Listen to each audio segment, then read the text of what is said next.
Welcome back. Before we begin our spooky adventure tonight, remember to like the video, subscribe to the channel, and share this video with other horror enthusiasts to give us more motivation. I'd love to know where you're watching from and what time it is. So leave a comment below and cheer me on YouTube. Every summer camp has a scary story, but ours wasn't made up. We had a real man in the woods, a real sheriff, real bones dug up behind cabin 4, and a real Polaroid of me sleeping with someone standing behind my bed. I kept that photo, and last night, I realized the reflection in the window behind me is not the same as what's in my room. I am not saying that for dramatic effect. I mean it literally. I am 29 years old. I work nights at a distribution center off the interstate. And right now, I am sitting in a crappy kitchen in a second-floor apartment that smells like old grease and lemon cleaner.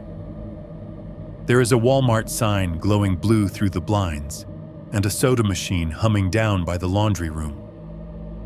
I have a half-eaten frozen burrito sweating on a paper plate, a cheap laptop in front of me, and that Polaroid lying on the table face down, like I am scared it can hear me talk about it.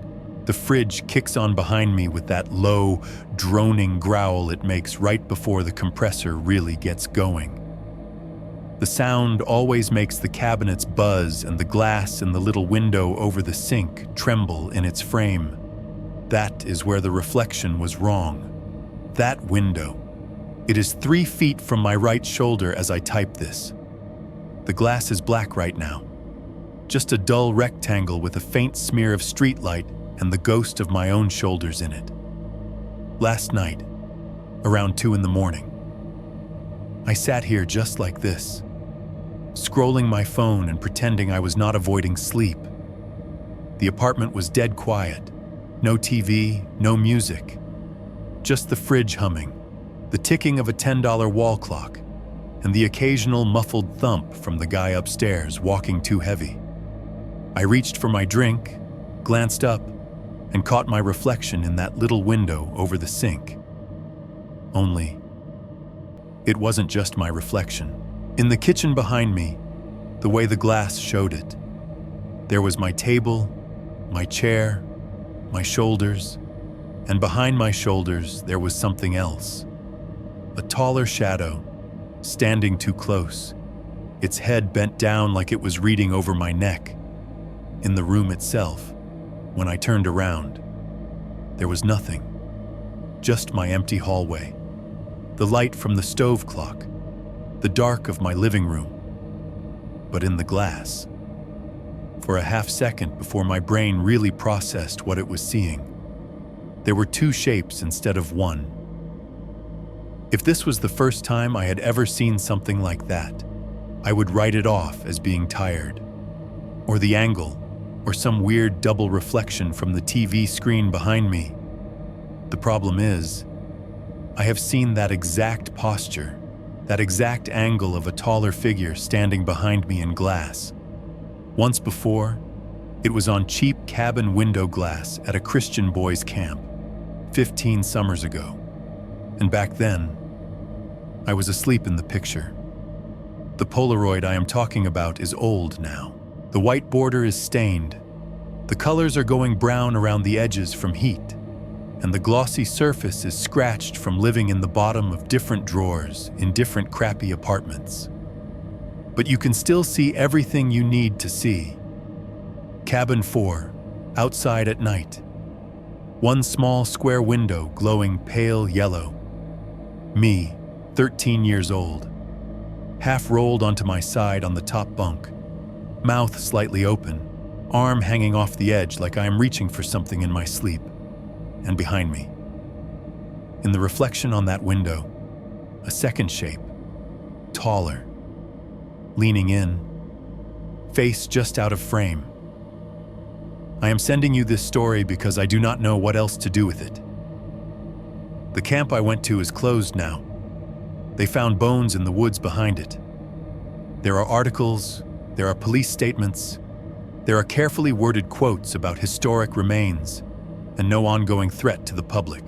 What there is not, in any of those reports, is the part where a grown man lived in those trees, hung bones in the branches, tried to pick our cabin locks at 4 a.m, and strung up hundreds of Polaroids of boys sleeping in their beds. No one ever told the whole truth about that summer. So I am going to tell you exactly what happened at Camp Red Hollow, and how I ended up with a photo of myself asleep with someone standing behind my bed. And then I am going to tell you why. 15 years later, I am staring at my kitchen window, listening to this building settle around me, and trying to decide if that soft little plastic sound I heard last night was just my fridge or a camera, somewhere in the dark, spitting out one more picture. 1.1, night shift life and a name I haven't said in years. I am 29 years old, and most nights my world is concrete floors, fluorescent light, and the sound of pallet jacks beeping in reverse. The regional distribution center sits off the interstate like a giant metal barn. By the time my shift ends, the parking lot is mostly empty. Just a few employee cars scattered under the buzzing sodium lights. The building hums behind me. Generators and compressors still working like they never learned how to stop. My body hums too, wired and exhausted at the same time. Fingers sticky from cardboard dust and cheap energy drinks. Inside the warehouse, it smells like shrink wrap, oil, and sweat. We spend 8-10 hours sliding pallets into racks, scanning barcodes until the numbers blur together. The other guys talk about football scores, their kids' braces, overdue truck payments. The overhead speakers crackle with the same safety announcements we stopped listening to years ago. It is not a bad job, but it is the kind of job that makes every night feel exactly like the last.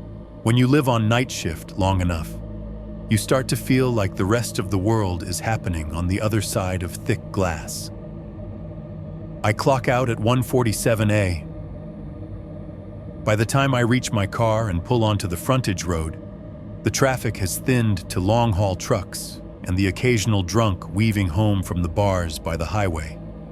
Ahead, the blue Walmart sign glows over an almost empty parking lot. Past that, a row of cheap motels hunches against the dark, their vacancy signs flickering. My apartment complex is 3 minutes from the warehouse, a square of beige 2-story buildings wrapped around a cracked asphalt lot. The grass is mostly dirt and cigarette butts. A dumpster overflows near the back fence. When I pull in, there are only a handful of cars left.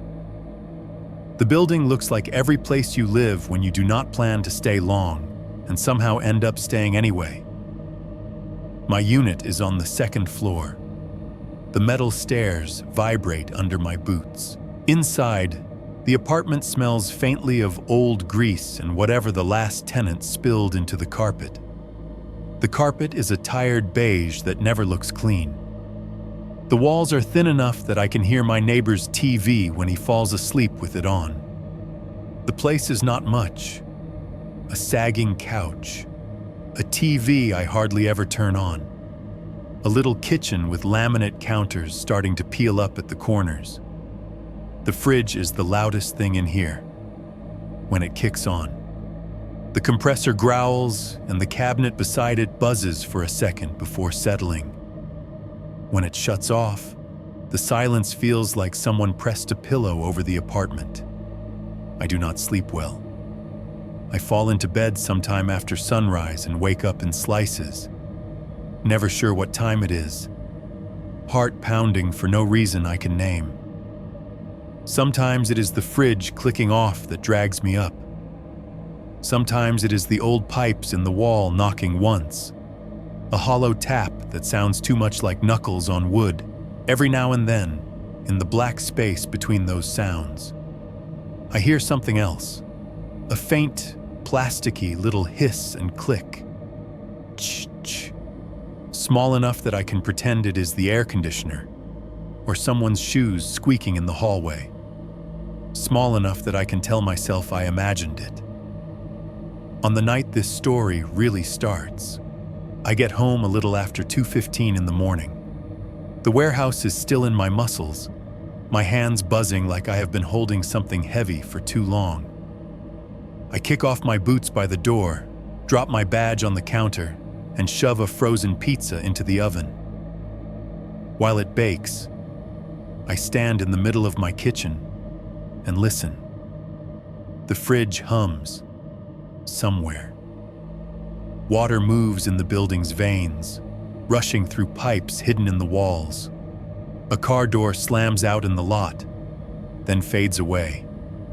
Then it is just me and the tick of the cheap clock above the stove, counting seconds. I eat 2 slices of pizza standing at the counter, staring at my own reflection in the black TV screen on the other side of the room. I hate that reflection. At night, it never looks exactly like me. The dark turns the living room into a box of faint mirrors, the TV, the oven door, the window over the sink. Surfaces throw back slightly off versions of my face. Sometimes my shoulders are a little too narrow, or my head looks bent at the wrong angle. Most nights, I avoid looking too long. I keep the lights low so the glass stays gray instead of truly black. I tell myself that is just because I work nights and my eyes are tired. The truth is, there was a summer when I learned the hard way that glass is not just something you look through. Sometimes it looks back. A guy at work had reminded me of that without knowing it. On break that night, I sat at a plastic table in the break room, chewing nicotine gum and pretending the coffee in my hand tasted like anything but burnt. Across from me, one of the older guys was scrolling through pictures on his phone, his boys at a church camp somewhere upstate, sunburned and smiling beside a lake, matching t-shirts bright in the sun. "Best thing I ever did," he said. "Get 'em out in the woods. No screens, just cabins and campfires. You ever do summer camp?" Man, I lied and said not really. Then I spent the rest of my shift trying not to hear the word camp echoing in my head. By the time I am home and the pizza is gone, the apartment feels smaller than usual. I rinse the plate in the sink, avoiding the window above it, and dry my hands on a towel that still smells vaguely like the detergent my mother used to buy. On the table behind me, my beat-up laptop waits. Lid closed, edges chipped. I sit down, open it, and wait for it to wheeze itself awake. The fan inside starts with a soft whir. The home screen blinks on. Blue wash lighting my face. My fingers hover over the keyboard for a long moment. Not because I do not know what to type, but because I do. There is a name I have not let myself say out loud in more than a decade. I have avoided it the way I avoid looking at glass after midnight. And yet here I am, at 2-something in the morning, fingers shaking over the keys, ready to write it into a search bar. Camp Red Hollow. The words look wrong on the screen, too small for the weight they have carried in my head. For a second, I almost hit backspace. Instead, I press enter. As the results start to load, the fridge behind me shuts off mid-hum, cutting the low noise out of the air. The whole apartment falls into a kind of padded silence. A heartbeat later, somewhere inside the wall by my left shoulder, one of the building's ancient water pipes gives a single hollow knock. It is not loud, but it goes straight through my teeth. A vibration that feels exactly like the sound of knuckles on cabin wood. I sit there, jaw clenched, eyes burning on the loading page, and I have the sick feeling that whatever is about to come up on this screen has been waiting for me to ask all along. 1.2, human remains and a familiar angle. The search results are not what I expect. I thought I would see something small and harmless. An old Facebook page with 2 posts a year. Maybe a Yelp review from some bitter parent complaining about the food. A grainy photo of boys in matching shirts, arms thrown over each other's shoulders. Instead, the top result is a local news site with a headline that makes my stomach flip. Human remains found near former boys' summer camp. The font is too cheerful, too clean for what it is saying. The article is dated just a few months ago. For a second, I just stare at the words, my cursor hovering over them. The microwave clock on the stove says 2:29. The blue Walmart glow leaks through the blinds, striping the table. Behind me, the fridge ticks as the metal contracts in the moment after it shuts off, like something cooling down from a long, hard day. I click the headline. The article loads with a pop of cheap banner ads. The layout is familiar local news template. Ugly logo. A blurry stock photo of police tape across some generic tree line. Then my eyes drop to the actual story. They name the county first, then the town. Both land like small, hard stones in my chest. I know those words. I have seen them before on road signs, on the little brochure my mother kept in a drawer for years after that summer, like she thought we might go back. There is a photo under the headline. Not the stock tape shot, a smaller, embedded picture taken by some local photographer. It shows a narrow creek cutting through a strip of woods. The water is low, more rock than stream. Slick stones reflecting the pale sky on the right side of the frame. A tree leans out over the water at an angle, its trunk bent where lightning hit it a long time ago. I know that tree. I remember the feel of those flat, wet rocks under my bare feet. I remember slipping on one, hitting my shin hard enough to break the skin. Hot blood trickling down my leg and swirling pink in the creek. Jason shouting from the bank for me to get back up on the trail. Eli laughing nervously and picking his way around a tadpole pool. I remember thinking, even then, that if you followed that creek long enough, it would take you somewhere nobody wanted to find. The caption under the photo reads, "Creek behind former Camp Red Hollow," near site where remains were discovered. My throat goes dry. I scroll down into the body of the article. It talks about a construction crew hired to clear the land for a new Christian retreat center, a glossy, modern thing with a worship hall, cabins, and multi-purpose family facilities. While grading the property, the workers unearthed what they thought were old animal bones from someone's trash pit. It was not until one of them picked up a small skull and saw the shape of the eye sockets that they called the sheriff's office. The article goes into more detail than I want it to. Partial skeletons, plural, remain scattered across at least 2 shallow depressions near the tree line. Investigators believe the remains were intentionally buried. I feel my fingers tighten on the sides of the laptop, plastic creaking faintly under my grip. They quote a forensic anthropologist brought in from the state.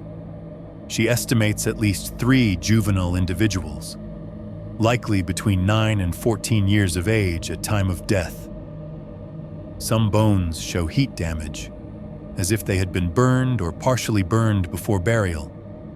Several long bones present signs of perimortem trauma. I have to stop and open a new tab to look that word up. Perimortem. I read the definition twice. Injury sustained at or near the time of death.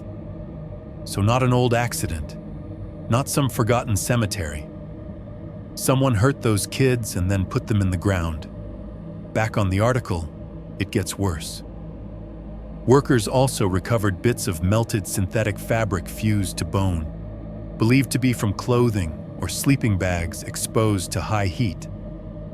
I picture that nylon shriveling and gluing itself to white, porous surface, trapping smoke and smell forever. I am hit, suddenly, by memory the sickly sweet odor behind cabin 4. The little piece of charred something I nudged with my shoe and told myself was from a barbecue. My palms are slick now. Sweat has gathered under my fingers where they rest on the laptop, making the cheap plastic feel greasy. The cursor blinks at the bottom of the paragraph like it is tapping its foot. Farther down, almost like an afterthought, there is a line that makes my eyes blur. Among the items recovered was a small metal box containing partially burned Polaroid photographs depicting young boys at various campsites. I read that sentence 3 times. Polaroids, not phone pics, not prints. Polaroid's instant film, that thick white border, the square image, the way you have to hold them carefully as they develop, resisting the urge to shake them even though everyone does. I can almost smell the chemicals, that weird plasticky sweetness that clings to your fingertips after you touch one. My stomach twists. I scroll down to the next paragraph, my vision tunneling. The fridge behind me kicks back on with a low, grinding growl that makes the floor seem to vibrate through the legs of my chair. The sound hits something in my gut, and for a second I think I might throw up the cold pizza I just ate. There is a quote from the sheriff they are working with neighboring jurisdictions, checking old missing persons reports. They emphasize that the remains are believed to predate the 2000s, that they may be several decades old. The article uses that like a comfort. This was a long time ago, not a current threat. All I hear in that line is, they were there before my year. Those kids were already in the dirt when I was roasting marshmallows 50 yards away. The article casually notes that the property has been largely unused since Camp Red Hollow ceased operations in the early 2000s, except for sporadic trespassing by local youth. It says nothing about a man in the trees, nothing about someone trying to pick cabin locks at 4 in the morning, nothing about bones behind our building or a hidden tent with trophies hanging on a line. Then my eyes hit a small image tucked between paragraphs. It is a photo of one of the recovered Polaroids, blurred around the edges, printed low-res for the web. The caption says, "Example of partially damaged photograph found at scene." The site has smeared the faces, probably for privacy, but some things are still clear. The picture is of a cabin window at night, taken from outside. The glass is a square of dirty yellow, light bleeding into the dark. Inside, you can see the shapes of bunk beds, wood frames, a poster crooked on the wall. On the top bunk, closest to the window, a boy is visible. He is half turned away from the glass, one arm thrown over his head, face in profile. The blur filter hides his features, but not his posture. I lean in closer to the screen, my nose almost touching the glass. There is something about the angle of the shot that punches right through 15 years. The way the photographer is standing too close, low to the ground, shooting up. The way the window frame is a little crooked, heavier on the left where the wood has sunk. Just below the windowsill, a warped board runs horizontally across the cabin wall, darker than the others, like someone tried to patch rot with the wrong lumber. And to the top right of the image, you can see the faint outline of pine branches, reaching down like fingers, exactly where they used to scrape at our roof during storms. I know that window. I know that board. I know that tree. It is cabin 4. My cabin. The boy on the top bunk could be any of us, I tell myself. The filter blurs his face into a pale smear, but my skin is crawling because I recognize the way he is lying, one knee bent. one foot dangling over the edge, forearm covering his eyes like he is trying to block out a flashlight. That is how I have fallen asleep my whole life. As long as I can remember, as I scroll to enlarge the photo, the building reminds me that I am not alone. Downstairs, my neighbor slams his apartment door, the sound jumping up through the studs and into the table. The cheap wood trembles under my forearms, the keyboard rattling against my wrists. At the same moment, behind me, somewhere between the fridge and the hallway, I hear a sound I have been writing off for years, a soft, plasticky click and hiss. Ch-ch. It is small, almost nothing, but it slices clean through the hum of the fridge and the ringing in my ears. For a heartbeat, I am back in the clearing behind camp, surrounded by little white squares hanging from a string, the air full of that smell. I whip around in my chair so fast it screeches across the floor. The kitchen is empty, just the laminate counters, the closed fridge, the narrow hallway leading to the bedroom. The light above the sink buzzes faintly, casting a pale circle onto the faucet. The window over the sink is a flat black square, my own reflection faint in it, shoulders hunched, eyes too wide. Nothing moves. I sit there, heart pounding in my throat, staring at that glass. When I finally turn back to the laptop, the article is still open, the cabin window still swollen on the screen, the blurred boy still frozen in his sleep. My cursor sits in the white space below the story, blinking patiently, like it is waiting for me to admit out loud what I already know. I have seen that angle before, and this is not the first time someone has stood outside my window and taken a picture. 1.3. The drawer, the photo I should have burned. I should say this up front, before I pretend I was just a scared kid caught in the middle of something bigger than me. I did not tell the whole truth to the police back then.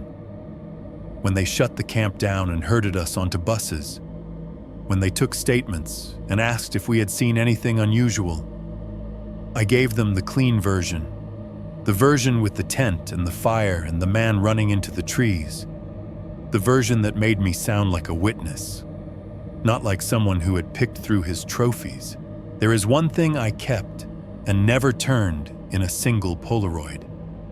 I have carried that photo with me longer than I have carried anything else.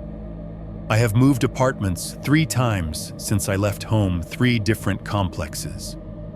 3 different bland beige boxes in 3 different barely affordable neighborhoods, and somehow that photo has always ended up in the same place. Not on a wall, not in a frame, not even in a shoebox like normal mementos. In the bedside drawer, under a stack of unpaid medical bills, old pay stubs, and loose change that smells faintly like fingers and vending machines. I do not remember deciding that is where it should live. It just gravitated there. The first time I unpacked from a move, I slipped it in with the rest of the junk and closed the drawer like I was sealing a vault. The second place, I told myself I had thrown it away at some point and forgotten. Then one night, digging for cough drops or a half-charged phone cable, my fingers brushed that familiar glossy edge. The third place, I did not even pretend. I dropped it in the drawer on the first day and tried not to think about what that meant. Back at the kitchen table, the article about human remains at Camp Red Hollow sits open on my laptop. The cabin window photo is still midway down the page, the blurred boy on the bunk still frozen in artificial sleep. My heart is racing so hard now that my vision has a pulse. I push my chair back. The legs screech against the vinyl, the sound thin and ugly in the quiet apartment. For some reason, I wince and glance at the window over the sink, as if noise could attract something outside. The glass shows a smeared version of me, pale face, dark circles under my eyes, shoulders hunched. The black square of the TV in the living room reflects that reflection, making a distorted echo of my body in the dark. I stand up. Every step on the cheap vinyl floor comes with a faint, tacky squeak, like the soles of my boots are peeling off something invisible. The overhead light in the kitchen hums and flickers when I pass under it. The rest of the apartment is mostly dark, lit only by whatever glow leaks from the laptop and the Walmart sign outside. The living room feels longer than usual. The couch is a low, dark shape. The TV screen is a dead rectangle, reflecting my movement as a darker smear moving through the darker room. I keep my eyes off it as much as I can. Once you start comparing the room to the reflection, you cannot stop counting heads. The hallway is narrow, just wide enough for one person. The walls tighten in around me, off-white paint going gray in the low light. Above my head, the building's old air conditioner unit kicks on with a shudder. The fan rattles in its metal cage, a loose, clattering rhythm like bones tumbling in a dryer. Cool air wheezes out of the vent with a dusty smell that reminds me of old attics and forgotten boxes. My bedroom door is open, inside. The room looks even smaller in the half-dark. One unmade bed, one sagging dresser with a missing knob, one lamp with a crooked shade. The blinds are closed, but I can see a thin line of orange from the parking lot light leaking through at the bottom, slicing across the carpet like a hazard tape. The nightstand by the bed is a cheap, fake wood thing from a discount store. The drawer has a fake brass handle that is already starting to flake. For a moment, I just stand there looking at it, like something might look back. Then I wrap my fingers around the handle and slide. The drawer does not glide. It drags. The runners inside are misaligned or rusted or both, and they protest the movement with a long, grinding scrape that sounds way too loud in the quiet. It is the same sound it has always made. But tonight it feels like something trying to dig its nails into the frame to keep from being opened. The smell hits me first, old paper and dust. A faint mildew tang from the time I spilled coffee in here and only half dried it up. Under that, something else. Faint and plastic and chemical. A smell my brain recognizes before I put words on it. Film. Polaroid chemicals. It has been years since I have held a fresh one. But the ghost of it is still trapped in this small, stale space. Inside the drawer is my life in sedimentary layers. On top, a nest of envelopes with windows showing red-lettered "Due Soon." Under those, a rubber-banded stack of pay stubs, a cracked phone charger, loose coins, an empty blister pack of pain pills. My fingers move these aside with practiced care. The photo is not where I left it. I am sure of that. I have always put it at the very bottom, slid under everything else, flat against the fake wood base like I am pinning it there. Now. When I push aside the bills and the coins, it is sitting only a few layers down, half tucked under a pharmacy receipt. The white border catches the light from the hallway in a thin, accusing line. For a second, I stare at it without touching it. My brain scrambles for a normal explanation that I must have shuffled things around last week looking for something, that I am misremembering the exact order. The part of me that has been waiting 15 years for this shoe to drop just stands there and shakes its head. My hand feels numb as I slide the photo up into the light. The Polaroid is old, and it looks it. The once white border has gone the color of tea. Edges browned and slightly brittle. Heat has warped the plastic backing just enough that it curves a little in my hand, like it wants to curl in on itself. There are faint scratches on the glossy surface, the kind that come from being shoved against coins and paper for years. At one corner, a tiny chip of emulsion has flaked off, leaving a pinpoint of pure white. But the image is still clear, too clear. It shows the outside of cabin 4 at night. You can tell it is night even though the photo is mostly a spill of yellow light, because beyond that light, the world is black. The cabin wall fills most of the frame. Rough wooden boards running horizontally, dark stain flaking in patches. The photograph is taken from an angle low and off to the side, like the person holding the camera was standing in the brush, trying to stay hidden. The window is a square of dull glow in the middle of all that darkness. The glass is not clean. You can see a film of camp dust and bug streaks catching the light. The frame is slightly crooked in the shot, heavier on the left where the wall has settled. Below the windowsill, that same warped board I recognized on the article's photo bows out just enough to cast a shadow inside the window. In that little box of light is a bunk, the top bunk, pressed up against the wall, mattress sagging a little in the middle, thin camp pillow, crumpled sheet, and on that sheet, curled in an awkward sprawl, is a boy, me, 13-year-old me, caught in the most vulnerable pose a person can have. I am turned partly away from the glass, one arm flung over my head, mouth slightly open. My hair is mashed flat on one side, sticking up in cowlicks on the other. One hand dangles toward the edge of the mattress like I fell asleep reaching for something and forgot to let go. I have stared at this photo enough times to know every contour of that sleeping version of myself.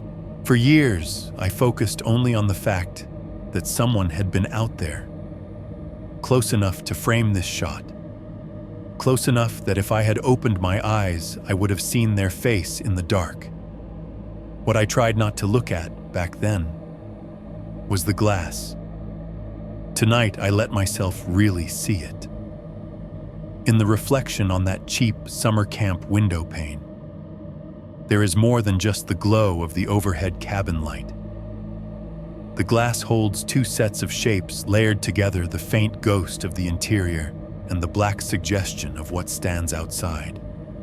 Behind my sleeping body, in the reflection, there is a second figure, taller than me. Shoulders squared, dark jacket blending into the night. The head is bent down toward my neck, as if whoever it is has leaned in close to speak in my ear or smell my hair. The face is blurred, washed out by the glare on the glass and the limits of the cheap camera. But the posture is unmistakable. He is right there, inside the same rectangle of light as me, divided only by a pane of dirty glass and 8 inches of air. I swallow hard. My throat feels like it is lined with sand. The photo trembles slightly between my fingers, the warped plastic clicking softly as it flexes. There is something on the surface I have never paid much attention to before. Near the lower corner of the window in the image, on the glossy emulsion itself, a faint smudge sits. At first, I always read it as some flaw in the development. A chemical streak? Tonight, under the yellow lamp? I see the pattern. It is a thumbprint. Not just a blur, but clear enough that the ridges show if I tilt it toward the light. The whorls loop and curve in a shape that does not match the smooth pads of my own fingers. The color is wrong too. Not the gray of oil or dirt, but a dried, brownish tint soaked into the gloss. Old blood, trapped in that print, pressed there by the hand of whoever held the photo last. Not mine. As I sit on the edge of my bed, staring down at that thumbprint on the window of a cabin that no longer exists. This apartment reminds me it has a body of its own, from somewhere inside the thin, tired walls, there comes a single hollow tap. Not the rattle of a pipe getting ready to burst. Not the random creak of old wood settling. A clean, knuckle-hard rap, spaced just wide enough to leave no doubt. Exactly like someone knocking once on cabin wall wood.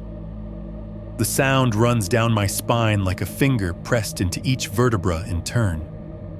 The lamp seems suddenly too bright. The air feels too thick.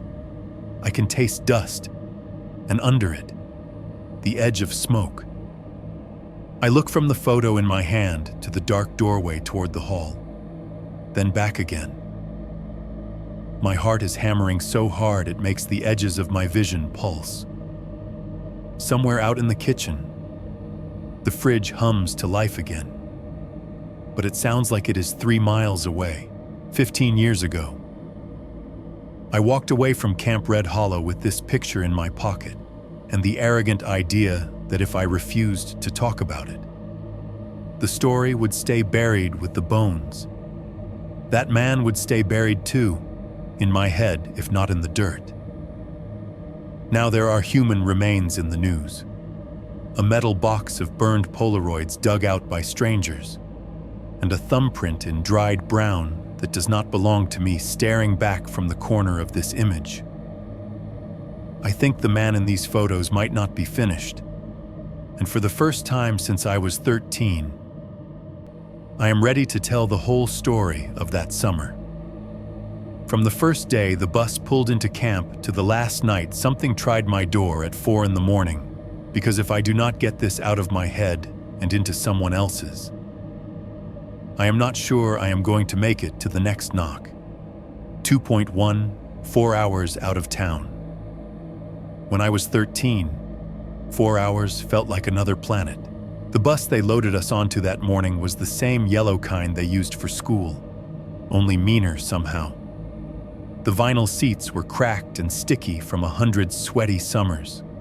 The floor was littered with straw wrappers and abandoned worksheets, and no matter how many windows they cranked open, it still smelled like a mix of B.O. old peanut butter and diesel.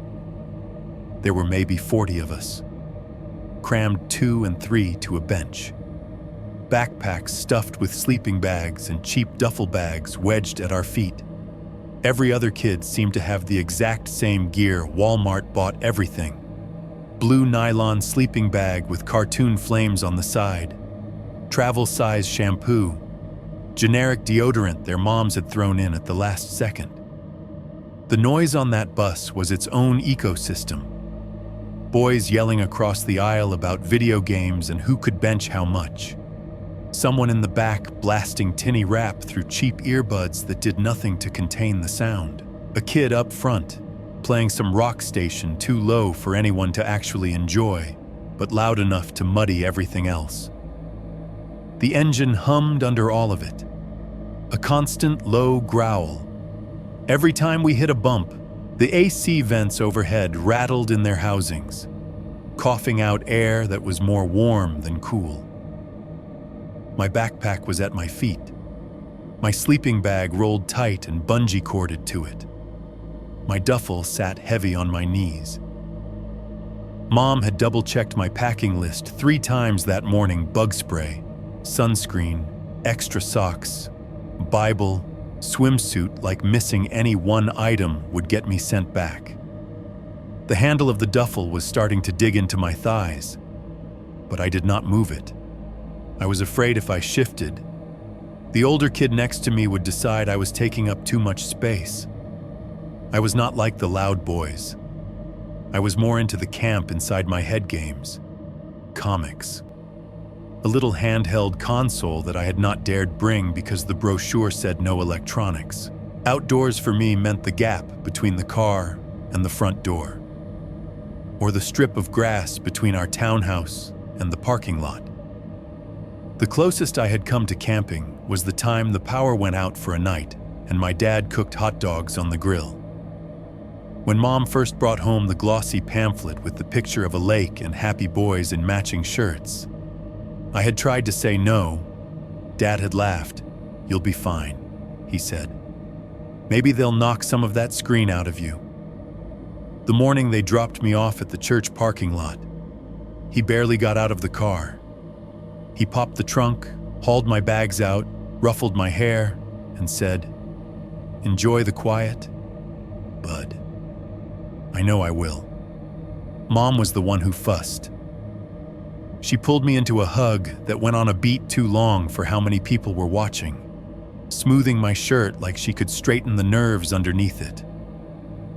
She pressed a little plastic card into my hand, the kind they sell at gas stations. "It's a phone card," she whispered. "In case you need to call." "Just in case." "Okay." I told her I wouldn't need it. I said it with the practiced eye roll of a 13-year-old, but my fingers closed around that card so tight the edges dug into my palm. There is a difference between pretending you are not scared and actually feeling brave. I had not learned how to do the second one yet. When she finally stepped back, her eyes were shiny. Dad honked once from the driver's seat like we were taking too long. I waved as the bus doors hissed shut, watching them get smaller through the smudged glass. Mom kept waving back even after we pulled out of the lot. Dad had his arm along the back of her seat like he was already relaxing into the silence. The further we got from town, the more the world outside the window emptied out. First, the strip malls gave way to stretches of half-dead cornfield, punctuated by the occasional billboard telling us God still loved us, or that some personal injury lawyer did. Then, even those thinned until it was mostly two-lane blacktop cutting through fields and tree lines. The same scenery repeating like a bad video game background. Kids started to doze off as the sun slid higher. Heads knocked together. Mouths fell open. The guy next to me snored faintly through a bloody nose he'd gotten at some point from roughhousing and never fully stopped. I pressed my forehead to the cool glass of the window and watched the trees. The further we went, the taller they got, closing in like they were leaning down to hear where we were headed. Eventually, the bus slowed. The engine downshifted with a grinding whine that made a few kids jerk awake. The driver flicked on the turn signal, not that there was anyone to signal to, and eased us off the main road onto a narrower strip of pale gravel. The difference was immediate. The steady whine of highway tires became a crunch and pop under us, each rock snapping like a joint in the bus's old bones. Dust billowed up on either side, rolling past the windows in light brown waves. The tree line, which had been politely keeping its distance up until now, stepped right up to the edges of the road. Branches reached over us, tangling into a canopy that filtered the sunlight into streaks. Ahead, half hidden by overgrowth, was the camp sign. It used to be red, I think. By the time I saw it, the paint on the carved letters had faded to the color of dried blood. Camp Red Hollow arched over a crudely painted picture of a blue lake and a smiling cabin with smoke coming out of its chimney. Someone had carved a cross into the wood beside that picture, the grooves dark and weather-blackened. The vertical line cut deeper than the horizontal, like the knife had been pressing harder by the time it got there. As we rattled past, the sign flicked by the window like a jump cut. A few boys cheered weakly, the ones who had been to camp before. The rest of us just stared. The bus climbed a gentle incline, and then the trees broke apart into a wide clearing. There it was, Camp Red Hollow, laid out under a sky that suddenly seemed much bigger now that there were no buildings to break it up. The driver stomped on the brakes a little too hard. The bus let out a long, pained squeal as we jerked to a halt. Dust rolled forward and past us, a fog of powdered dirt. Someone in the back shouted, "We're here," and a chorus of sarcastic whoops followed. Out the front windows, I could see the main lodge, It was a big A-frame building of dark wood and stone, with a chimney that looked like it had been stacked by hand. A line of raccoon-chewed trash cans slouched along one side, lids dented, black plastic bags bulging out like guts. The front steps were worn in the middle from decades of kids' feet. A wooden porch sagged slightly, occupied by a cluster of adults in camp t-shirts who straightened when they saw us. Beyond the lodge, scattered along the tree line, were the cabins. They were smaller than the drawings on the pamphlet had made them look. Each was made of dark stained wood that had peeled and grayed in patches. The roofs were sheet metal, painted a dull green that had faded unevenly, giving them a moldy look. Every cabin had a little square window or two, and a door that looked too thin to keep anything determined out.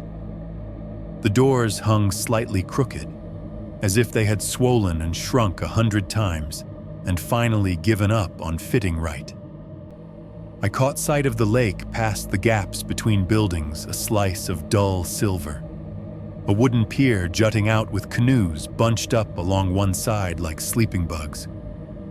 As I was craning my neck to take it all in, a hand thumped down on the back of my seat. "Dude, this is sick," the kid behind me said. His name, I would learn, was Jared, and he was from Columbus. He would not stop talking for the next 2 weeks. "We're gonna own those canoes." I turned to look at him. He was all elbows and loud, sun-freckled, already talking about how he snuck contraband snacks into his duffel. On my other side, pressed halfway into the window, was a skinny kid with glasses so thick the world turned to magnified pieces where they passed. His name was Matt, and he already looked like he regretted coming. Across the aisle, a boy sat alone, hands folded on his knees, watching the lodge with a tight, unreadable expression. Later, he would tell me his name was Eli. At that moment, he just looked like someone bracing for a punch he could not see yet. "All right, listen up," a counselor yelled from the front as the bus door wheezed open. "Cabin assignments first, then luggage. Let's move." The noise inside the bus swelled as kids scrambled for their bags, shoving into the aisle. The AC vents rattled one last time, coughing a breath of stale, cool air before the engine cut out, and the only sound was voices. The tick of cooling metal, and the faint hiss of air brakes. When my sneakers finally hit the cracked asphalt of the camp parking area, the change in sound hit me. It was not just the absence of the bus, it was everything else rushing in. The chirp of cicadas screamed from the trees in waves, so loud it felt like it vibrated in my skull, somewhere out over the lake. Water slapped lazily against the pier posts with a hollow, rhythmic slap, slap, slap. From behind the lodge came the low thud of someone chopping wood, each impact a solid, meaty whack that carried through the clearing. Under it all was something else, a subtle thing, easy to miss if you were not paying attention. The way the wind moved through the pines with a dry, whispering hiss. The way the branches seemed to lean a little too close over the cabins, like they were listening in. It should have just felt like summer. It did. Mostly. Sun on my neck, sweat starting on my back under my t-shirt, dust sticking to the laces of my shoes, boys yelling as they tried to find their friends, counselors blowing whistles and clapping hands, calling out names, but standing there with my duffel strap biting into my shoulder and the prepaid phone card in my pocket. There was a pressure behind my teeth that made me want to grind them, a weird, buzzing awareness at the base of my skull. The place felt alive, not just with kids and counselors and bugs, but with something older that had been here before the bus, before the sign, before the cabin roofs rusted green. Something that did not care we had matching shirts and name tags. Something that heard the squeal of those brakes, the first door opening, and thought they brought more. Two counselors, rules, and the first glimpse. They herded us into lines like we were about to board some kind of ride instead of move into our home for the next 2 weeks.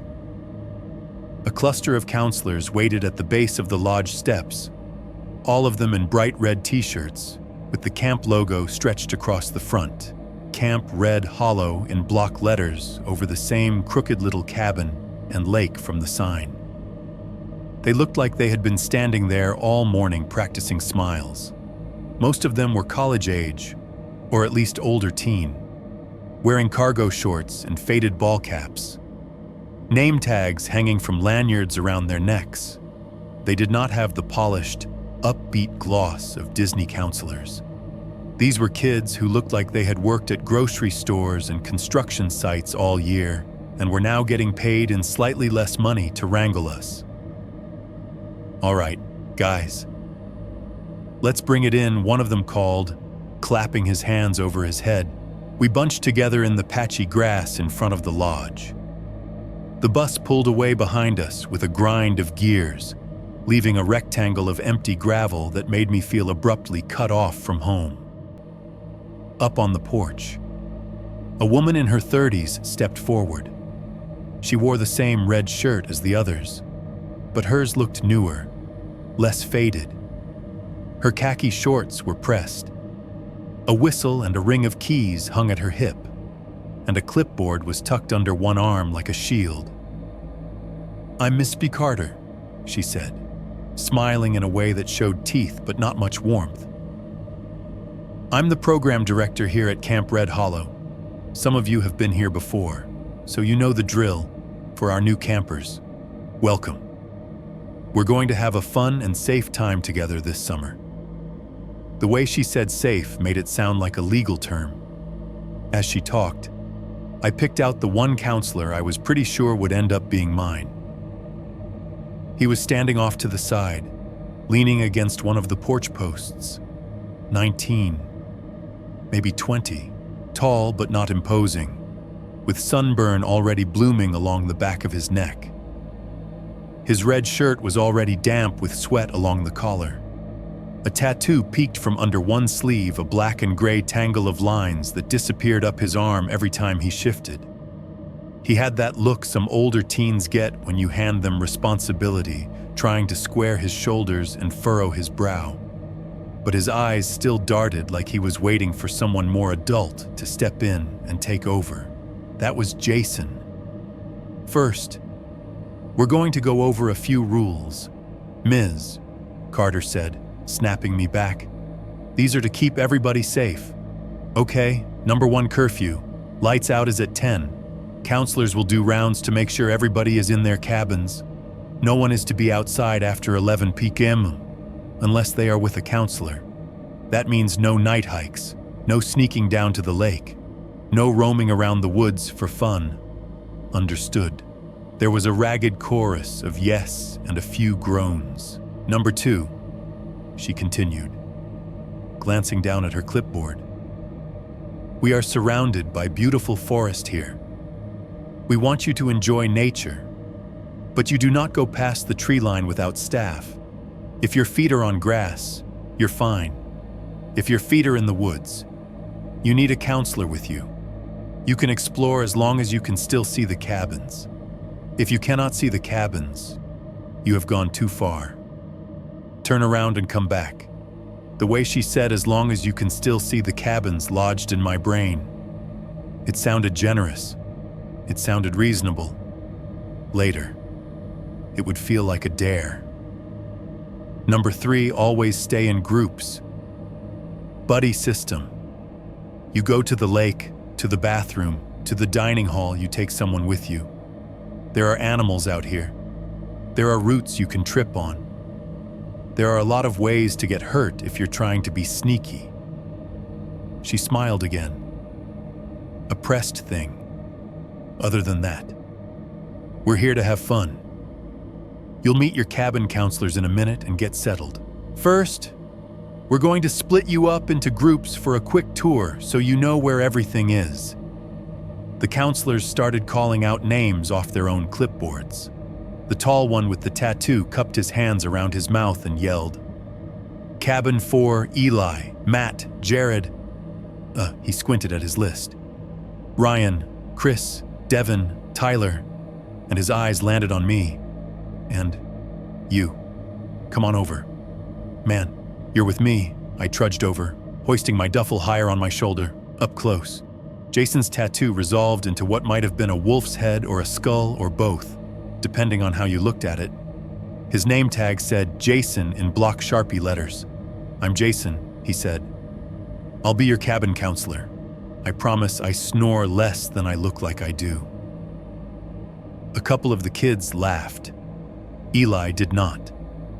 He hovered at the edge of our group, hands in the pockets of his shorts, eyes flicking from the cabins to the trees and back. We dropped our bags outside a squat brown building with a faded number 4 nailed over the door. The windows were clouded with dust and old fingerprints, curtains drawn. The door leaned slightly inward at the top, as if something had been pressing on it. "You'll get a chance to move in after the tour," Jason said. "For now, let's stick together. Phones away, eyes open. The sooner you know where stuff is, the less likely you'll pee your pants trying to find the latrines in the dark." He said it like a joke, but there was a little edge there that made me pay attention. We followed him toward the dining hall first. It was an extension off the side of the lodge. Big double doors propped open with cinder blocks. Inside, the air was thick and warmer than outside, stale from years of cooking. Long wooden tables ran in rows, benches scarred with initials. The fluorescent lights in the ceiling fixtures buzzed and flickered, bathing everything in the kind of sickly glow that made even healthy food look gray. The smell hit me in a wave: industrial ketchup, dish soap, old grease that had seeped into the wood. On the far wall, a massive poster hung slightly crooked. A silhouetted group of kids held hands on a hill with the sun rising behind them. Bold letters across the top declared teamwork and faith build strong boys. Someone had drawn a mustache on one of the silhouettes with black marker. "This is where you'll eat 3 times a day," Jason said. "Try not to spill anything, because we have to clean it up." From there, he took us down a slope toward the lake. The sounds shifted as we walked, the buzz of lights and murmur of voices fading behind, replaced by the slap of water and the squeak of ropes under tension. The dock was a long, weather-worn finger of wood reaching out into the murky water. Panels creaked under our weight when we stepped onto it. On one side, a line of canoes floated, chained together through their handles with thick, rust-flecked links. Their paint was faded and scratched, old camp logos barely visible under new. The water near the shore was brownish-green, opaque, littered with floating bits of plant matter and the occasional plastic wrapper somebody had accidentally dropped. "Don't drink the lake," Jason said. Deadpan. I shouldn't have to say that, but someone always tries. We laughed, but the idea of the water getting inside me made my stomach clench. He pointed out the ropes course up the hill, the campfire circle with its ring of stone and blackened logs. Then he took us to the latrines. They were in a low concrete block building painted the same brown as the cabins, probably to blend in and not offend anyone's church sensibilities. The door was propped open with a rock. Inside, the air was cooler but stank of bleach, urine, and something deeper, something sour that bleach could not quite kill. The floor was smooth concrete, patched in places where cracks had formed. Metal stalls lined one wall, their doors dented, A row of sinks with dripping faucets lined the other, a strip of cheap mirror above them already rusting at the edges. "This is where you go," Jason said. "Try not to die in here. It would be really annoying to do the paperwork." The group chuckled, holding their breaths. Eli's face had gone a shade paler. Once the essentials were covered, Jason led us past the open field that served as multi-purpose everything soccer. Capture the flag, midnight dares, and toward the archery range tucked at the far edge of camp. A low wooden fence marked the boundary. Beyond it, the tree line thickened, the first row of trunks spaced like watchmen. I lagged behind as we walked, letting the louder boys surge ahead. I had a disposable camera in my pocket, a cheap drugstore thing my mom had insisted I bring to take pictures of all the fun. I pulled it out, fiddling with the dial, listening to the dry clicking as I advanced the film. I snapped a shot of the lake, then one of the lodge, the white flash popping weakly in the daylight. The group drifted ahead toward the target stands, where hay bales with faded red rings waited. Jason started his explanation about not pointing arrows at each other, his voice falling into the background. That was when I saw him. At first I thought it was just another tree, a darker notch in the line of trunks where the shade was thickest. Then it moved. Or rather, it did not move in a way that everything else did. The branches around it swayed in the breeze. The figure inside the shadow stayed perfectly still. He was standing just inside the shadow line, where the sunlight from the field stopped and the forest began. If he had taken one step backward, he would have disappeared completely into the dark. He wore an army surplus jacket, the kind you can get from thrift stores. Only this one had seen too many winters. The cuffs were filthy, dark with grime and something that looked like old, dried mud or something worse. His jeans were stained dark around the knees, the fabric worn to almost white over the bone. His hair was long and gray, hanging in uneven clumps around his face, and his beard was matted into knots, stained here and there with darker patches. A faded baseball cap sat low on his head, the brim shadowing his eyes. All I could see from where I stood was the line of his nose and the sag of his mouth. He was not wearing red. He did not have a name tag, no lanyard, no whistle, no clipboard. He had no defining camp shape except for the fact that he was on this property, in those trees, watching. I froze mid-step. My fingers locked around the disposable camera. The rest of the group drifted on, oblivious, their sneakers flattening the grass, their voices rising and falling. For a second, I told myself he had to be some kind of groundskeeper, maybe maintenance, or a local hunter the camp had some deal with. Somebody who belonged enough that he did not need a uniform. But he was not carrying tools. He was not carrying anything. His arms hung at his sides, hands loose, almost too loose. He was just there, watching us. I do not know how long we stared at each other. It was probably only a few seconds. It felt like minutes. My mouth went dry. I did the dumbest possible thing. I lifted my hand in a weak, automatic half wave. The same gesture I'd used with teachers and neighbors my whole life. For the first time, he moved. His lips cracked apart, and he smiled. It was not a big, friendly grin. It was a slow, peeling thing. Skin pulling back to show uneven yellow teeth, some crooked, some looking too small, like baby teeth that never fell out. His lips were chapped and split, little red lines marking where they had bled and then dried. The smile did not reach his eyes from where I stood. Those eyes were just dark hollows under the cap. Something in my chest knotted. I opened my mouth to call out to Jason, to say, "Hey, is that a staff guy, or maybe just who's that?" But before any sound came out, the man took a single, smooth step backward.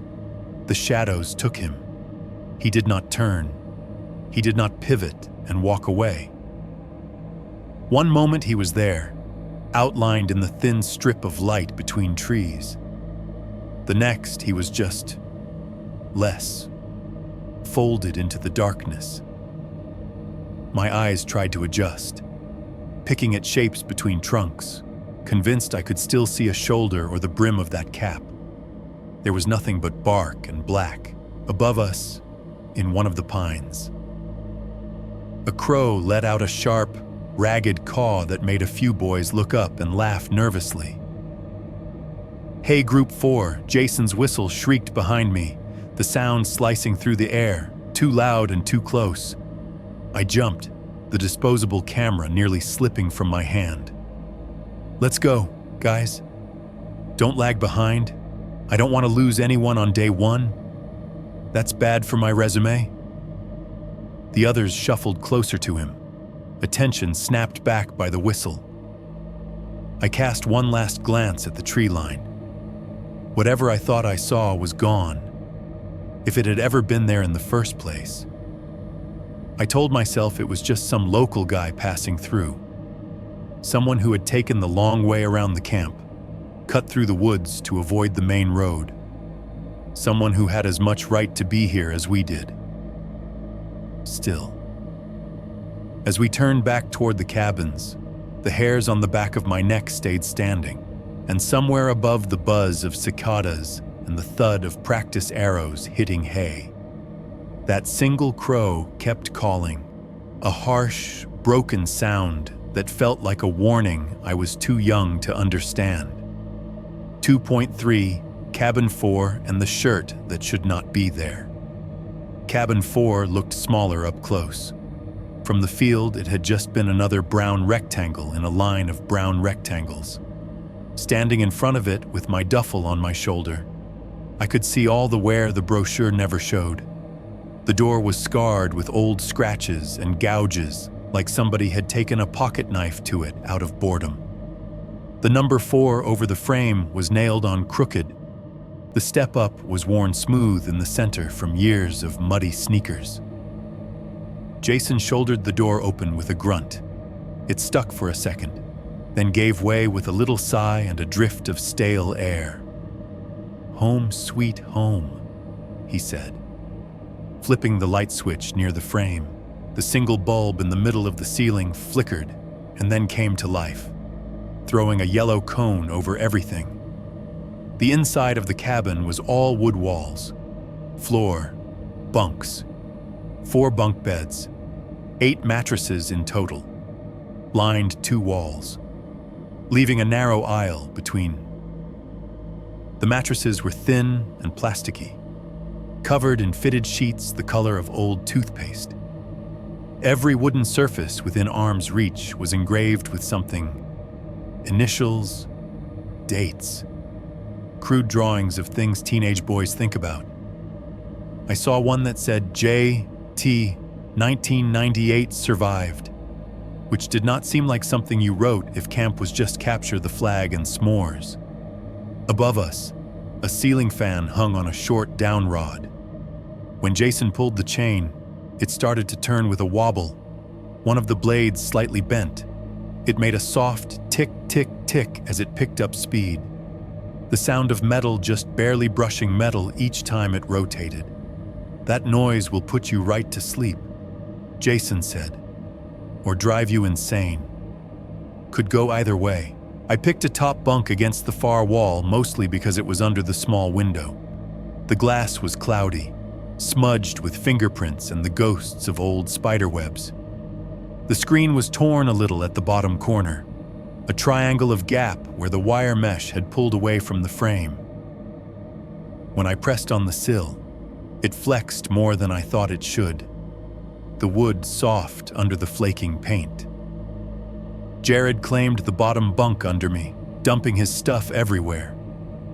Matt ended up across the aisle. Eli took the top bunk on the other side, the one that would give him a straight view of the window if he rolled onto his side. "You cool up there?" I asked him as we stowed our bags. He shrugged. His eyes, though, kept drifting toward the glass like he was measuring the distance between it and his pillow. That first afternoon was mostly chaos unpacking, arguing over who got which drawer, someone already losing their toothbrush. The heat built inside the cabin until the air felt sticky. Jason propped the door open and threatened to make us run laps if we complained too much. By the time lights out rolled around, the cabin had taken on that particular lived-in smell sweat. Dirty socks, bug spray, and whatever scent clung to the mattresses from 100 other kids. We brushed our teeth at the latrine, trailed back in a loose line, and climbed into our assigned spots. The first night, I lay on my back staring at the ceiling. The fan wobbled above me, its blades slicing circles into the hot air, making that steady tick-tick-tick every time one of them passed the warped spot in its orbit. Below me, Jared was already snoring softly. Across the aisle, someone whispered a joke. Springs creaked as boys rolled and elbowed each other. Outside, the sound of camp settled distant voices. A stray shout, then little by little, quiet. The cicadas never stopped. But after a while, my brain pushed them to the background hum. What stayed in the foreground was the way the floorboards creaked every time someone shifted in their bunk. The way the cabin seemed to answer each breath and movement with a little complaint of its own.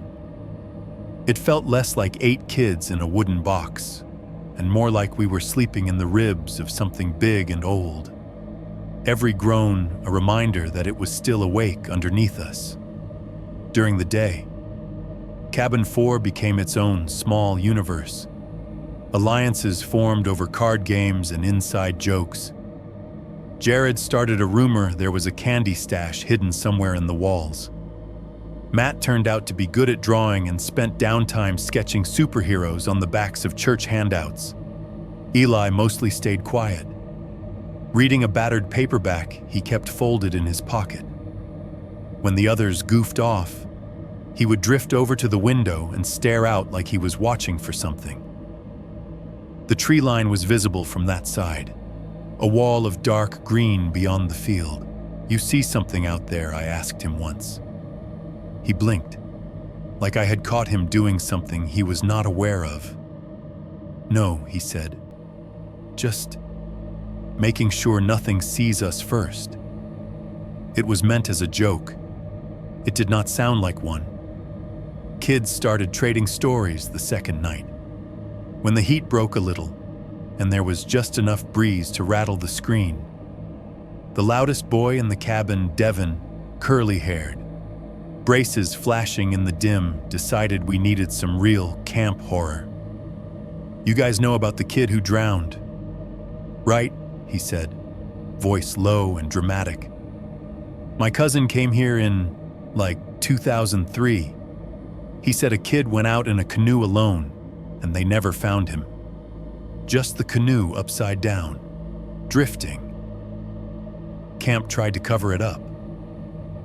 "That's not true," Jason said from his metal folding chair by the door, where he was half watching us and half reading. His tone was light, but he closed the book. "No one has drowned here." "What about the missing campers?" Devin shot back. "My cousin said there are no missing campers." Jason said, sharper now, "Someone made up some ghost story so they could scare you idiots. Don't repeat it, or I will make you scrub toilets with a toothbrush." The cabin laughed, but I saw it. Just a flicker. When Devin said missing campers, Jason's eyes moved, a quick little dart toward the window and then away, like a reflex. He tried to cover it by reaching up and pulling the chain on the fan to a lower speed. The ticking slowed, but did not stop. A couple of days later, after lunch, Jason found me on the lodge porch picking at a splinter in my thumb. "Hey, Ryan, you and Eli," he jerked his chin toward the boy leaning on the railing. "Come with me. We need a couple of extra life vests from the equipment shed." "Why us?" I asked, shoving my hands into my pockets and standing up. "Because you're the two not currently playing tackle basketball and trying to die," he said. "Let's go." The equipment shed was at the far edge of camp, just before the forest got serious. It was a squat building of wood and corrugated metal that looked older than everything else. One side of the roof sagged, and the padlock on the door had a ring of rust like dried blood. Jason dug a key ring out of his pocket, found the right one, and popped the lock. The door groaned when he pulled it open, and a wave of smell rolled out: dust, mildew, and the sharp ammonia reek of rodent droppings. He wrinkled his nose. "Quick in and out," he said. "Life vests should be in one of the big bins on the left. Bring 4. Don't touch anything with fur." Inside, the light coming through gaps in the boards and a filthy skylight cut the space into slices of bright and dark. Old paddles leaned in a barrel. Edges splintered. Boxes of tangled rope sat half-collapsed.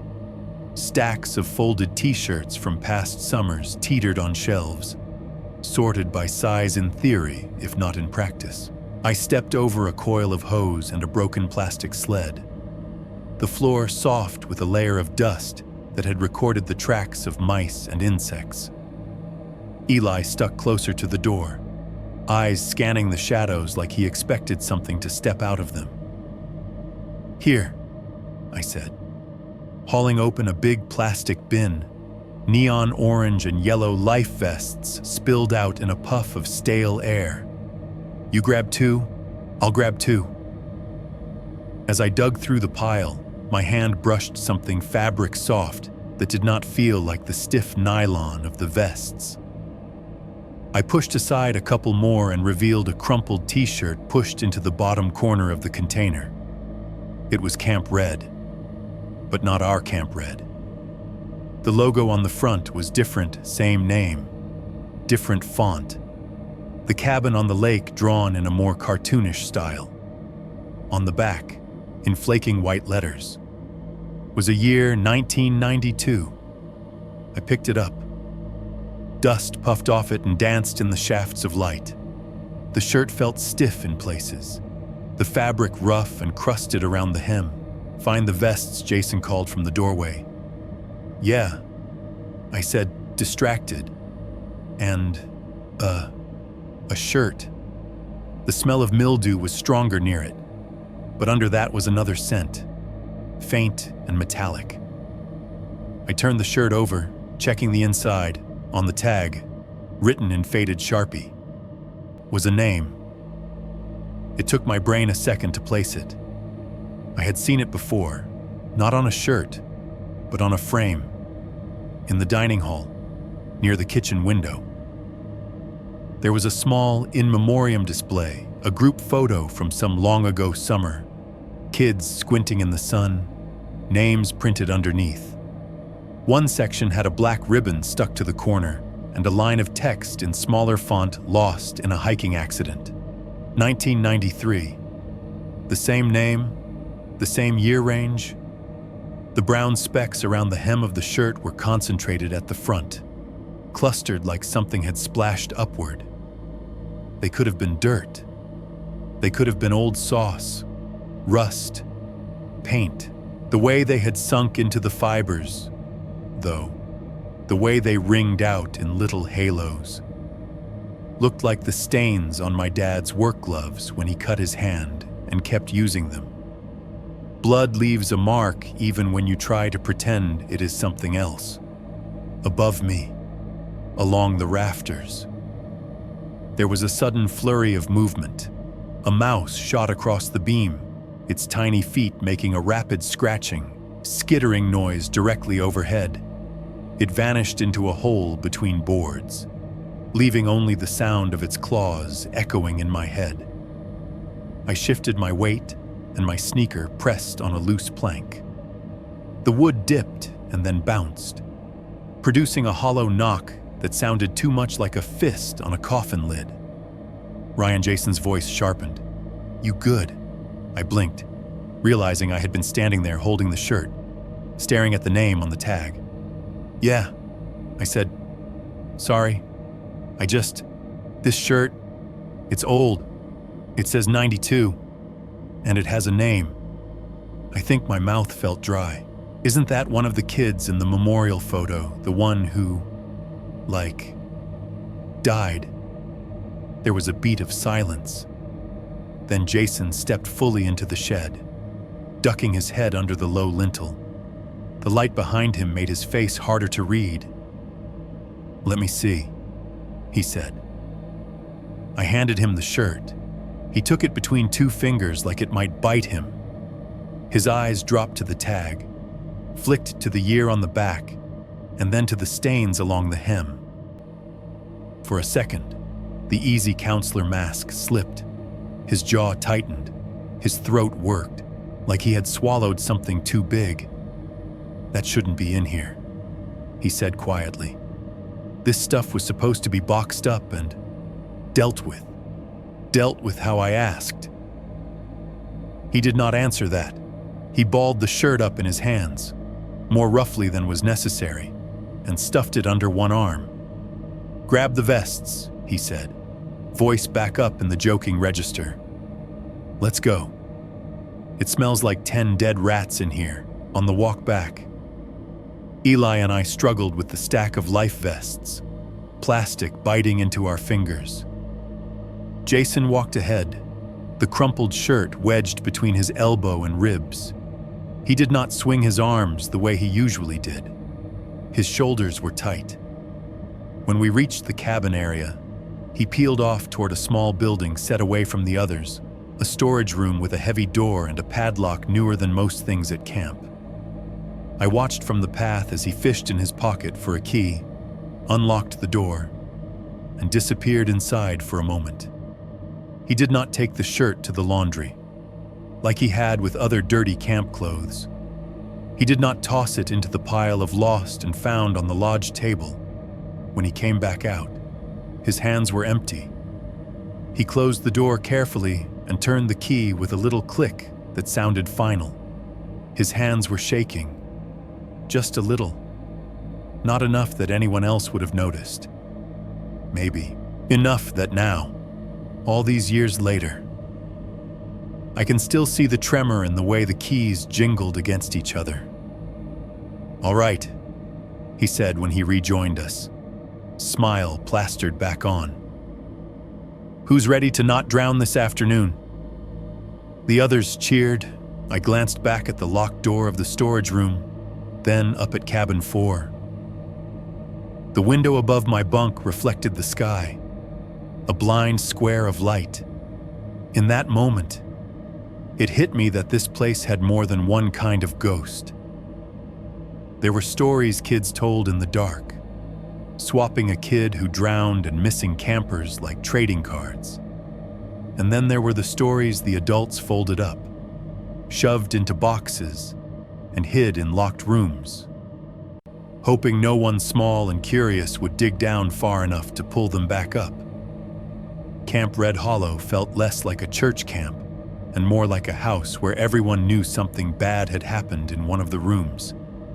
But no one wanted to say which one, so they just told you not to go down certain hallways. And if you asked why, they smiled too wide and told you to focus on the fun. 3.1 Xylophone branches by the 3rd or 4th day. Camp had settled into a loop that felt like it could go on forever. We woke up to the sound of Jason's whistle and the ceiling fan ticking overhead, dragging hot air around like it was doing us a favor. Somebody's watch would start beeping at 7, and half the cabin would groan. We'd stumble into shorts and t-shirts, pull on the same socks we'd kicked off in the night, and shuffle down the path toward the flagpole in a loose, yawning line. Every morning they made us stand with our cabin groups, while a counselor raised the flag and someone's voice cracked on the anthem. The dew on the grass soaked through our sneakers. Mosquitoes whined around our bare legs. The sun would already be hot on the back of my neck, burning away any excuse to pretend the day was still new.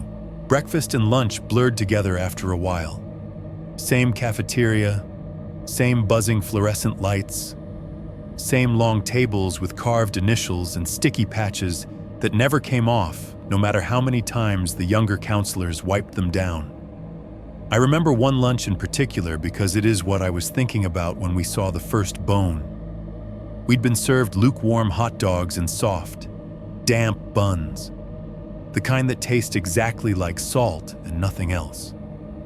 The mac and cheese was the color of safety vests, and somehow both watery and clumpy at the same time. The noodles overcooked into swollen slugs. We got plastic cups of off-brand fruit punch that turned everyone's lips an artificial red. And the pitcher on our table had a crack down one side so it leaked onto the wood every time someone poured. The dining hall smelled like ketchup and sweat and fried mystery meat. Trays clattered, kids yelled, a fan in the corner clicked with each rotation, a rhythm slightly off from the tick of the lights. Jason made us all drink our punch and eat at least one dog, so you don't pass out on the trail later and make me carry you. After lunch, we were lined up outside, bellies sloshing, for a nature hike. Miss Carter insisted it was a great way to see God's creation. Jason muttered under his breath that it was a great way to get eaten alive by mosquitoes. But he slapped on a smile when she looked at him. Our supervised hike started on a wide path winding behind the cabins. The dirt had been trampled by years of sneakers, packed hard and smooth. A few minutes in, though, the trail narrowed. Trees closed in on either side, their roots knotting into the path like veins. We fell into a single file line, following whichever counselor was at the front. The air back there felt different. The open brightness of the field and cabins dropped away, replaced with a green dimness that soaked up sound. The cicadas were still going, but now they seemed to come from every direction at once, layered over the chirp of birds we never saw and the occasional snap of a twig under someone's foot. "Stay on the trail," the lead counselor called. "If you can touch the trees on either side, you've gone too far." I tried not to think about the rule from the first day you can explore, as long as you can still see the cabins, and how we were now walking deliberately into a place where you could not. The path skirted the woods behind our row of cabins, keeping them just out of sight every now and then through breaks in the trunks. I'd catch glimpses of familiar shapes, the edge of a roof, the glint of sun on cabin 4's small window. It felt like we were seeing the backs of everything, the wrong side. "Hey," one of the kids near the front said suddenly. "What's that?" The line bunched as people slowed. Jason, who was walking somewhere in the middle, said, "Keep it moving, guys." But even he sounded curious. I craned my neck to see around the kid in front of me. At first, I thought it was just some trash snagged on a low branch, a plastic bag someone had lobbed and forgotten. But as I squinted, the shape resolved into something else. Hanging from a branch at about eye level was a little bundle of something. As we shuffled closer, I made out the details. It was bones, small ones. They'd been cleaned of whatever had once been around them. White, smooth, some of them polished by weather or handling. They were threaded together on a length of clear fishing line, tied in such a way that they dangled in a rough half circle. Every time the breeze moved through, they clinked gently against each other. The boy in front of me stopped dead. "Gross," he said. But he did not sound entirely disgusted. There was awe in there too. "Keep walking," the front counselor repeated, but now everyone was seeing it. "Whoa, there's another one," someone behind us said, "and another, and another." Once we noticed the first, we started seeing the rest, every few feet along the edge of the trail, just brushing the invisible line between path and woods, were more little clusters. Some were strung tight and neat, the bones lined up in order. Others were messy, a clump of vertebrae and whatever else left to knock together. As the wind came through, the bits of bone tapped and clicked against each other with a sound that was both delicate and awful, like a tiny xylophone made from knuckles. Kids did what kids do. "Dude, that is so metal," Jared breathed. "Are they real?" Matt whispered. One boy couldn't handle it. "You." "No," he said, face wrinkling. He grabbed a fallen stick and lobbed it at the nearest bundle. It swung wildly, bones knocking together in a rapid clatter. "Hey," Jason snapped. "Knock it off!" He pushed his way to the front of the group, jaw tight, up close. It was easier to see which bones were definitely animal long, thin bird legs, gnawed on rib bits. But there were a few pieces that made my skin crawl. Little tapered things that looked a lot like fingers, maybe from a raccoon, maybe from something else. They're just like squirrel bones, right? Devin said, voice a little too loud, like some witchy kids made decorations or whatever. TikTok crap. Local kids messing around, Jason said, and I recognized the phrase as something he'd heard from someone else. Doesn't matter. We're not playing with them. He reached up and smacked at the one hanging nearest the path, knocking it loose from its branch. It fell into the undergrowth with a papery clack, disappearing into dead leaves. He took 2 quick steps and swatted another one down, muttering a curse under his breath that he probably forgot we could hear. "Come on," he said. "Everybody keep moving. Nobody touch anything that looks like it used to be inside of something." Our line crept forward again, but now the air felt different. Less like a hike, more like a corridor we were being permitted to pass through. Every time my eyes slid to the side, another cluster of bones swung lazily, their outlines blurred in my peripheral vision. As we walked, I noticed something Jason did not knock down. It hung a little further in, just past the reach of his arm. Smaller bones, strung more carefully than the others, woven together in a pattern that almost looked decorative. The knot where the fishing line met itself was tight and intricate. The kind of knot you only learn after you've tied and retied something 100 times. It was not the sloppy work of bored kids daring each other to be creepy. Somebody made these with care. I swallowed hard. The cicadas shrieked louder in that moment, a wall of sound pressing in. My foot caught on a root and I stumbled, catching myself on a tree trunk. The bark under my palm was rough and sticky with sap. "Watch your feet," Jason called back, like he had eyes in the back of his head. His voice sounded strained. Once we left that section of the trail behind, the bones faded into the background again, hidden by turns and bushes. The counselors started talking louder about plant names and animal tracks, overcompensating, like more information would erase what we had just seen. "See this," the lead counselor said, kneeling to point at a set of deer prints in the mud. "Whitetail. They come down here to drink from the creek." Nobody cared. We were all still hearing the same thing, because as the wind picked up behind us, back where the path narrowed and the bones still hung for anyone who knew where to look.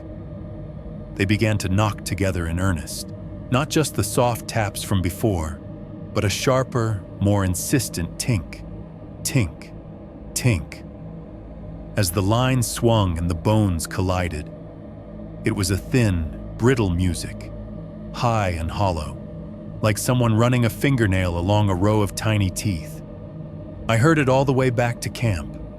It threaded through the slap of our shoes on the dirt, through the counselor's jokes, through the rattle of the equipment shed door when we passed it, even during dinner, while trays slid and forks scraped. A part of my brain kept replaying that sound in the gaps between other noises.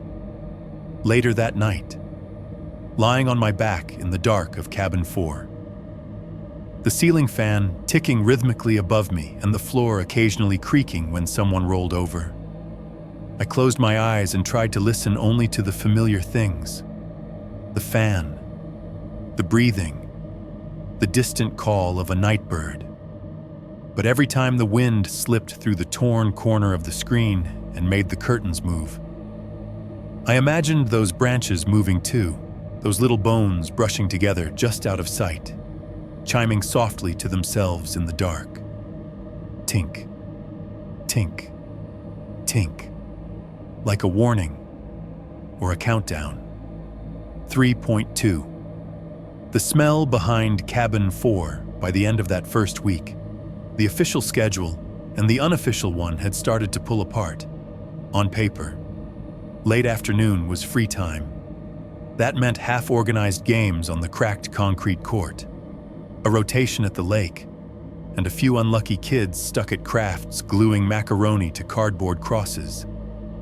In reality, it meant Jason and the other counselors stood in a loose ring and pretended not to see half the camp, doing whatever they wanted, as long as no one was actively bleeding. That day, the sun felt like it was sitting just above the tree line, heavy and close. A group of boys had taken over the basketball court, the sound of the ball echoing off the metal backboard in hollow booms.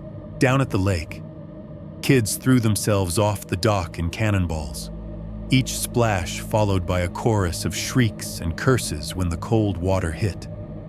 I did not feel like being splashed or shoved or elbowed. My sunburned shoulders still itched under my t-shirt. My head hurt from the constant noise. So I did what I usually did when everything got too loud. I drifted to the edges.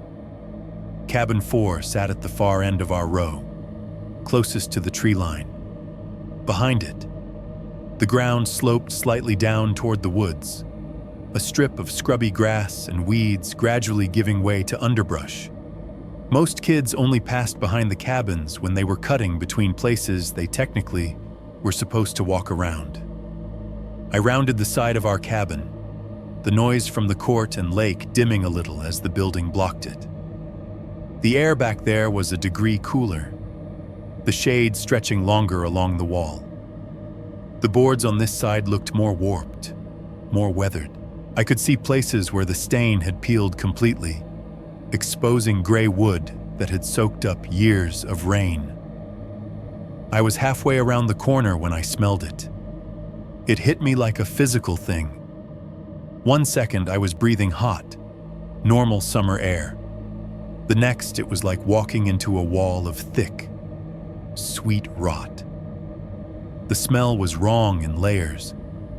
There was the sour, sweet decay of something that had been dead a while, the kind of smell you get driving past roadkill on a shoulder in July.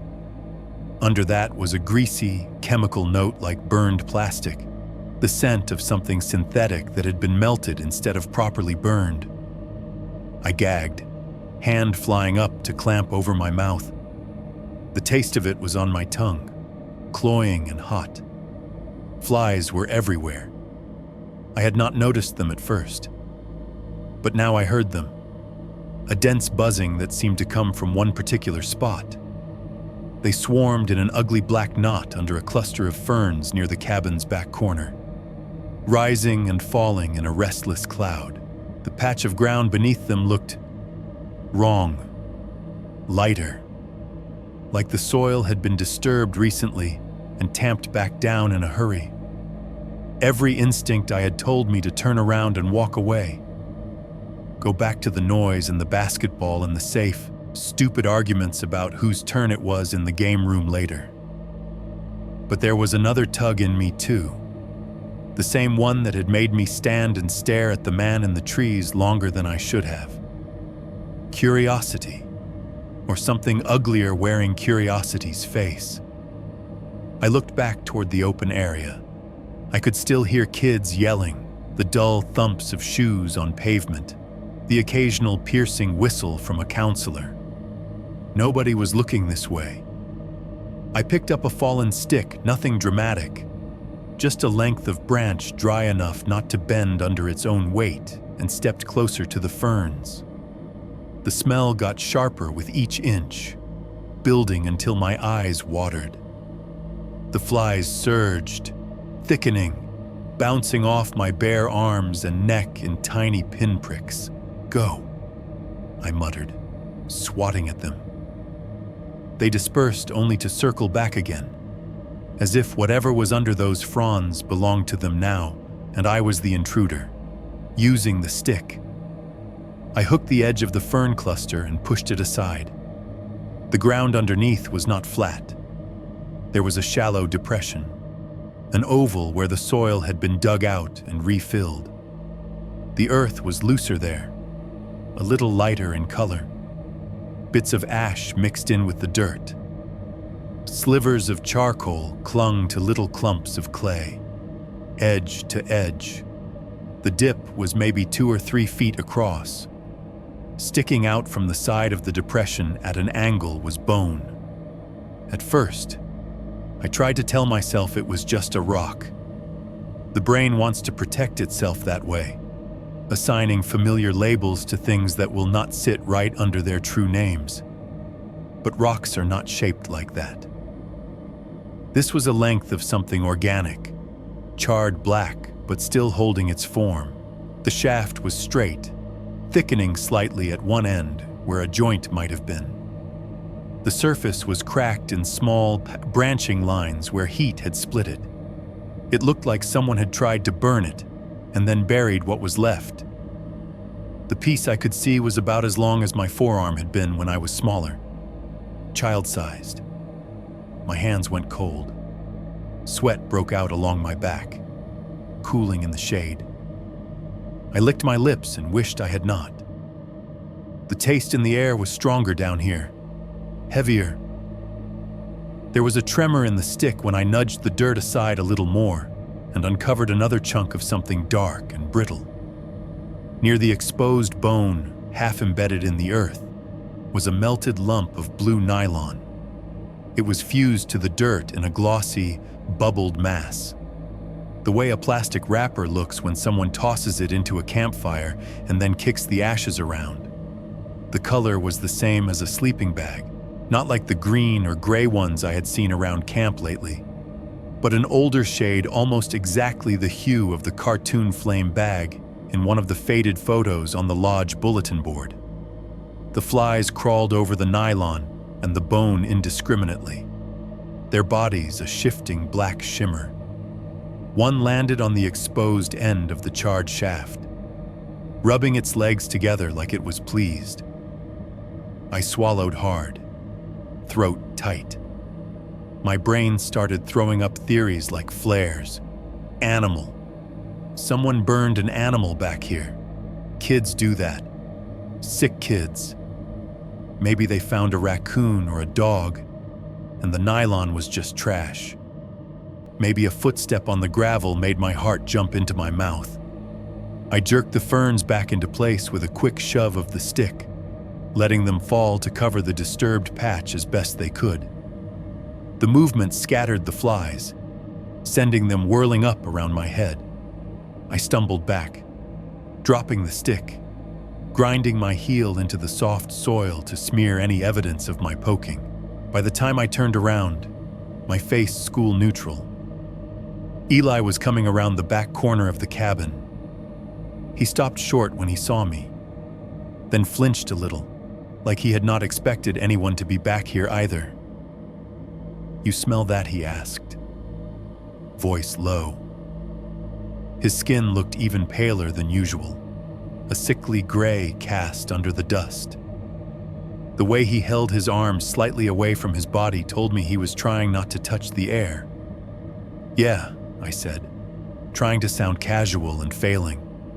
My voice came out thin, probably like a dead raccoon or something. Eli's eyes moved past me to the cluster of ferns.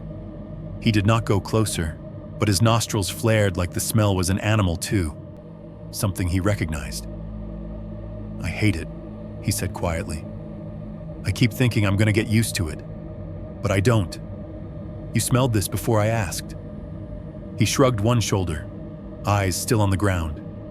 "Not like this. Not this strong. Just sometimes.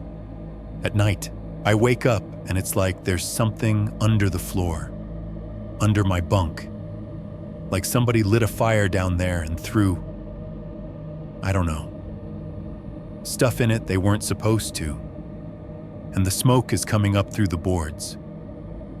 I thought of the tick of the fan, the creak of the floorboards, the way the cabin sometimes felt like it was breathing with us. I thought of the bones hanging from branches along the trail, clinking together in a wind that did not quite reach the clearing. "You tell Jason," I asked. He shook his head. "What am I gonna say? Hey, sometimes I smell burning bodies when I wake up. They'll send me home for being a freak." He tried to smile, but it did not reach his eyes. Sweat had gathered at his temple, catching the light. We stood there in an awkward silence, both of us pretending not to look at the ferns. "Come on," I said eventually. "They're gonna yell at us if we're late for whatever fake fun thing is next." We walked back around the cabin. The smell clung to my clothes, or maybe it just clung to my mind. Either way, it followed. That night, Cabin 4 was hotter than usual. The air felt heavier, like it had picked up weight during the day and brought it inside with us. Jason did his final head count, told someone to put their flashlight away 3 times, then killed the overhead light and left us with only the weak glow from the window and the rotating shadow of the ceiling fan. I lay on my back, staring up. The fan wobbled, its bent blade making the whole fixture sway a fraction of an inch with each spin. It made that same tick-tick-tick sound it always did, but I noticed it differently now. It sounded less like metal on metal and more like a finger tapping in time with someone's breath. In, tick, out, tick. Below me, Jared was already snoring, his exhale a little whistle. Across the aisle, someone turned over, their mattress springs groaning. Floorboards responded with a tired creak, like something shifting deeper down, rearranging the weight it carried. I closed my eyes, willing sleep to come. It did not. Under the fan's rhythm, beneath the rustle of blankets and the occasional cough, there was another sound, faint, so much so that I kept telling myself I was imagining it. But once I heard it, I could not unhear it, a crackle, far away and low, like the last embers of a fire someone had tried to stamp out. It had that particular broken glass quality of flames chewing on something that never should have gone into them: plastic, metal, bone. Every so often, under the crackle, there was a soft clack, barely there. The kind of sound you might hear if you dropped a single dry stick onto a pile of others, or if something hard shifted in hot coals and touched another piece of itself. I told myself it was just the old wiring in the walls, the building cooling down, the lake, anything else. But when I finally slipped into a shallow, uneasy sleep, The dream I had was of standing behind cabin 4 again, stick in my hand. Ferns pulled back. Only this time, the ground was not just disturbed and charred. This time, the whole patch of earth was breathing, lifting and falling in little jerks. And that crackling sound was not fire at all. It was something underneath, grinding its teeth. 3.3 taps on glass and a picture that did not exist. The storm rolled in right before dinner. All afternoon, the sky had been going strange, too bright around the edges, too dark in the middle. The air got that heavy, electric feel, like the whole camp was a lung drawing in a breath it did not know how to let out. The counselors kept glancing up at the clouds between their fake cheerful instructions, counting something only they understood. By the time we were scraping the last of the gray meatloaf off our trays in the dining hall, the first thunder had started, low and far away, like someone moving furniture in the basement of the sky. Rain hit the roof in scattered taps that grew more confident with each minute, until it sounded like 1,000 fingers drumming on the metal all at once. "All right, guys, Ms.," Carter said after Grace, raising her voice to be heard over the rising roar. "No evening lake time tonight. The trail down is too slick. You're staying in cabins after chapel. Indoor games only. Counselors. Make sure nobody tries to be brave and go splash in the mud." A chorus of groans went up, followed by the obligatory "aw, man," and one kid loudly saying thank God because he hated swimming. The lightning flashed white through the high windows, silhouetting the posters on the walls for an instant. For a split second, the smiling kids on Teamwork and Faith Build Strong Boys looked like black cutouts hanging from strings. By the time we slogged back to cabin 4, it was coming down hard. The rain hammered the metal roof in waves, turning the inside of the cabin into a drum. Water streamed off the eaves in sheets, pattering against the dirt outside and turning it into dark soup. The air smelled wet and metallic with a faint, sour undercurrent that made me think of the patch of earth behind the cabin, the charred bone and melted nylon I had covered in ferns. Jason did his best to keep us occupied. He pulled out a deck of cards and organized a half-hearted game at the central aisle, shuffling skillfully, flashing bits of tattoo on his forearm when his sleeves rode up. Thunder rolled somewhere off toward the lake, long and low, like it had miles yet to travel. "Storms are good sleeping weather," he said. "If any of you wake me up because you're scared of thunder, I'm sending you out to go hug a pine tree until you toughen up." Nobody believed he would actually do that, but we laughed anyway. When lights out came, the storm was already easing. The hardest rain had blown through, leaving softer, steadier sheets that whispered against the roof instead of punching it. The flashes of lightning had moved farther apart. The thunder followed a few beats late. A tired mumble. Jason made his last rounds, checking that our trunks were closed. Our stuff was off the floor in case any water seeped in. He paused by my bunk. "You good?" he asked quietly. "Yeah." I lied. Eli was already lying stiff on his back across the aisle, eyes open, watching the ceiling. Jared muttered something about wanting pizza in his sleep. Devin whispered one last half-true story about a kid getting struck by lightning on the dock years ago, until Jason told him to shut up or go sleep in the latrine. The overhead bulb clicked off.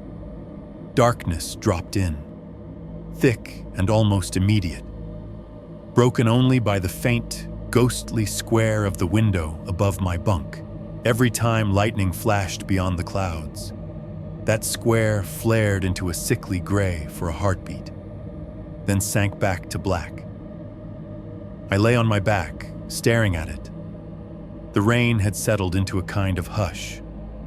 You could still hear it, but now it was a constant backdrop, a soft rush instead of a percussion section. The ceiling fan turned slowly, having been set on low, its crooked blade dragging a little. The ticking it made was quieter but more noticeable in the absence of the storm's roar. Tick, tick, tick. The cabin talked in its sleep. Someone's bunk creaked every time they rolled over. A board in the corner popped as it cooled. The place exhaled old heat and pulled in cooler air through whatever cracks it could find. My eyes started to blur from focusing on the window. Every time lightning flickered, I half expected to see a face pressed to the glass, something pale and wrong staring in from the dark. Nothing appeared, just the ghost of the ferns outside, the suggestion of branches. I let my eyes close for a second. That was when I heard it. At first, I thought it was just the tail end of a raindrop hitting at a weird angle, a single, light tick against the pane. Then another tick, tick. Too slow for rain, too separated. The rhythm was wrong. Rain came in patterns, drumming, pattering, 1,000 tiny impacts close together.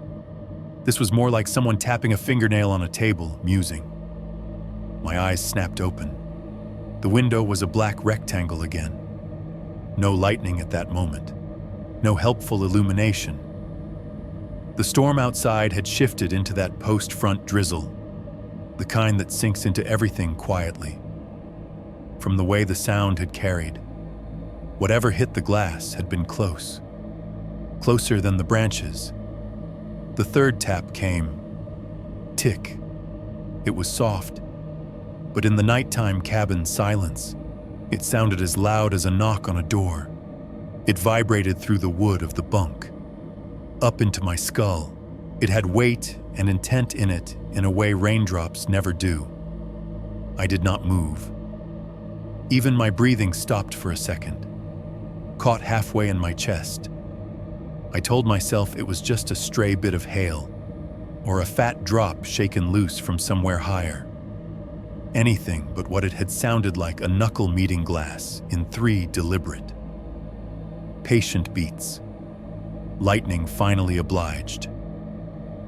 A jagged flash somewhere above the tree line poured gray-white light through the window for a fraction of a second. In that instant, the glass stopped being a black hole and became a flat, reflective surface. For that fraction, I saw the outline of a hand. It was not pressed fully against the glass, more like it hovered just an inch away, but the shape was clear enough. A pale palm, fingers too long, joints slightly off, like the bones inside had been put together with the wrong instructions. The thumb was lower than it should have been.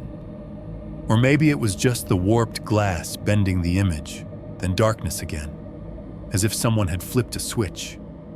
I stayed frozen the way I was, muscles locked. Every hair on my arms stood up. My heart beat so hard I could feel it in my throat, pounding against my tonsils. Sweat cooled rapidly on my face, making my skin feel tight. All the stories about what you're supposed to do in scary situations flew right out of my head. I did not sit up and yell for Jason. I did not lunge for a flashlight or try to be brave. I lay completely still, pretending to be asleep. Because some reptile part of my brain decided movement was the thing that would get me chosen. No more taps came. The rain whispered. The fan ticked. Someone snorted in their sleep and mumbled an apology to no one. I stared so hard at the nothing where the hand had been that my eyes began to ache. Time did something stretchy after that. It might have been 10 minutes, or an hour, or 5. At some point, my body did what bodies do with too little sleep and too much fear. It shut me down. I slid into a shallow, jerky half-sleep where I was aware of being in the bunk and in some warped version of the cabin at the same time. dreaming that the hand kept tapping but never hearing it. Next thing I knew, there was light. Not much, just the pale, filtered gray of morning prying its way past the curtains and the torn screen. Someone's alarm beeped faintly. Birds were chewing on their own arguments outside. The rain had stopped. The world had that scrubbed smell it sometimes gets after storms. Though under it, I thought I still caught a distant hint of the sweet, rotten smoke from behind the cabin. The sounds of boys waking up filled the cabin. Groans. Jokes. Someone complaining about their bladder. Jason's voice telling us to get moving if we wanted breakfast. I rolled onto my side, groggy, my head thick from fractured sleep. My cheek brushed something cool and smooth under the pillow. For a second, my brain shouted spider, and every muscle in my body tried to get me out of the bunk at once. I jerked up onto an elbow, hand coming away with the object tangled in my fingers. It was not a spider, it was paper. A small square of glossy paper, about the size of my palm. The edges were still faintly curled inward, like it had been pushed under the pillow quickly. The backside was white with that familiar matte texture. When I brought it closer to my face, I caught a smell I had not encountered outside of drugstores and old family albums. Chemicals. Polaroid chemicals. I rolled it over. The picture was of the inside of cabin 4. It had been taken from near the doorway, the angle slightly off to one side. The bunks were all visible, lined up like ribs. Shapes in each boy's tangled in blankets, mouths slack, limbs at odd angles. You could see Jared's mess of hair sticking up over the edge of the lower bunk. Matt curled around his pillow like a shield, Eli on his back, eyes closed, face smoothed out in a way it never was when he was awake. It was a view only someone standing inside the cabin could have taken. The door did not have a window. You could not get this shot from outside. You had to be in the room. The camera had to be pointing inward from the threshold. My stomach did a slow roll. The door, when it opened at night, always squealed, even if Jason eased it, even if you tried to hold it just right. The hinges screamed like an animal being stepped on. We had laughed about it on the first night, mimicking the sound. It had never once moved quietly. No one remembered hearing it move last night. The picture was well framed, too well framed. You could see the ceiling fan above, blurred in mid-rotation. The angle of the shot made the blades look like spokes in an eye. The center fixture a pupil staring down at all of us, and in the corner of the image, near my bunk, there was something else. Up in the upper right, where the wall met the ceiling, the light from the flash had caught a faint shape, not solid enough to say it was definitely a person, but wrong enough to say it was not just shadow, a suggestion of a shoulder, maybe the line of a jaw, the hint of something standing just out of frame, half caught in the mirror of the window glass. I held the photo so close my breath fogged the surface. The tiny hairs on my arms prickled. My hand started to shake, the glossy edges rattling softly against my fingertips. "Hey, dude." "You up?" Jared said from below, kicking the underside of my mattress. "We're gonna be late for that nasty oatmeal." "Yeah," I croaked. My voice sounded like it belonged to someone else. "Yeah, I'm up." My first instinct was to call Jason over, hand him the Polaroid, watch his face and see what kind of truth slipped out before he could school it. But then I imagined everyone crowding around, boyish jokes, accusations, maybe the photo disappearing into an adult's pocket just like the 1992 shirt had disappeared into the locked room. More than that, there was something about having it in my hand that felt private, not in a good way, more like a mark, like if I showed it, I would be telling whoever had put it under my pillow that I had gotten their message. Instead, I slid it quickly inside my pillowcase while everyone was still busy arguing over who smelled the worst.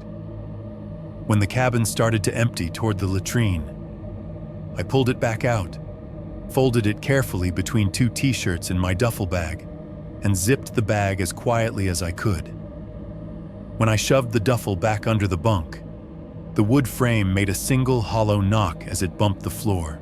The sound was almost identical to the one behind the cabin, when my foot had pressed down on the dirt over the buried bone, a knuckle on a coffin, or on the inside of a wall. The others poured out the door, tripping over each other, already talking about pancakes that we definitely were not getting. I sat there for a second longer on the edge of my mattress, staring at the space where the duffel had disappeared. Outside, the world smelled washed clean. Inside, Cabin 4 smelled like sweat and damp wood and something faintly chemical that clung to my fingers. I had found a photo that should not exist of a moment all of us had lived through without any memory of being watched. The angle was impossible, the timing worse. Whoever was taking these pictures was not just some bored kid with a phone. They were close, inside the cabin with us, at night, when even the counselors slept.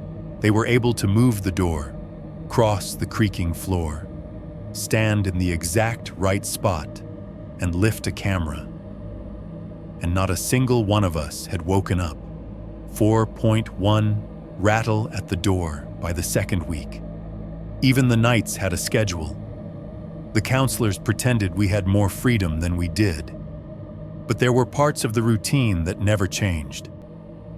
After evening activity and lights out, they would do what they called rounds. We all knew what that meant. Somewhere between 10:45 and 11, you'd hear footsteps on the cabin steps, the tired thump of a counselor's hand on the door, and a voice. Cabin 4, doors locked, lights out. You good? Someone inside would mumble, yeah. Jason would answer for us if he was awake. The handle would rattle once, and then their shadow would pass on to the next building. We'd joke about it, whispering lines back and forth after they left. The door checks were just part of the landscape, like the tick of the fan, the creak of the floor, the distant slap of water on the lake. Annoying, predictable, safe. They never came later than 11. Not once. The night I am thinking about now, I remember because I checked. I had fallen asleep hard, dropped into it like a stone in water. I do not remember my dreams, only the feeling that I was deep, far away from my body. When something started hauling me back up. At first I thought it was part of whatever I had been dreaming, a faint, repetitive sound. Close enough that my brain tried to fold it into some half-remembered hallway scene. Then the rest of me surfaced and realized it was real. Metal, softly scraping on metal. I lay still, heart picking up speed before I was even fully awake. The cabin was dark, that thick, pressed darkness where your eyes keep insisting they can see shapes. But they are just ghosts of what you know is there. The only light was a thin line of gray under the door, where the gap at the threshold let in the faintest hint of what might have been moonlight, or just the sky being less black than the ground. My cheek was mashed into the pillow, my neck stiff. For a moment, I did not move anything but my eyes. I watched that line under the door and listened. There it was again. Shk, shk, shk, shk. The sound of a metal handle turning against the resistance of a lock. Very slowly. Not the brisk twist the counselors did at 11 when they were half annoyed and half sleepy, wanting to get through their checklist and go back to the staff lounge. This was careful. Testing. I pulled my wrist closer to my face, the plastic of my cheap digital watch sticking a little to my skin with sweat. The dull green numbers blinked up at me when I hit the side button. 403A. My stomach dropped in a way I still feel when I think about that number. At 403, the counselors were in their own bunks across camp. At 403, the only people supposed to be awake were the things in the woods, and maybe the man in the army jacket, if he was real and not just a piece of my imagination that had grown teeth. The mattress springs creaked when I shifted to get a better angle. The sound seemed deafening in the still cabin. Below me, Jared snorted in his sleep and rolled onto his side. Blanket scrunching. The handle kept going. Shk, shk. A faint, muted clink as it reached the limit of its turn against the latch. Then back again. Shk, shk. There was no knock, no soft. Cabin 4. You good drifting through the wood. Just that slow, patient attempt at entry. My mouth went dry. I could taste dust and whatever sour trace of fear rises in your throat when you realize you are completely at the mercy of what is on the other side of a door. My brain grabbed for the least terrifying option and held on, white-knuckled. It's Jason. He got up to pee, decided to check on us. Got the time wrong. Maybe he's sleepwalking. Maybe we're good.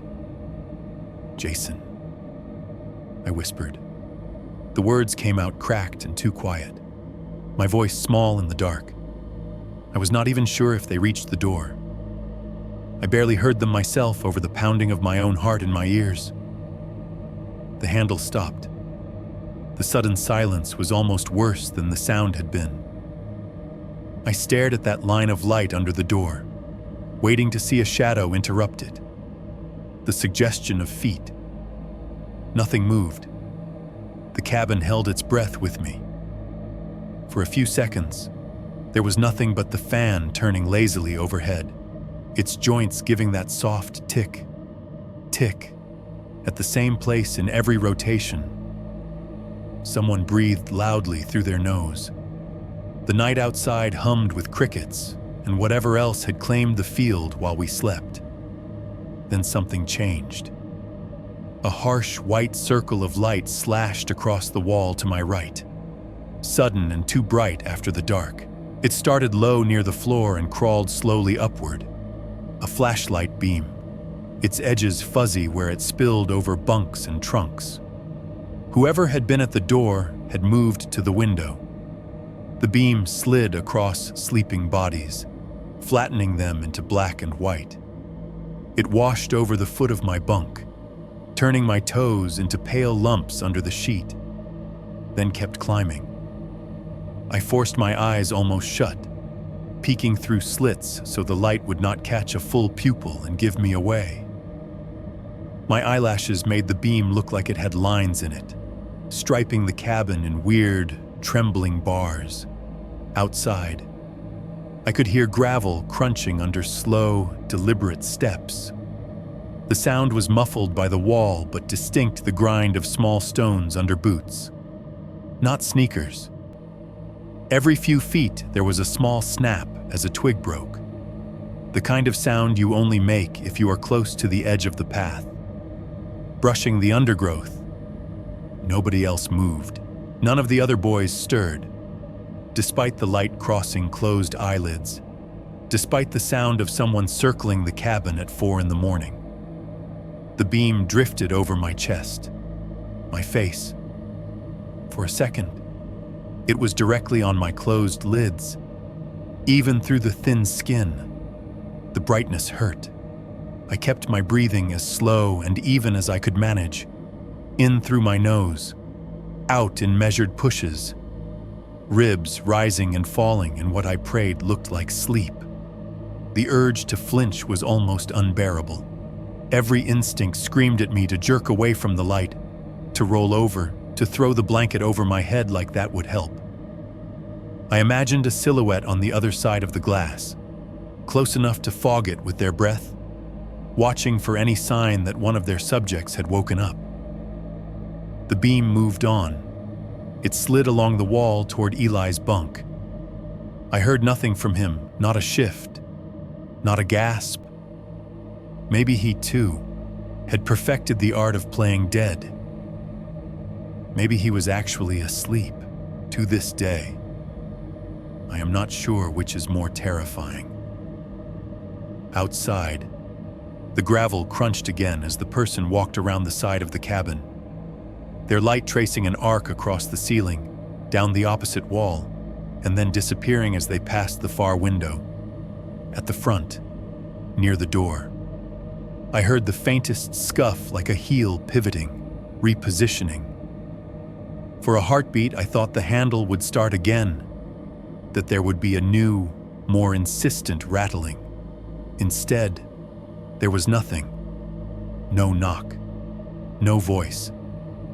Just the slow fade of bootsteps receding into the night, swallowed by the hum of bugs and the distant titch-stitch of the fan's chain brushing the glass globe with each turn.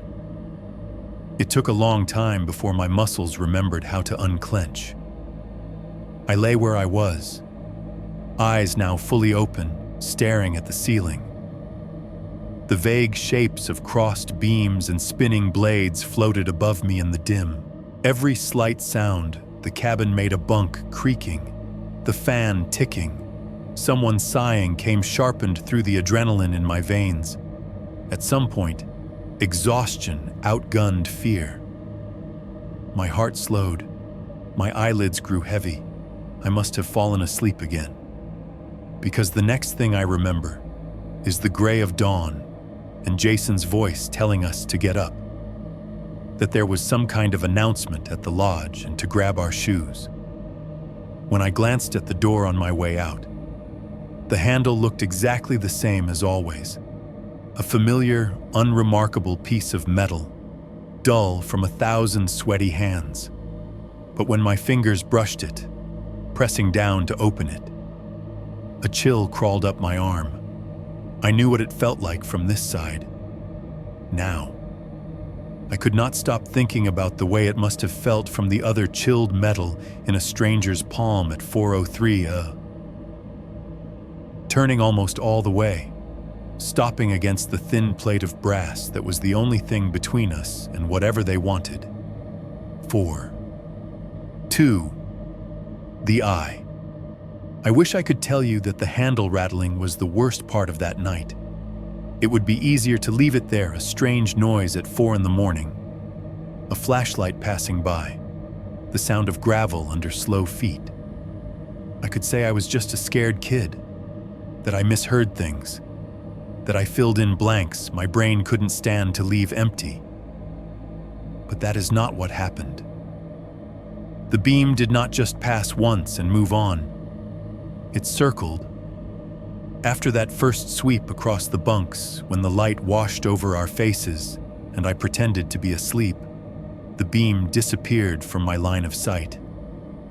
I heard the crunch of gravel as whoever held it moved along the front of the cabin toward the far end. For a moment, I thought they were leaving. The fan ticked overhead. Someone snorted and rolled over, oblivious. My heart started to come down from the high, like maybe I had overreacted. Maybe it was just Jason after all, doing some extra late, extra paranoid check because of the storm. Then the light came back. It showed up first on the opposite wall, a faint glow that grew into a solid white circle as it slid across bunk posts and the dresser. This time it moved slower, not a sweep, but a steady, crawling inspection. The pattern became clear. The beam drifted past one window, vanished for a few seconds, then reappeared at the next, working its way around the cabin, window to window, lap after lap. Each pass took longer than the last, as if whoever was outside was stopping to study each sleeping shape one by one. My skin felt 2 sizes too small. I could feel every bead of sweat, every thread in the pillowcase under my cheek. I kept my eyes open just enough to track the light, forcing myself not to flinch when it passed close. On the second lap, it lingered longer at Matt's bunk. I could see his glasses on the crate next to his head, the lenses throwing back a tiny duplicate beam. The light trembled a little, as if the person holding it was breathing harder now, or maybe laughing silently. Then it moved on. On the third lap, I started counting. 1, 2, 3 breaths as it moved over Jared. 4, 5, 6 as it hit the empty space by the door. 7, 8 gone. Then back again, starting near Eli's side, crawling along the boards, up the wall. Every time it vanished, I could hear the gravel under boots. Not heavy steps, not a stomp. Measured, like the person had done this enough times to know exactly how far to move to line up with the next window. At some point, my fear stopped spiking and settled into a cold, steady burn. There's only so long your body can sprint in place before it switches to something else. On what I think was the 4th pass, the beam reached the window nearest my bunk and just stopped. It had swept over this window before. A clean arc of light that washed across the wall and kept going. This time, it hit the bottom edge of the glass and froze.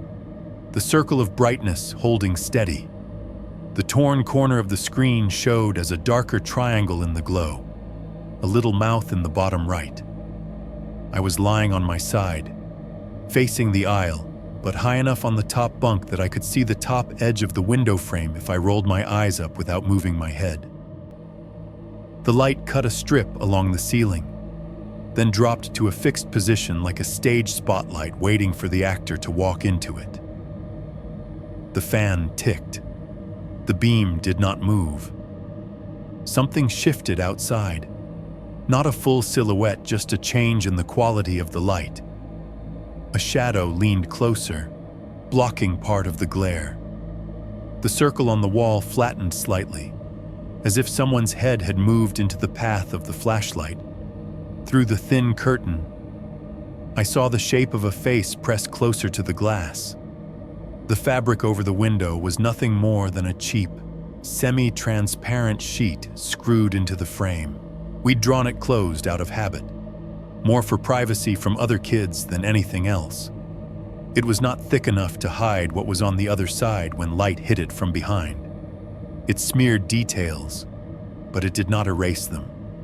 Nose, forehead, the curve of cheekbone, the outline of lips too close to the surface. The face stayed there, unmoving, for a count of 3, long enough for the fan to tick twice, for my lungs to start burning from how shallow and quiet I was forcing my breaths. Then the light shifted, just an inch. It slid up, catching the edge of the curtain and a sliver of bare glass beyond it. For a heartbeat. The fabric and the darkness aligned just enough that I saw one eye. It was pressed so close to the pane that the lashes almost touched it. The sclera, the white of the eye, was not white at all. It was yellowed, the off color of old paper or nicotine-stained walls, threads of blood spiderwebbed out from the iris, which was a washed-out green or gray that looked more like a bruise than a color. The skin around it was wrong too dry, almost flaky, with small cracks radiating from the corner like dried mud in a riverbed. For that fraction of a second, we locked eyes. I know how that sounds. I know how easy it is to misread reflections and angles in glass, but there was no mistaking it. That eye widened just a fraction when it realized I was awake. The pupil dilated, swallowing more of the sick yellow. My body reacted before my brain did. A strangled sound tried to claw its way up my throat, and I slammed my hand over my mouth to stop it. My palm tasted like sweat and the ghost of cafeteria ketchup. I bit down on the base of my thumb hard enough to leave an imprint. Below me, the bunk shifted. "Ryan," a voice whispered. It was Eli from the lower bunk across the aisle. Not directly under me, but close enough that any movement I made would travel through the frame. His voice was blurred with sleep and something else, fear. Maybe. Or that half-awareness when your brain knows something is wrong before you have details. I reacted on instinct. I pushed my heel down against the metal frame of my bunk in a quick, sharp shove. The impact made the structure vibrate, a small jolt that traveled to Eli's bed. It was not hard enough to hurt him, just enough to say, "Shut up." The eye in the window didn't blink. That might have been the worst part. It just stared, wet and unblinking. The skin around it crinkled in a way that suggested a smile on the unseen half of the face. I could hear every little sound my body made inside my own skull heart hammering. Breath wheezing softly through my nose where it pressed against my palm. The tiny creak of muscles tensing in my arm. The flashlight beam, which had been held steady all this time, quivered slightly. A muscle twitch. A grip tightening. For a second, I imagined the hand holding it cracked knuckles, chewed nails, that same yellowish skin. I imagined those fingers just flexing around the rubber handle, deciding. Then, slowly, so slowly, I wanted to scream at it to just get it over with. The light slid away. The circle on the wall moved off my window, drifted across the ceiling, and then began its crawl toward the next bunk. The silhouette of the face peeled back from the glass, leaving nothing but my own faint reflection in the dark, eyes wide and wet. The pressure in my chest eased by a millimeter. I kept my hand over my mouth. I kept my heel planted, pinning the bunk, like whatever thin metal and cheap wood lay between me and the floorboards could anchor me in place. The beam made one more full circuit slower this time, as if savoring the last look.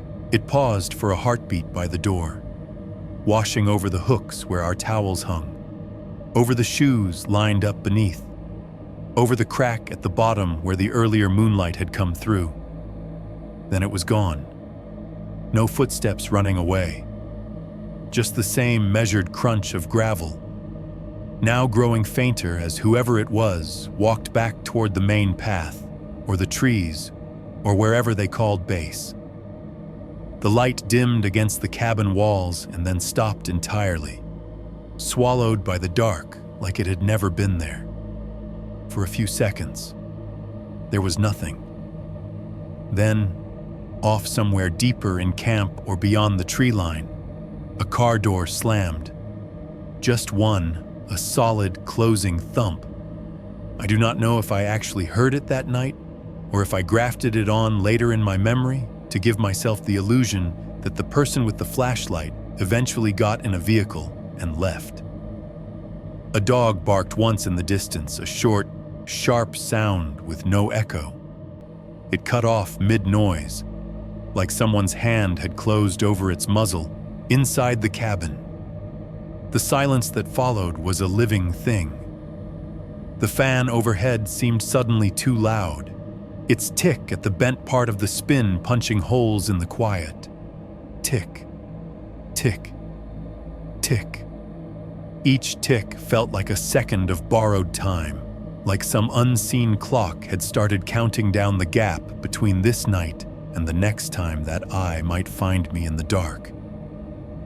I lay there until my arm went numb from pinning my own mouth, until my jaw ached from clenching.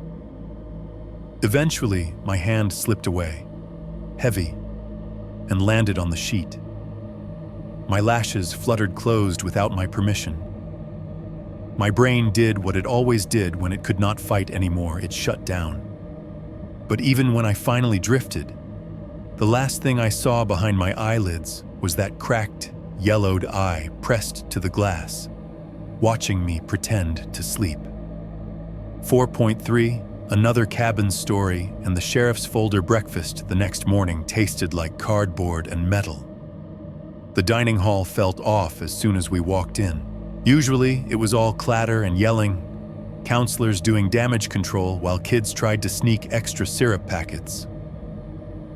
That morning, the noise was thinner, stretched. Conversations dropped off as we passed, picked back up in weird little pockets. A few of the counselors were huddled near the kitchen door, talking in low voices, eyes flicking out over the room. I sat down at our usual table with a tray I barely remembered loading lumpy scrambled eggs. Toast that looked toasted but somehow wasn't. A puddle of grayish gravy. My stomach twisted at the smell.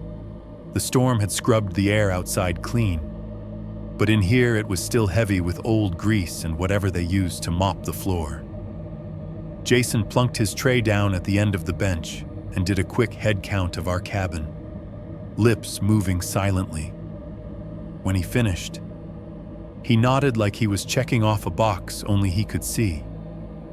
I stared at my plastic fork, then at him. "Jason," I said. Before I could talk myself out of it, he looked up, half a piece of toast hanging from his mouth. "Yeah." The words jammed in my throat for a second. Saying it out loud meant it had actually happened, no more fantasy of waking up at home and realizing it was just another camp nightmare. "Someone tried our door last night," I blurted, at, like, 4. "It wasn't you." They rattled the handle and then walked around with a flashlight. They stopped at my window and my voice started to shake. I hated it, but I couldn't stop it. The memory of that eye pressing to the glass was still too fresh, too raw. Jared swallowed his mouthful of eggs. "I saw the light," he said quickly, like, in my sleep I thought it was lightning, but it was just one big circle moving on the wall. "I heard it too," Matt added quietly. "The crunching outside. I thought I was dreaming." Eli didn't look up from his tray. His fingers were clenched so tight on his plastic cup that it bowed inward. "The handle," he said. "I heard the handle." Jason's face drained a couple of shades. He set his toast down very carefully, his hand suddenly looking older, the tendons standing out. "Okay," he said after a second. "Okay. Everybody calm down. Eat. I'm gonna talk to someone about it." He pushed up from the bench, like he'd just remembered how legs worked, and beelined toward the staff corner. We watched him approach 2 of the older adults, the ones who weren't just college kids in red shirts. One was Ms. Carter, the program director, her clipboard tucked under her arm like always. The other was a heavy-set man with a sunburned neck and a permanent squint I'd seen fixing something near the docks. Maintenance, maybe phone calls. The kind of guy who wore a ring of keys like a badge. From our table, we couldn't hear Jason's words, but his hands did the talking for him. He mimed a handle turning, a flashlight beam sweeping, someone standing outside. His shoulders hunched in like he was bracing for impact. Miss Carter's face went tight. She didn't gasp or clutch her chest or anything obvious. She just exhaled through her nose, long and slow, and shot a quick look at the other man. It was the kind of look grown-ups exchange when a kid says something that confirms a problem they already suspected. Not surprise, recognition. The maintenance guy rubbed the back of his neck and nodded once. His mouth shaped a word that looked a lot like again. They waved Jason and us over to the side hallway by the drink station. We clustered there with our half-finished trays, The smell of coffee and powdered juice close and sharp. "Tell us exactly what happened." "Ms." Carter said. So we did. Or tried. I told her about waking up at 4:03, about the handle turning slow, about the flashlight moving window to window. I left out the eye. Somehow that detail felt like something I couldn't hand to them yet. Like it would stick to their fingers and make everything worse. Eli talked about the sound of the metal scraping against the latch. Jared confirmed the light. Matt mentioned the crunch of footsteps outside. The way nobody had knocked. The whole time. Ms. Carter's expression stayed in this tight, polite zone. She nodded. She asked what time, how long, whether we were sure it wasn't a counselor. The maintenance guy just stared past us at the far wall, jaw working, when Eli mentioned the handle again. Her eyes did that flicker thing I'd seen on Jason. Not fear, exactly. More like someone connecting a line between 2 points and not liking the shape it made. "Okay," she said finally. "Thank you for telling us. You did the right thing. We're going to handle it. For now. Nobody leaves their cabins after dark for any reason unless a counselor is with you. Understood? Even for the bathroom, we'll figure something out." Her tone was calm, but there was an edge under it. Camp director panicked, trying hard to be hidden. On the way out of the dining hall, we passed Cabin 3's table. Their counselor, a tall guy with a man bun and a too-deep V-neck under his red shirt, was bent close to one of the younger kids. The kid's face was blotchy and pale, his eyes red. He kept rubbing his arm like it hurt. I'm not making it up. He was saying, he was, like, right there. Man bun didn't notice us listening? "I believe you," he said. "Only halfway convincing. Just keep your voice down." "Okay." We caught bits and pieces as we moved past. The words snagging in my brain. "Had to pee. Went out after the storm. By our door. Like he was kneeling. Something in his hand. Like a hook. Later. When we weren't supposed to be listening." The story filled in. The boy from Cabin 3 had woken up sometime after the storm to a full bladder and the sudden, urgent knowledge that if he didn't get to the latrine, he was going to be the kid everyone made fun of for the rest of the week. His counselor was snoring, his cabin mates dead to the world. They all did what we did, sometimes slipped out alone, banking on not getting caught. On his way back from the concrete block bathrooms, still barefoot, he cut across the clearing like always, aiming for his cabin's shadow. It was quiet in that way things sometimes are after rain, the world holding its breath. As he got closer, he saw someone crouched by his cabin door, half hidden in the dip of light from the single porch bulb. At first he thought it was his counselor playing some kind of prank, or maybe maintenance, fixing the squeaky hinge. Then his eyes adjusted. The man was hunched low, shoulders almost level with the doorknob.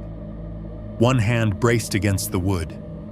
In the other, he held something thin and metallic, sliding it slowly into the lock.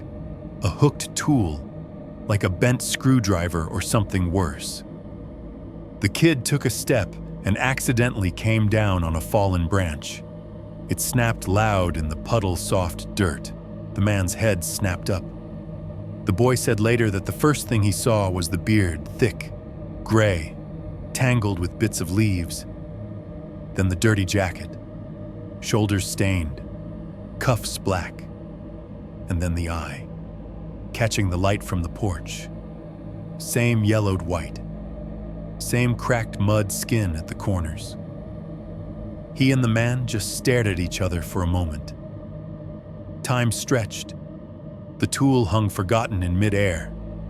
Then, instead of running or lunging, the man did the thing I still have trouble wrapping my head around.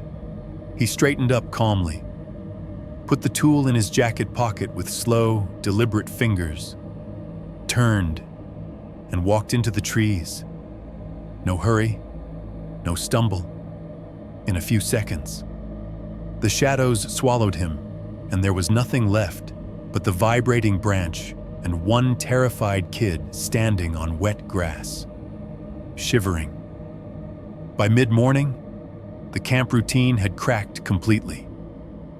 They called an early all-camp devotional to get us into the chapel and out of the way.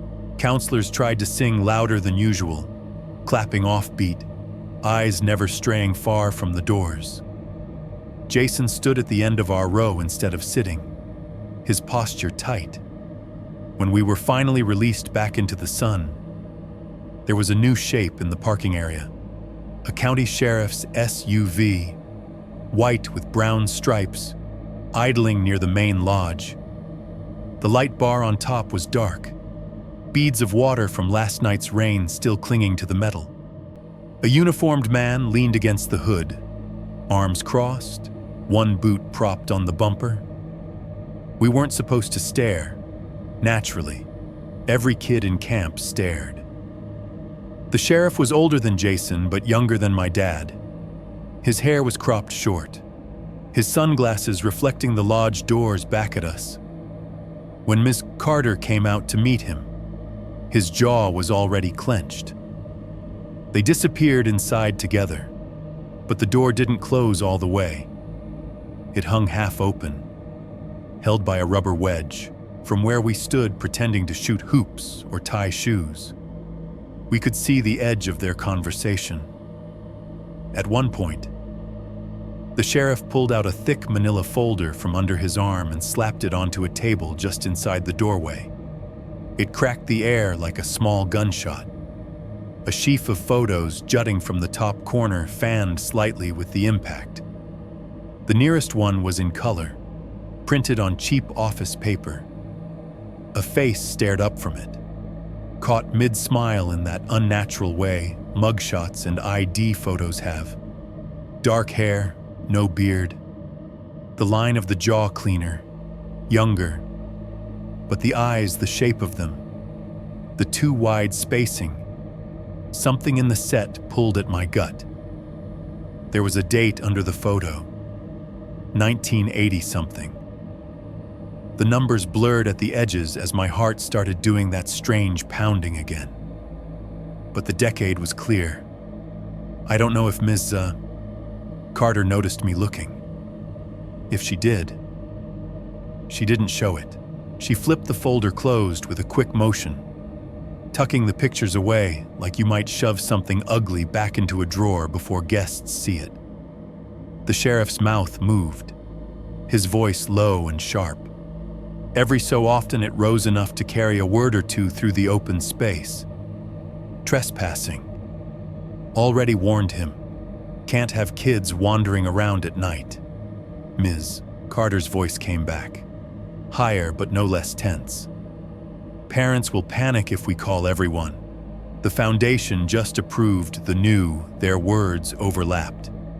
Fragments of adult calculations about liability and dollars and how much fear a place could afford to show.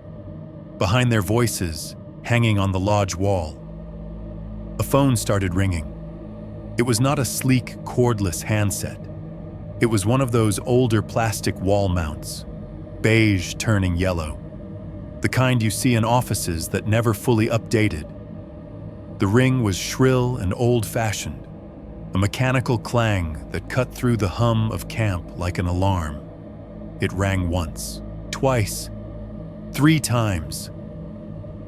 Neither of them moved to answer it. The sheriff jabbed a finger at the closed folder. Ms.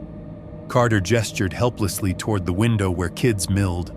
The maintenance guy hovered near the back of the lodge, pretending to sort papers while failing to disguise his listening. The phone kept ringing. 4, 5, 6. Finally, somewhere deeper in the building, it cut off mid-peal, either answered by someone we couldn't see or silenced by a resigned hand. I stood there in the patchy grass outside, watching the adults talk around the same fear that had pressed its face to my window. In the span of a few hours, I had gone from thinking we were dealing with a nameless weirdo in the woods to realizing there was a paper trail on this man thick enough to fill a folder. The way the sheriff handled it, the familiarity in his posture, the absence of surprise told me this was not a new problem. They had known about him for decades, if the date on that photograph meant what I thought it did. And yet the buses still rolled in every summer. The cabins still filled. Kids still lined up for lukewarm hot dogs and off-brand fruit punch under posters about teamwork and faith. Somebody had decided the math worked out. A few scares, a few incidents, balanced against whatever the camp brought in and whatever they thought they could keep buried. As I watched, the sheriff picked up the folder and tucked it back under his arm. The lodge door swung a little wider, spilling their voices into the sun, but their words blurred into noise in my head. All I could hear clearly was the echo of that phone ring, unanswered, and the tick of the ceiling fan from the night before. Each tiny mechanical click counting out, one by one. How long we had left before something finally broke through the thin walls the adults had drawn around this place and called it safe. Woo. One red Kool-Aid and a stomach ache. The day after the sheriff came, camp tried to pretend nothing had happened. The sky was bright, the air felt scrubbed clean after the storm, and everything about the schedule got turned up one notch too high. Counselors smiled wider. Whistles blew more often. Games were announced with extra enthusiasm that landed like static. Best day of camp. Guys, somebody yelled as we were herded from morning chapel to the field. We've got relay races, water balloons, bonus lake time, let's go. It felt like when a little kid falls and scrapes their knee and the parent starts clapping and laughing too loud, insisting they're okay before the crying even starts. All this noise, filling the places where real questions might go. By the time lunch rolled around, the sun was directly overhead, beating down on the metal roof of the dining hall until the air underneath felt baked. The line snaked past the kitchen window, where steam fogged the glass in greasy clouds. On the menu, sloppy joes and red Kool-Aid. The sloppy joes were the color of rust.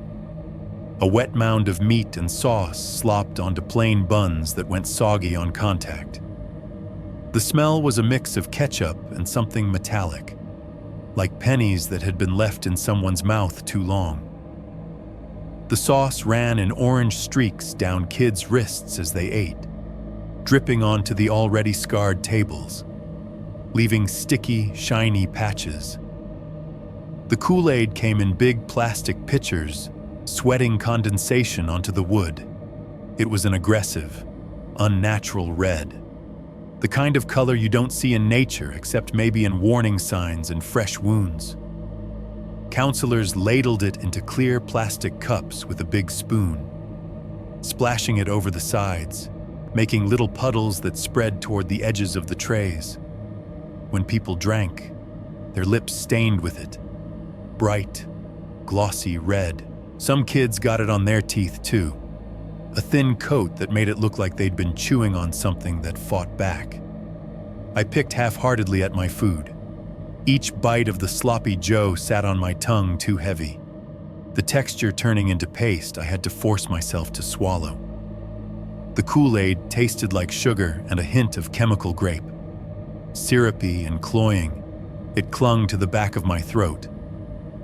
"Dude, you gonna finish that?" Jared asked, eyeing my half-full bun. "You can have it," I said, pushing the tray toward him. He did not hesitate. The meat collapsed out the back of the bun as he bit in, sauce smearing the corners of his mouth. For a second, just looking at him made my stomach twist. I didn't know how to explain it. It wasn't just the camp food. It was the last few days layered on top of each other, the bones in the trees, the stink behind cabin 4, the eye in the window, the sheriff's folder with the old photo. All of it sat inside me like another meal, something my brain didn't know how to digest. My guts cramped in a sharp, hot twist.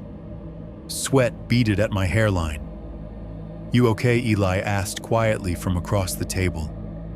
"I think I'm gonna puke," I muttered. Jason, who'd been sitting at the end of the bench, making sure no one started a food fight, looked over. His gaze flicked from my untouched plate to my face. "You look like crap," he said, not unkindly. "Bathroom?" I asked. "Please." He hesitated. His eyes went to the big clock on the wall, then to the cluster of adult staff in the corner, talking too quietly. You could tell there was a new rule in the air: no one alone. Ever. But they hadn't figured out how to actually enforce it yet without admitting why. "Take a buddy," he said at last. "I'll go." Jared started, already halfway out of his seat. "Not you," Jason cut in. "You're on catch-up duty after this." I swallowed another wave of nausea, the thought of standing in line, waiting for everyone else to finish, trying not to think about what might happen if I didn't make it, made my skin crawl. "I'll be fast," I said. "Please, I don't feel good." Jason's jaw clenched for a second. He looked older, like somebody my dad's age instead of a 19-year-old with a bad tattoo and a summer job. He glanced again at the adults. No one was looking our way. "Fine," he said finally. "Straight there, straight back. Stay on the main path.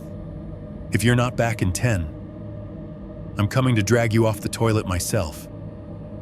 "Yes, sir," I mumbled, already pushing my tray away. Standing up made the room tilt for a second. The combined smell of sloppy joes, artificial fruit punch, and 100 sweaty bodies hit me in the face.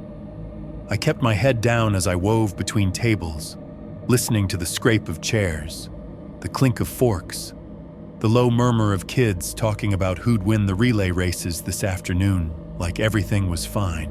Outside, the bright light made me squint. The camp seemed almost too normal, the grass too green, the sky too blue. Somewhere, someone had dragged a boombox onto the porch and turned on Christian rock. Tinny guitars and drums clashing with the chirp of cicadas. The main path to the latrines cut between the lodge and the cabins, a strip of packed dirt worn smooth by countless feet. My sneakers knew the way without me thinking about it, avoiding familiar rocks and roots. The further I got from the dining hall, the quieter it became. The music faded. Voices turned into a dull backdrop. My stomach cramped again, then eased in a slow, greasy roll. Sweat trickled down my back under my shirt. The latrines were the same as always: concrete block, chipped brown paint, door propped open with a rock. Inside, the air hit me like a wall bleach, urine, and that deeper funk that lived in the grout no matter how much anyone scrubbed. I did what I had to do in one of the metal stalls, my knees pressed against the cold partition, trying not to look at the carved messages on the door about who loved who and who sucked what. When I stepped back out into the sunlight, my head felt marginally clearer. The nausea had dulled to a low, queasy throb. I took a few deep breaths of air that, for all its humidity and lingering camp stink, was still better than the inside of that building. On the way back, halfway between the latrine and the edge of the main cluster of cabins, I saw it. At first I thought it was just sunlight hitting a bit of trash. A tiny orange flicker through the trees, off to the right. In a part of the woods where there shouldn't have been anything but trunks and underbrush. I stopped without meaning to, one foot scuffing the dirt. The flicker came again. Not bright, not big, just enough to catch my eye. It was too steady to be a reflection. Wrong color for a shirt or a flag. A second later, the wind shifted, pushing through the branches, and with it came a smell. Smoke, thin and sharp-edged, like from a low, controlled fire. Under it, curling up from below, was something heavier, thicker. That same sweet rot that had hit me behind cabin 4, the stink of burned something that used to be alive, layered over with molten plastic and dirt. My throat tightened. The sloppy Joe crawled up a little. The main path stretched ahead of me, safe and predictable, leading straight back to the lodge, to Jason, to the illusion that the adults had everything under control. My sneakers knew how to follow it. My brain, on some level, begged me to. I could almost feel the invisible line in the dirt. This side is camp. That side is woods. Ms. Carter's voice from that first day floated back. You can explore as long as you can still see the cabins. If I stepped off the path here, I'd be out of sight almost immediately. Every horror story I'd ever heard, every warning about kidnapping and strangers and don't go into the woods alone, ran through my mind like a slideshow. My hands started shaking, just a little. My body wanted to turn, go back, say nothing. But the other feeling was stronger. It was the same one that had pulled my hand toward the Polaroid in my drawer back home. The same one that had kept my eyes open when that flashlight beam crossed my face. Fear of not knowing. Fear that whatever was happening out there in the trees would keep happening even if I pretended it didn't. That it would stay just at the edge of sight and sound until one day it stepped into full view and there would be no time left to react. My breath came shallow and fast. I stood there in the sun, sweating, arguing with myself in frantic, silent sentences. Go back. Tell Jason you saw something. Make it his problem. He'll say it was just a campfire from the staff area. He'll tell you to stop making stuff up. He'll lock the storage room and you'll never know what you almost saw. If you go in there and see something you can't handle, that's on you. If you don't go in there and something happens to Eli or Jared or some kid from cabin 3, that's on you too. Another flicker of orange, another drift of that thick, rotting sweetness. Like someone had put meat and plastic in the same fire and didn't care which burned first. My feet moved before I could decide the right answer. One step, then another, off the packed safety of the path and into the leaf litter. The sound changed immediately.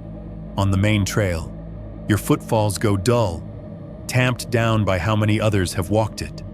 Out here, every step was a crunch, dead leaves collapsing, dry twigs snapping in sharp little reports. The dirt was softer, giving under my weight in places where roots ran beneath, making me adjust at the last second so I wouldn't twist an ankle. The air under the trees was cooler, but it felt closer too, like the trunks had shifted to make room for me and then closed ranks behind my back. Insects buzzed somewhere to my left, a constant high whine. A woodpecker tapped a steady, hollow staccato on a tree deeper in, each impact echoing faintly. My own breathing sounded louder than it should have, rasping in my ears. I tried to soften it, but the more I focused on it, the more out of sync it felt. Between those sounds, threading through them, was the faint crackle of a low fire, not the roar of a big bonfire or the cheerful snap of dry logs. This was quieter, meaner, like whatever was burning didn't want attention. It chewed slowly, unevenly, picking through fuel that didn't quite want to catch. Every few seconds, another little breath of wind would slip past, carrying more of the smell to me. Smoke, melted plastic, that sweet rot, thicker now, coating the back of my throat. Somewhere ahead, beyond a cluster of trunks and a curtain of undergrowth, something glowed orange and short, pulsing breaths. I kept going. 5.2. The Polaroid line and the shallow graves. The trees thin out all at once. 1 second I am pushing through underbrush, branches grabbing at my shirt, leaves hissing against my arms. The next, my foot comes down on flatter ground and the light changes around me. It is still dappled. This is not some big open field, but there is a sense of space, of something carved out of the forest on purpose. I stop at the edge of it, half hidden behind a tree, and just look. The clearing is maybe 20 feet across, ringed by pines and scrub oak. Right in the middle is a gray canvas tent, not the bright nylon dome tents you see at sporting goods stores. This one is older, heavier army surplus style with straight sides and a peaked roof. The canvas is stained in long, dark streaks, patched in places with duct tape and mismatched fabric. The guy lines sag a little, tied to roots and rocks instead of proper stakes. A few feet from the tent is a makeshift fire pit. Someone has arranged rocks in a crude circle, blackened on the inside. The fire is almost out, but not quite. Glowing coals pulse at its center like an animal's dim eye, a few tiny flames licking lazily at pieces of charred wood. They snap every so often in a quiet, spiteful way, sending up thin curls of smoke. The smell I followed here is stronger now. Smoke. Yes, but threaded through with that same sweet rot, like death trying to perfume itself. Under it all is the sticky ammonia of old urine, the sourness of unwashed clothes, and something else, something almost medicinal, like cheap antiseptic poured over something it cannot fix. Stretching between two trees, maybe 6 feet off the ground, is a length of twine. It sags in the middle under the weight of what is hung from it. Polaroids. Dozens of them. They're clipped on with rusty clothespins, edge to edge, a crooked gallery swaying slightly in the faint breeze. Another line, lower, runs parallel a few feet beneath the first, just as crowded. Little white squares, all turned outward, all watching. My heart starts pounding so hard I can feel it in my throat. I should leave. Every part of me knows that. No one builds something like this for a nice reason. This is not a staff campsite. This is not extra storage.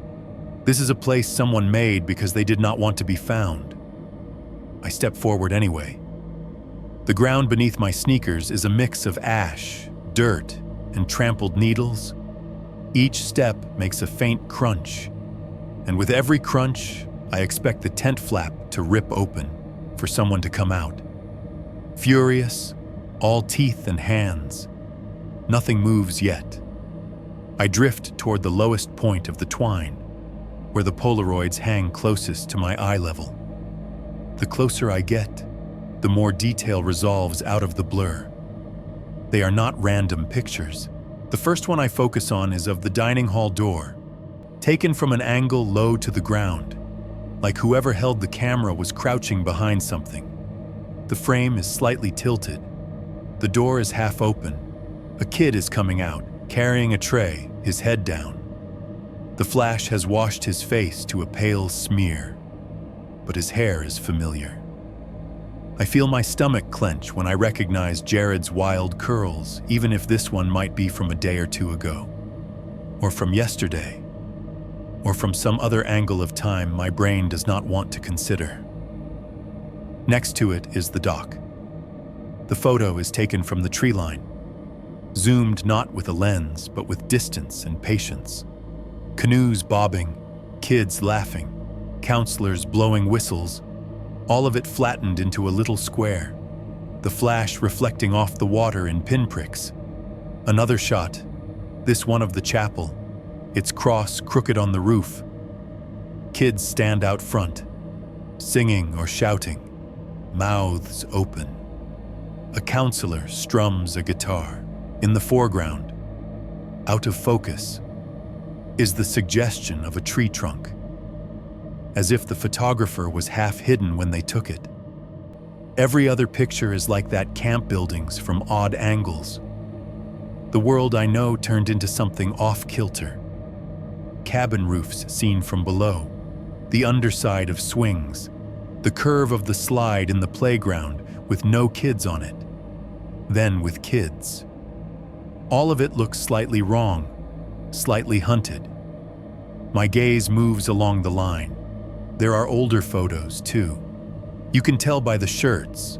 In some, the camp logo is different, a chubbier cabin, a different font, colors that haven't been used since the early 2000s. In others, kids wear shorts that are too high, haircuts that belong in the 90s. These children, the ones in the back row of the line, are strangers.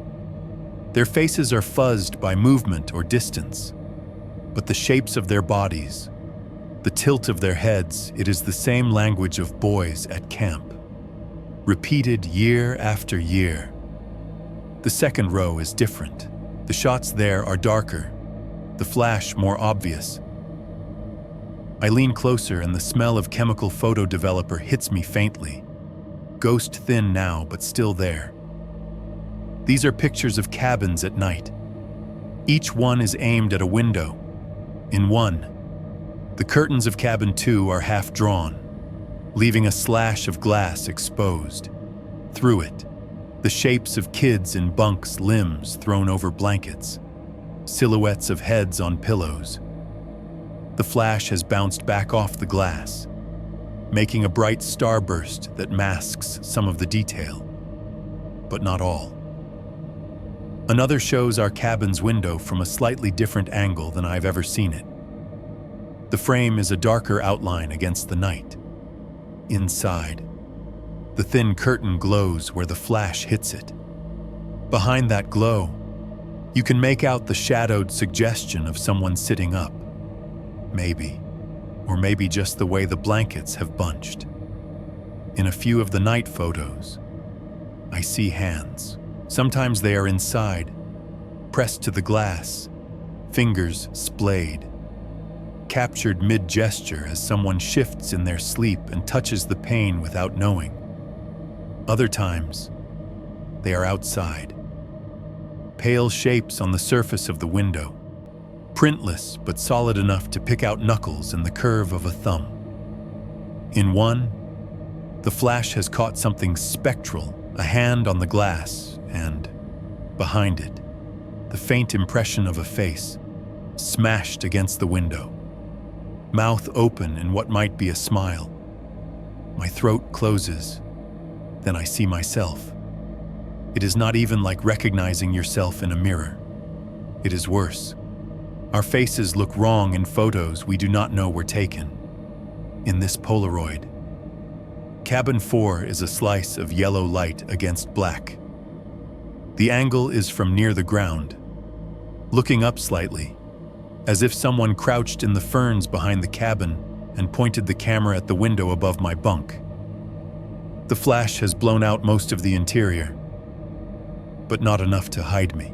I am on my back, mouth open in sleep, hair a mess around my head like a dark halo. My arms are outside the blanket, fingers curled. My expression is slack, vulnerable in a way I never wanted anyone to see, not even myself. The worst part isn't that someone took this. The worst part is that the date scrawled in ink on the white border is last night's. Flies buzz near my ear. I flinch, swatting automatically, and my eyes are dragged away from the Polaroids to something else. Near the fire pit, off to one side, the ground looks altered. It is not just the ring of stones and the circle of soot. There is a broader patch where the earth is blackened, discolored in an uneven oval. The soil there is clumped and brittle, crusted like the top of a badly baked dish. Ash is mixed into it, along with something white that peeks through in places. I take a step toward it before I can stop myself. The buzzing gets louder, flies, a dense, restless cloud near the center of the patch, lifting and landing in a churning pattern. They are doing the same thing they were doing behind cabin 4, claiming. I crouch down, knees popping, the world tilting for a moment as the smell hits me full force. It is smoke, yes, but also that heavy, unmistakable scent I have not been able to name any other way except as burned meat. Only there is something about it that screams not food. In the ashy mix, I see bones. Some are small, light, with hollow centers visible where they've snapped bird bones, maybe, or rabbits. They are charred on the outside, the black flaking away to reveal calcified white beneath. Others are wrong for animals. A curved rib, thicker than a deer's, with that specific human arc. A piece of jawbone, one side burned almost completely away, the other still holding a few teeth. They are too neat, too small. The kind of size that sits in a 13-year-old's mouth. Some enamel is cracked from heat, crazed with tiny lines. One tooth still has a fleck of silver filling that catches the light. My stomach lurches. I swallow the bile that burns up into my throat. Half buried in the burned dirt, warped and fused, is a crescent of clear plastic. At first I think it is part of a bottle. Then I see the tiny metal spring, the faint pinkish stain on the inside. A retainer. The kind orthodontists give kids after braces. It has been half melted into the bone it rests against.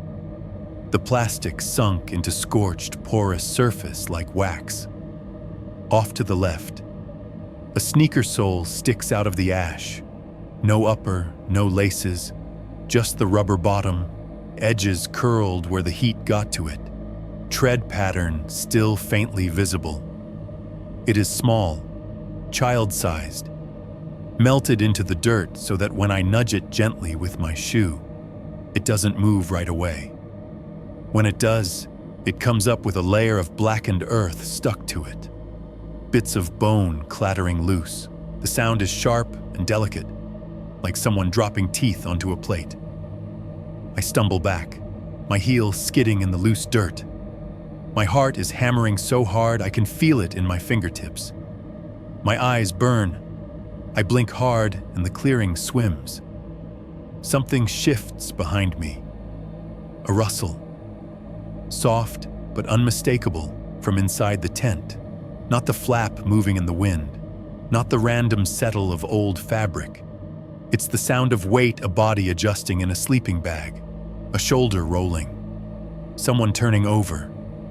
The flies keep buzzing. The coals hiss as a fresh bit of something collapses inward. I realize, too late, that the fire is not as unattended as I thought. Whoever built this clearing, whoever strung up these photos and fed this pit with bone and nylon and God knows what else, is not out roaming the camp right now. They are here, breathing. Between me and the path back to the world where adults pretend there is still time to fix this. 5, 3, the man, the fire, and the photo in my pocket for a second. I couldn't tell if the sound in the tent was real or just my pulse in my ears.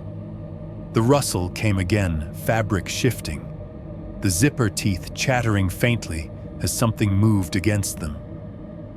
The canvas wall bowed out a little, then relaxed, like someone inside had rolled over and taken the tension in their shoulders with them.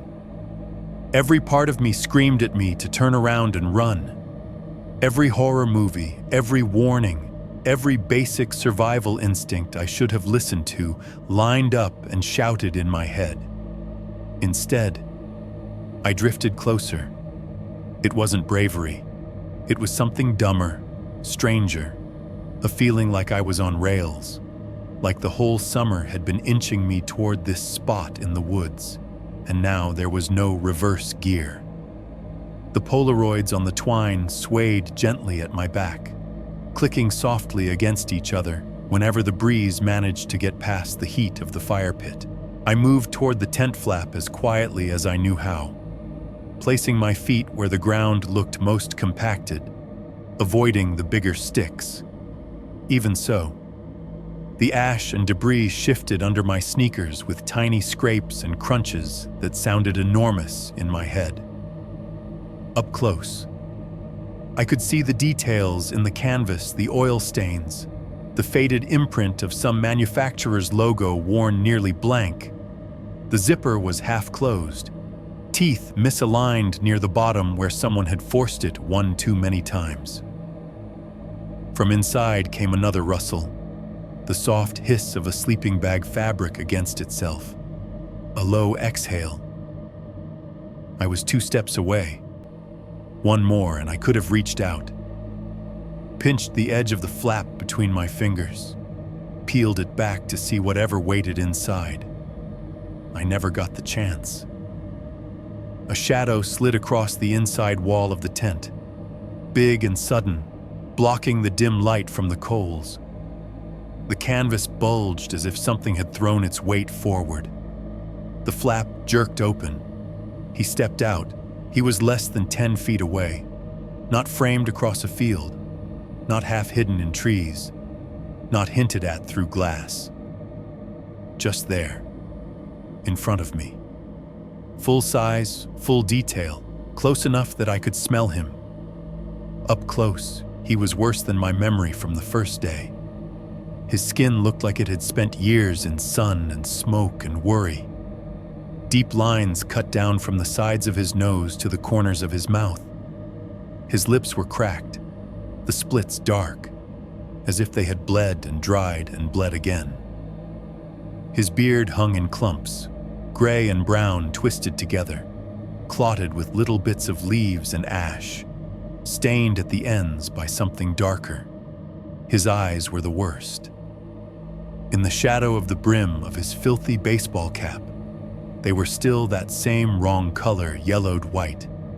The iris, a washed-out gray that didn't seem to settle on one shade. They were wet-looking, like he'd been crying or like they never quite finished blinking. The skin around them was the same I'd seen through the cabin window, creased and cracked like dried mud, flakes catching the light on the edges. His jacket was army green under the grime, the kind you can pick up for $10 from a surplus store if you're not looking too hard at the history. Across the front were dark stains, some old and brown, some newer, almost black. The pattern of them was chaotic splatters, smears, the outline of what could have been handprints, fingers spread, pressed once and pulled away. On one sleeve, there was a streak that started at the cuff and went up nearly to the elbow, like he'd dragged his arm through something wet and never bothered to wash it. His right hand held a knife. It wasn't a sleek horror movie thing. It was a hunting knife, practical and ugly, with a dull gleam along the edge. The blade was coated in a layer of something dark and flaky, baked on from heat and time. Here and there, where the metal showed through, it caught the light from the coals. For a long half-second, we just stared at each other. My brain didn't have a category big enough for what I was seeing.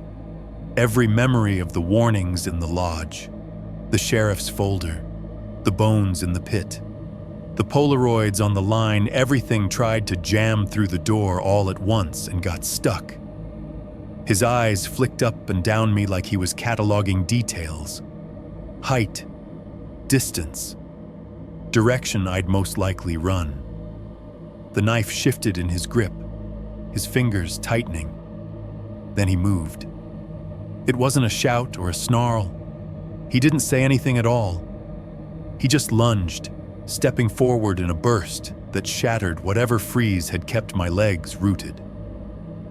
The knife came up, not quite at full height, but enough that I saw the edge flash in the air between us. I stumbled backward, arms flailing for balance. My shoulder collided with the Polaroid line strung between the trees. It snapped against my neck, the twine biting into my skin before giving way. Birds explode out of trees when you throw a rock at the branches. Polaroids explode off twine when a panicked kid hits the line at the wrong angle. The string broke somewhere near the middle.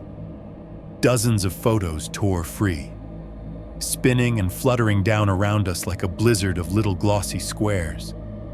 They made soft slaps and taps as they hit the dirt, the rocks, my shoulders. For a surreal second, it felt like it was raining pieces of other people's lives. One of them smacked into my chest.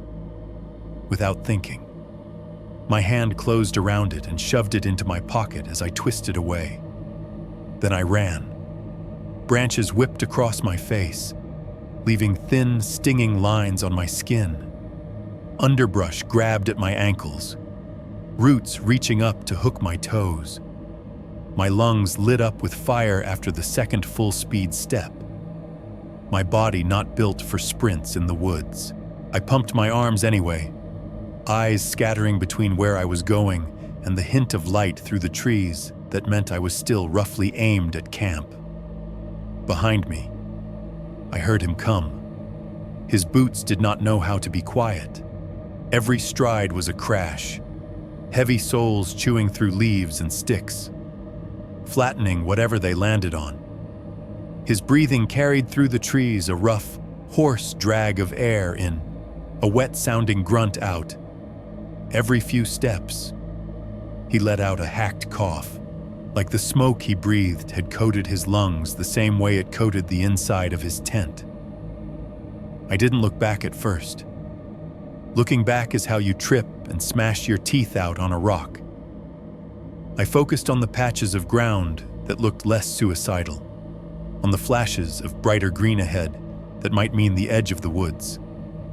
Something caught at my foot, a vine, a branch, maybe air.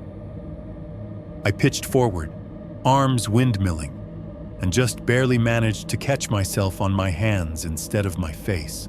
Dirt filled my mouth with the taste of metal and rot. I spat, scrambled up, and ran again. The sounds behind me changed. The crash of boots faltered, then shifted sideways. There was a thump, the unmistakable sound of something heavy hitting the ground. A muttered curse. A groan I didn't know. I kept going. I only risked a glance back when the smell of smoke got suddenly stronger, curling past me in a fresh, hot wave that didn't match the weak coals I'd seen in the pit. Through a gap in the trees, I saw the clearing behind me for one detached, insane heartbeat, like I'd stepped outside my own body. The man stood near the fire pit, half turned. The fire was no longer a sleepy, low thing. He'd taken the ring of rocks and kicked it open, sending embers and burning chunks of wood spilling across the ground. Flames had leapt eagerly to the tent's canvas, licking up the side in bright orange stripes. The twine with the remaining Polaroids on it had dropped low enough that the heat reached it. The photos nearest the flames were already warping, the plastic bubbling and sagging. Little faces, little cabins, little windows were twisting, stretching, blackening at the edges as the emulsion peeled and curled. Even from that distance, I could hear it, the quiet, awful sizzle of pictures dying. He looked at me then, just for a second, through the distortion of heat. His mouth was open, teeth yellow against his beard. Whether he was cursing me or laughing or just breathing, I don't know. The knife was still in his hand.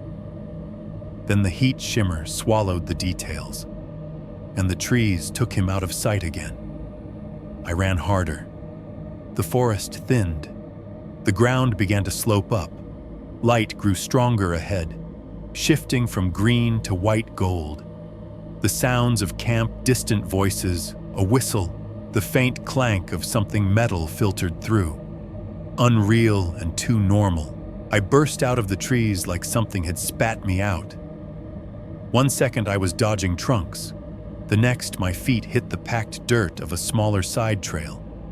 And there was the open space of camp directly in front of me. I nearly collided into 2 figures that had been moving along the edge of the woods. Scanning the tree line. Jason and the sheriff. Jason caught me by the shoulders as I slammed into him, his hands hot and solid. "Jesus, Ryan," he said, voice high and choked. "Where the hell were you? I told you, 10 minutes!" The sheriff stepped in closer, one hand out as if I was a wild animal he didn't want to spook. His sunglasses hung on his shirt now. His eyes were sharp and small. "What did you see?" he asked. Before I could answer, the first shout went up behind us. Fire, we all turned. Smoke was rising above the tree line where I'd come from, a fresh plume cutting into the blue sky. It had a darker core than campfire smoke, a denser look. The next few minutes smeared together. The sheriff yelling into his radio, adults grabbing extinguishers and buckets, Jason and another counselor dragging me along the trail I'd just barreled down. This time at a speed that made my already burning legs scream. By the time we reached the clearing, the tent was fully engulfed. The canvas had gone from gray to black. Big sections already collapsed in on themselves. Flames clawed at what remained, eating inward. The twine that had held the Polaroids was gone in places, their plastic and paper having curled into unrecognizable blobs. They managed to douse the flames, beating at the fire with shovels, spraying from extinguishers until the hissing stopped. What was left was a sagging skeleton of metal poles, charred canvas, and puddles of melted, hardened plastic. The Polaroids that hadn't burned completely were warped beyond recognition. Faces were smeared into abstract streaks, cabins into blotches. Some photos had fused together in clumps, their white borders melted into a single, bubbled mass. A couple still clung to the lower branches, edges blackened, images half-eaten away. Of the man himself, there was no sign. The sheriff moved through the wreckage carefully, boots crunching on glass and bone bits. He barked orders I barely heard. Somewhere beyond the trees, sirens started up distant at first, then closer. The rising and falling wail threading through the camp like a needle. Back in the main clearing, kids were being rounded up. Staff shouted over each other, trying to sound authoritative and not terrified. Someone cried. Someone laughed in that hysterical way people do when they don't know what else to do. Through all of it, my right hand stayed jammed into the pocket of my shorts. My fingers were cramped around something flat and glossy. At some point, in that first shocked moment in the clearing, maybe when the Polaroids fell around me, maybe when I bumped the line, I had grabbed one and stuffed it into my pocket without even registering the decision. Now. As the fire died and adults tried to figure out how to explain any of this to each other, my fingertips traced its edges. The familiar give of the paper, the thicker lump of where the chemicals were sealed inside. Later, alone in a corner of the cabin while everyone else was corralled somewhere else, I would slide it out and look at it properly. It was the shot of my cabin window, me inside, on my back, mouth open in sleep, hair a mess. And behind me, in the dim reflection of the glass, that second, taller shape, bent over my bed, head close to my neck, caught in the flash. It was more suggestion than detail, but Once you saw it, you couldn't unsee it. Standing there in the trampled clearing, smoke still hanging low, the sheriff's radio crackling. I had a choice I can still feel in my bones. I could walk over to him, to Jason, to any adult with a badge or a clipboard, and put the Polaroid in their hand. I could say, "Look, this is what he does. This is how close he got. This is proof." Instead, I curled my fingers tighter and left it where it was. I told myself I'd show someone later, when things calmed down, when I could do it without everyone looking at me like I was crazy. I told myself they already had enough to deal with. I told myself a dozen little lies like stitches over a wound. I never handed it over. That one stupid decision to keep the photo instead of letting it become part of the official story has followed me ever since. 15 years of wondering whether the man in those pictures might have stayed just a story in a file if I'd given them that proof, or whether he would have found another way to lift the camera, another window, another kid. Because some things don't burn, no matter how many times you throw them into the fire. 6.1. Bus ride home and what they told our parents. The rest of that day moved like someone was fast-forwarding and pausing at random. 1 minute I was in the clearing, smoke in my hair, the Polaroid in my pocket, adults shouting over each other. The next, I was back in cabin 4 with the door shut. All of us inside like we were being stored. The world outside turned into a series of sounds, the chunk of car doors slamming, the murmur of radio static, the rise and fall of voices that never quite reached words. Cops swarmed the camp. Not just the sheriff this time. State troopers, county deputies' cars with different logos pulling up on the gravel drive. Tires crunching. Their lights weren't all going at once, but every now and then someone would flip a bar on, and red-blue reflections would smear across the cabin ceiling like silent lightning. We were told to stay put. Jason hovered near the door, jumping every time someone knocked. He'd crack it open, talk in low tones, then shut it again. He tried to keep things normal, let us dig through our duffels, play cards, argue over who smelled the worst, but his eyes kept drifting to the window, to the line of trees beyond. Rumors grew like mold in the stale cabin air. Somebody found a dead body in the woods. No, it was just a campfire that got out of control. I heard there were, like, 5 guys with knives. My counselor said he had a gun. Jason shut that one down pretty fast. "Stop talking," he snapped. "You don't know what you're saying."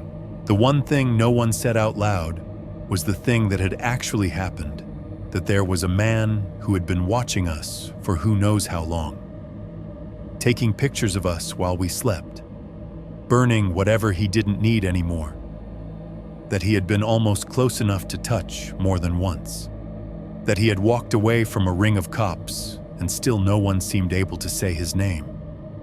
By late afternoon, the sun was slanting through the cabin window, turning dust motes into slow, drifting stars. Jason got a message at the door, nodded, and turned toward us with a look that tried to be calm and didn't make it. "Pack up," he said. "We're going home." There was a beat of stunned quiet, then the room exploded with noise. "Already, what about the talent show?" "They can't do that. My mom paid for it. It's a safety thing." Jason cut in. "Camp Red Hollow is closing for the season. Buses are coming in at dusk. Put your stuff together and stay with your cabin group. No wandering off." I mean it. The way he said closing for the season made it sound final, in a way I didn't understand until years later. At the time, all I heard was "we're leaving." A piece of me sagged in relief. Another piece clenched, knowing we were leaving something behind that hadn't been resolved at all. I crammed my clothes into my duffel. hands stiff. The Polaroid I'd taken from the clearing was tucked deep inside, between a rolled-up t-shirt and my towel, hidden in a side pocket. I'd slipped it there the moment we were marched back to the cabin, fingers trembling, making sure it was somewhere only I could get to.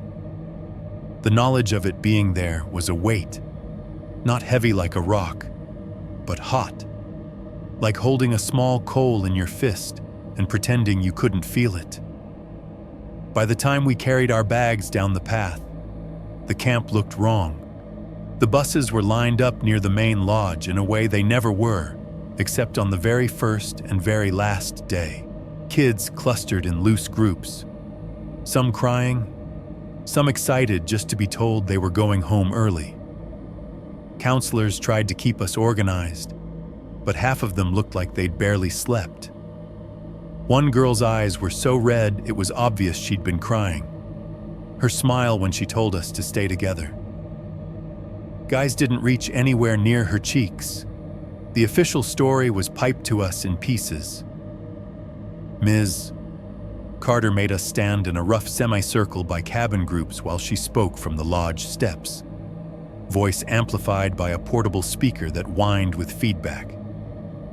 There was a safety concern with a trespasser in the woods, she said. The police were called, and the situation has been handled. However, out of an abundance of caution, we have decided to end the session early and close camp for the season. No mention of the tent, no mention of bones or pits or Polaroids. Just trespasser, like some teenager had hopped a fence for a dare. She thanked us for our patience. She told us God watched over us. She told us our parents had been called. Nobody asked what handled meant.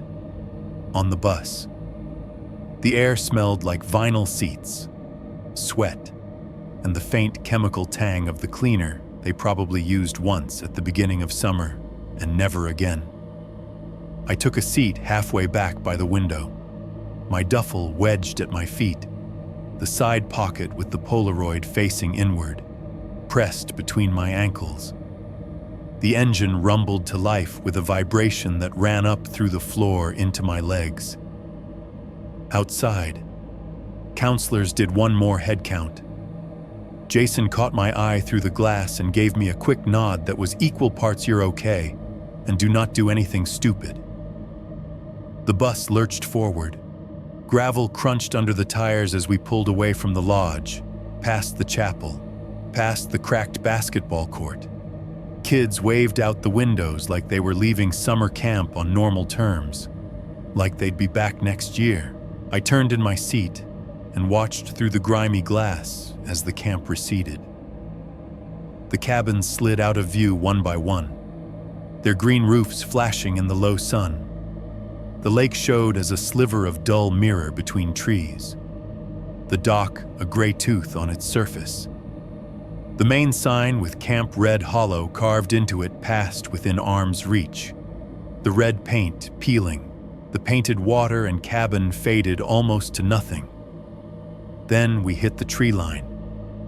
The gravel road narrowed, trees pressing in on either side, branches reaching over the top of the bus. For a second, the forest on both sides looked like a solid wall, bark and needles and shadows. That's when I saw him. Between two pines, a little way off the road, a figure stood. He wasn't framed clearly, not like in a photo, just a vertical shape darker than the trunks around him. Shoulders hunched, head slightly lowered. His hands hung at his sides, empty from what I could see. Palms turned a little forward like he was just standing there, watching. The distance and the bus's motion blurred the details.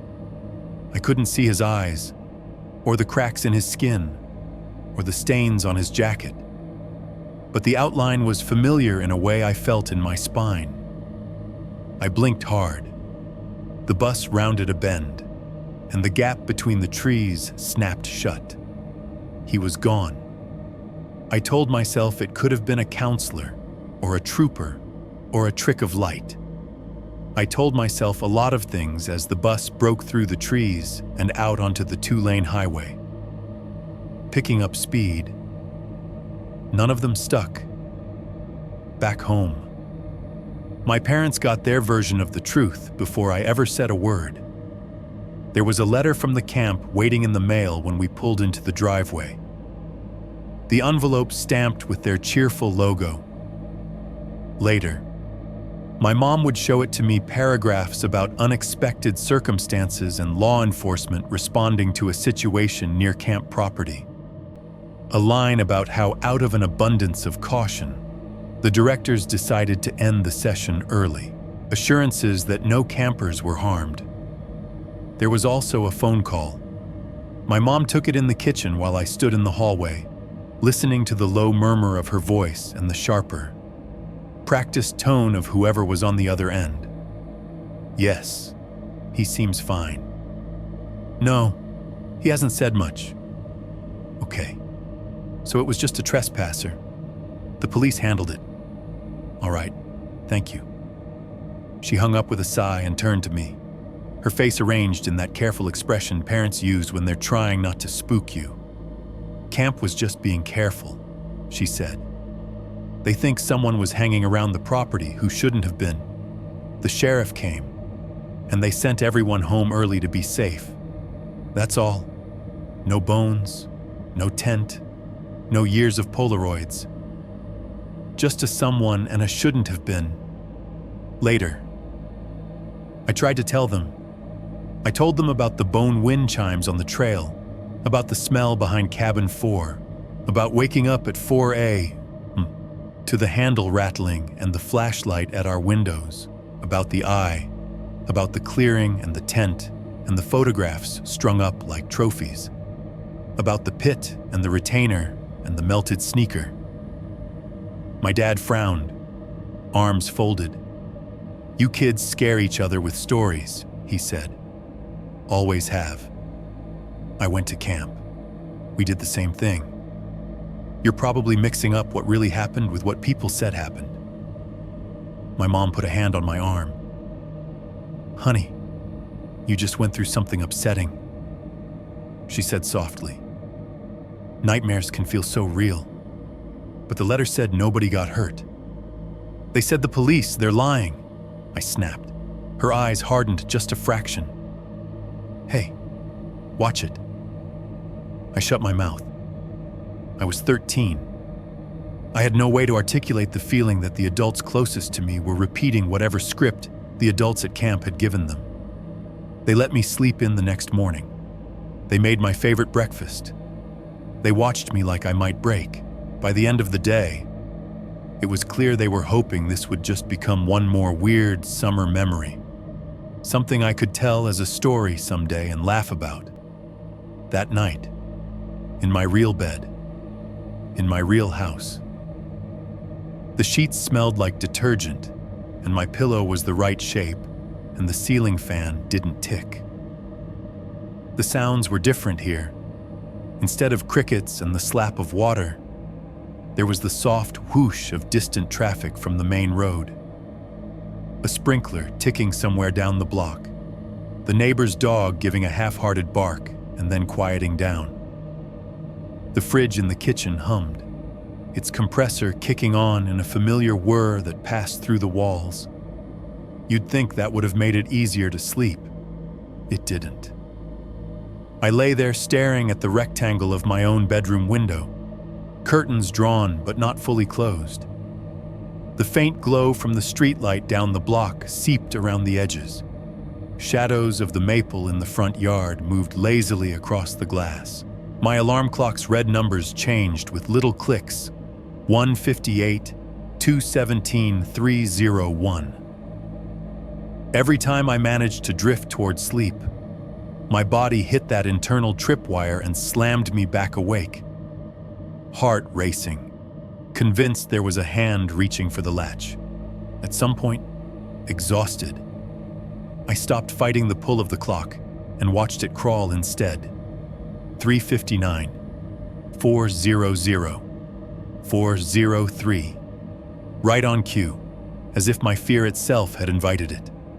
I heard it, a single, soft tap on the glass. Not the random creak of the house settling, not a branch scraping, a distinct, precise tick. The same sound I'd heard nights before on cabin glass miles away. My chest froze. My eyes snapped to the window.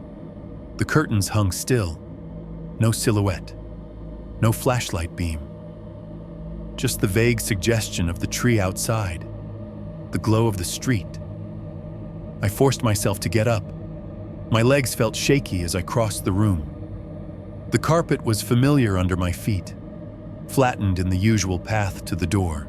I reached out and hooked one finger around the edge of the curtain, peeling it back an inch, then two.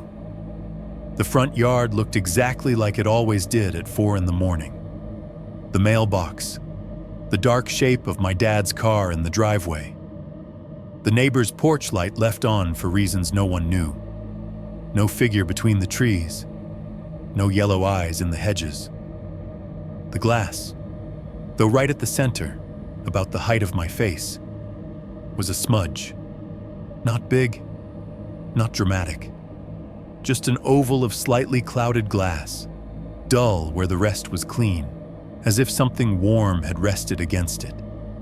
The shape was too wide for a finger, too small for a whole face, like someone had leaned in, pressed their forehead gently to the pane for a second, then stepped back and walked away. 6.2. Growing up with someone in the corner of every room. The thing about being 13 when something like that happens is that the rest of your life doesn't care. Time keeps moving. Schedules keep showing up. You still have to figure out algebra and gym class and how to talk to girls without sounding like you're choking. Camp Red Hollow became that weird summer in everyone else's language.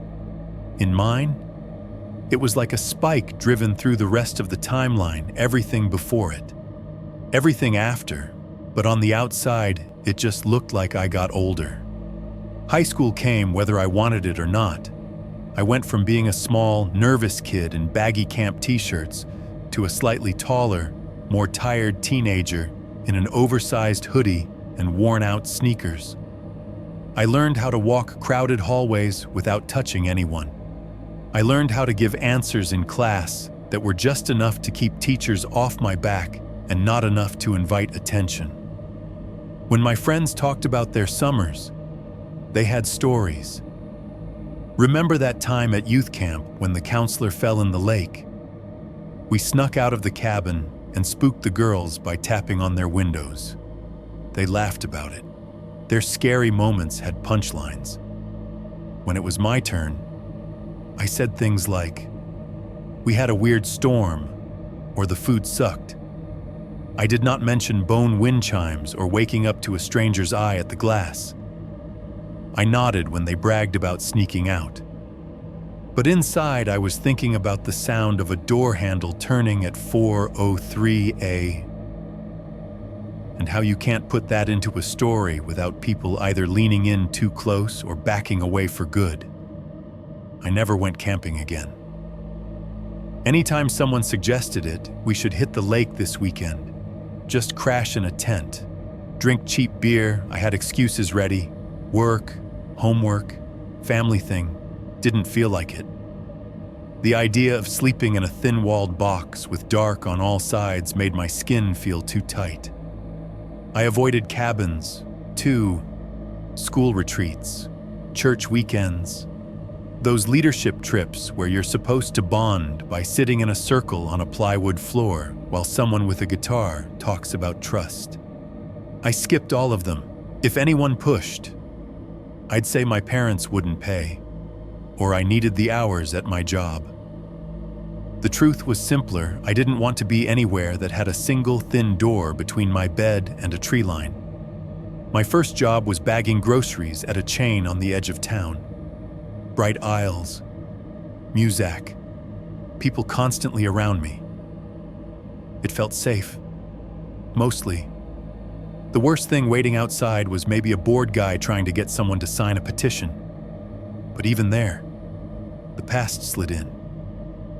Sometimes, when I was pushing a line of carts back from the parking lot, I'd catch a reflection in a car window me, stretched and warped, a tall shadow behind my own shape. For a second, my heart would spike, convinced there was someone standing too close. I'd turn. No one there. Just the sound of traffic. A kid crying in a minivan. A guy cursing at his phone. The Polaroid came with me whenever I moved, at 13. It lived in the top drawer of my dresser, under socks and school pictures and the prepaid phone card my mom had pressed into my hand for camp and that I never used. At 16, when my parents let me move my bed to the opposite wall, the photo moved too, slid into the nearest drawer to where my hand naturally fell when I reached for my nightstand. I told myself I kept it as evidence, proof that I hadn't imagined it.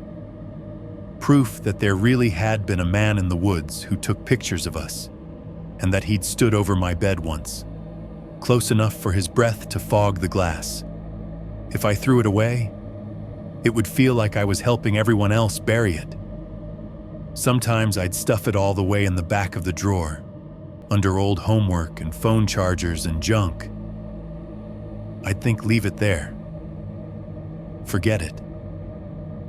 Let it be part of the sediment of your life instead of something on the surface. And then, every once in a while, I'd go looking for something else, nail clippers, earbuds, whatever, and the Polaroid would be closer to the front than I remembered.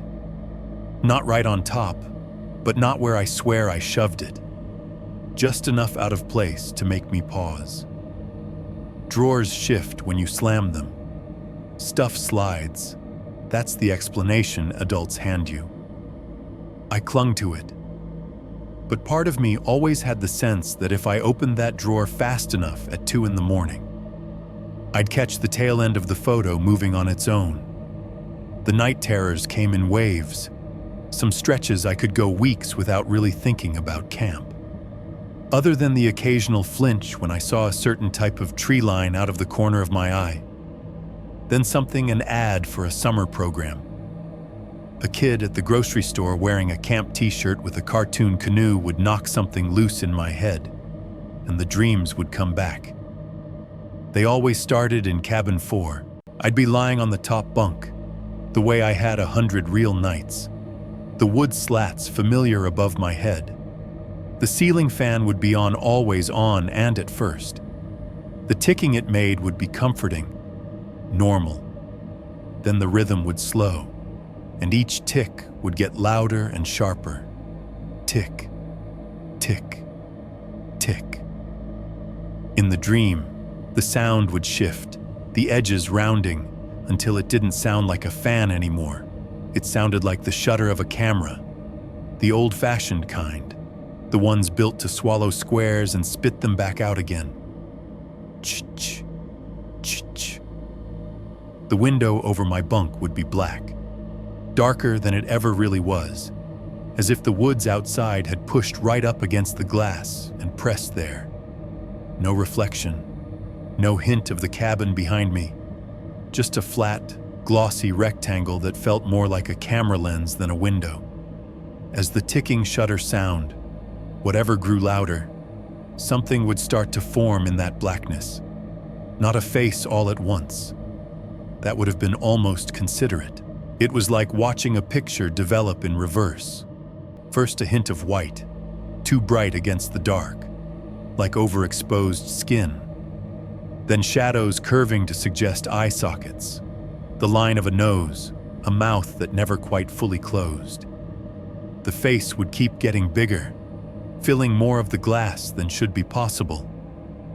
It would push at the edges, distorting, like it was inside the window instead of outside, pressing forward.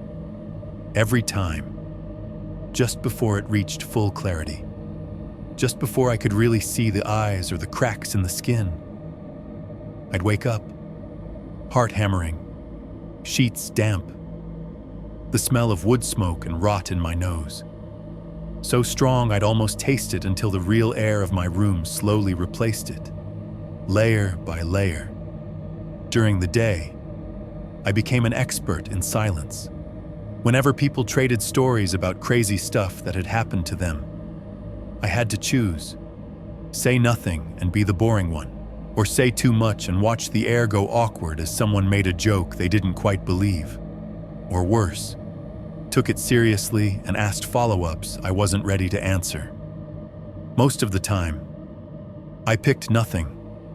At graduation parties, at late-night shifts, at kickbacks in crummy living rooms, I listened to other people talk about sneaking out of cabins, hooking up behind the bathhouse, getting chewed out by counselors. I nodded, laughed where I was supposed to, sipped whatever was in my cup, and kept my own story folded up tight. When someone inevitably asked, "You ever go to camp?" I'd say, "Yeah, once. It sucked." And then change the subject. Community college came next, cheaper than a 4-year, close enough that I could still pretend I was going to figure things out later. I rented a cheap off-campus apartment with 2 other guys. It was the kind of place where the carpet was older than we were and the walls were thin enough that you knew way too much about everyone's bathroom habits without wanting to. The kitchen was a little square with linoleum curling at the corners and a fridge that looked like it had been salvaged from someone else's garage. A few months in, the compressor started making a new sound. Instead of just humming to life, it developed a sort of 2-part wobble, a little stutter when it kicked on, like it was clearing its throat. Ch-ch, ch-ch, The first night it did that at 3 a.m. I shot upright in bed, heart already racing before I was fully awake. For a second, I didn't know where I was. The darkness looked like cabin 4. My mind grabbed the sound and dragged it backward 15 years. Ch-ch. The sound of a Polaroid ejecting itself from a camera, that split second between capturing an image and the photo being spat out. Glossy and blank, chemicals still swirling in its guts. I held my breath, listening. The apartment had no tree line, just a parking lot, a dumpster, the glow of a strip mall sign through the blinds. My roommate snored on the other side of a paper-thin wall. A pipe rattled as someone upstairs flushed. Ch-ch. My eyes went to the dark rectangle of the TV screen at the foot of my bed. My own faint reflection stared back at me, distorted in the dusty glass. For a moment, I imagined a second shape behind my shoulders, taller, leaning in. I didn't sleep again that night, or the next one, or the one after that. I'd lie there, waiting for the fridge to kick on, for that little 2-beat cough of the compressor. Every time, my brain lined it up perfectly with that ejecting sound, the one you could feel in your teeth if you were close enough. Ch-ch. Another picture. Ch-ch. Another moment pinned somewhere you didn't know you'd been watched. I told myself it was stupid. It was just an old appliance dying by inches. But at 3 a.m, when the apartment was dark and the only light was the digital clock's red numbers, it felt like something else entirely. So I stared at the TV, at the window, at the places where reflections gather. I watched them until the edges of the blinds started to lighten and birds started yelling in the trees outside. And only then would my body let itself relax. In every new room I lived in, there was a point, some corner, some doorway, some stretch of wall by a window where it felt like someone could stand and see everything. I never let my back rest on those spots. I never put my desk there. I never put my bed there. It was like growing up with the sense that someone else was always penciled into the blueprint of your space. Not fully drawn, not inked in, just a faint outline in the margin, waiting for a chance to become real again. 6.3. The envelope with no return address by the time I hit my late 20s. I had convinced myself that distance counted for something. New state, new license plate, new crappy apartment, new job that smelled like cardboard and diesel instead of cafeteria bleach and lake water. If you stack enough new things between you and the old ones, it starts to feel like you've outgrown them, like they belong to somebody else's life. I moved because of money, officially. The town I grew up in didn't have a lot going on besides chain restaurants and strip malls that kept losing tenants. The grocery store where I'd bagged for years cut hours. Friends peeled off toward the military, rehab, or nowhere in particular. I told my parents I'd found something better out of state, better being relative when you're talking about a regional distribution center off a highway exit, tucked between a Walmart and a row of cheap motels that glowed tired neon all night. The work was simple in the way that destroyed your body instead of your brain. Fluorescent lights, humming overhead, pallet jacks beeping as they reversed, riding that thin line between safety and migraine. The smell of shrink wrap and rubber and stale energy drinks. Guys my age or a little older talking about fantasy football and alimony and which bills they were ignoring that month. I took the night shift because it paid a little more, and because it meant I could pretend the rest of the world was on pause while I moved boxes from nowhere to nowhere. There's a comfort, in a messed up way, in being awake when most people are asleep.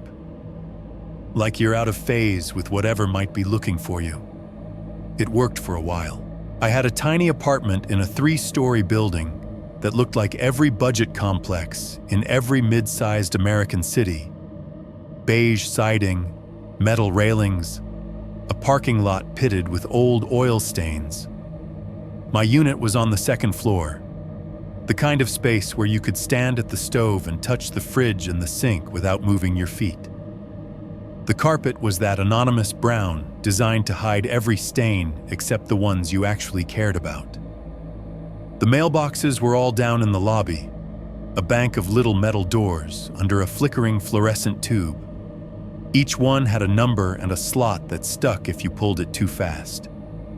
It was the kind of place where flyers for payday loan shops accumulated, half torn, and previous tenants' junk mail never fully stopped showing up. One morning, technically afternoon, because I got off at 2 and slept until almost noon, I shuffled down to check my mail after a rough shift. My skull still buzzed from the warehouse noise. My hands smelled faintly like cardboard and dust, no matter how much soap I used. I spun open my box, expecting the usual junk mail, a late notice or two, a coupon booklet for restaurants I'd never go to. There was all that, and there was something else. A plain manila envelope wedged at an angle in the back. It was the cheap kind, no clasp, just the flap tucked in, no return address, no company logo. On the front, in block letters, someone had written my full name and unit number. No apartment complex name, no city, no state, just my name. My door. The letters weren't cursive or fancy. They were deliberate. The kind of printing where someone presses a little too hard. The pen biting into the paper at the corners and leaving faint grooves. For a second, I thought it was something from HR. Some new policy or schedule change they dropped in everyone's box. But there was no printed label. No barcode. Nothing machine-made about it. My stomach did a slow, familiar flip, standing there in the dingy lobby, under that flickering light. I slid a finger under the flap and opened it. The sound was small paper fibers giving way, a soft scritch, but in my head. It yanked me straight back to somewhere else. Ch-ch. The way a Polaroid sounds as it spits out of the camera, inside, wrapped in a single sheet of folded printer paper. was exactly what I knew it would be even before I unfolded it. A Polaroid photograph. My fingers went slick. I pulled it out carefully, like it might be hot. It was the real thing, white border, thicker feel than regular prints, that faint chemical smell that had never quite left after all these years. The picture showed an apartment building exterior at night, not a generic one. My building, the siding, under the light from the street lamp in the parking lot, was the same tired beige. The rust streak under my neighbor's AC unit, dripping down the wall, was in exactly the right place. The railing on the second floor had the same missing vertical bar someone had knocked loose months ago and never fixed. The shot was framed from across the lot, angled just enough that it captured the whole front of the building and a strip of asphalt in the foreground. A car hood gleamed at the bottom edge, reflecting the overhead light. My eyes went to the second floor, to where I knew my unit sat. There it was, my living room window, a rectangle of gold in the dark. The light was on inside. The curtains were half drawn, just like I usually left them pulled mostly across, but not completely, because they snagged on the rod and I'd never bothered to fix it. A sliver of glass exposed, a wedge of my life on display.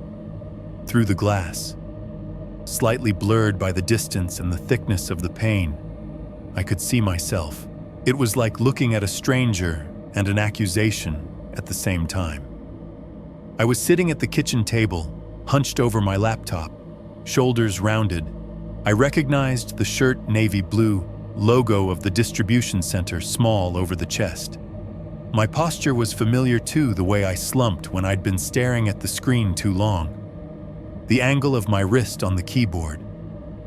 The shot hadn't been taken that long ago. The laptop was open to something, but the glare made it just a blank rectangle. From the way I was leaning in, I knew the moment. Me scrolling past job postings I wouldn't apply for, news about places I didn't live, horror videos I half-watched with the sound off because I already had enough of that in my head. If the photo had just been that someone catching me through my own window, it would have been bad enough. Creepy. Violating. The kind of thing that makes you call the landlord and complain about the lack of blinds. But it wasn't just that. If you looked at the glass, you could see the reflection. Everyone teaches you to check windows for what's behind you, not just what's in front. The camera lens had grabbed both worlds and flattened them together. In the reflection, behind my seated shape, there was a tall, shadowy form, not sharp. The glare from the living room light smeared its edges, turned features into smudges, but the outline was there, undeniable, head bent, shoulders hunched in a way that was too familiar, standing in the part of the room that, in reality, is open space between my back and the hallway. It looked like someone had been standing just behind me while I had my eyes locked on the screen. Close enough to reach out. Close enough to lean in and see what I was typing. The shape's head was angled down toward the back of my neck, exactly like in the old camp Polaroid. I flipped the photo over with fingers that didn't feel like they belonged to me. On the back, in shaky pen, 4 words had been written. Nice place. Windows too easy. The letters wobbled, as if whoever wrote them had been cold or laughing too hard. The ink had blotted in a couple of spots, tiny blooms where the pen paused too long. My vision tunneled for a second. The dingy lobby, the line of mailboxes, the smell of someone's leftover takeout wafting from the nearby trash can, all of it faded into background noise. All I could see was that picture. All I could feel was the knowledge that someone had stood outside my building at night, close enough to frame my window just right.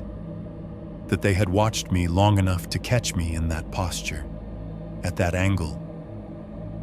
That they had taken the time to print my name and unit number, to buy or steal a manila envelope, to walk into the lobby of my building and slip that little square into the place where I collected overdue notices and pizza coupons. I didn't remember walking back up the stairs. 1 second I was in the lobby, the next I was inside my apartment. The door shut behind me, the envelope on the counter, the Polaroid still in my hand. My heart was beating so hard it made my shirt flutter. The fridge hummed in the corner, an off-white block against the wall.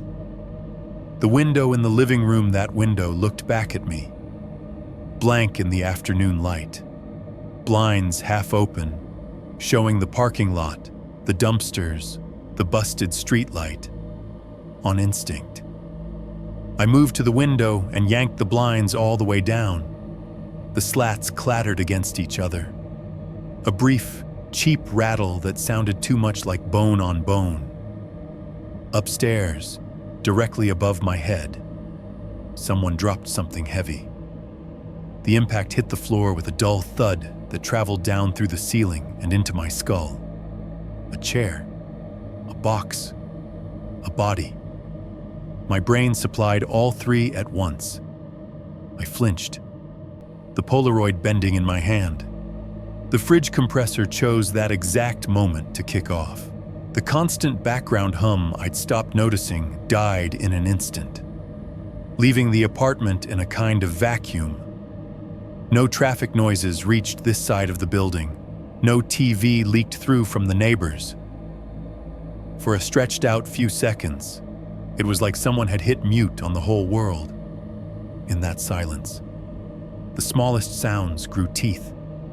The cheap wall clock above the stove ticked, a tiny, precise tap, then another,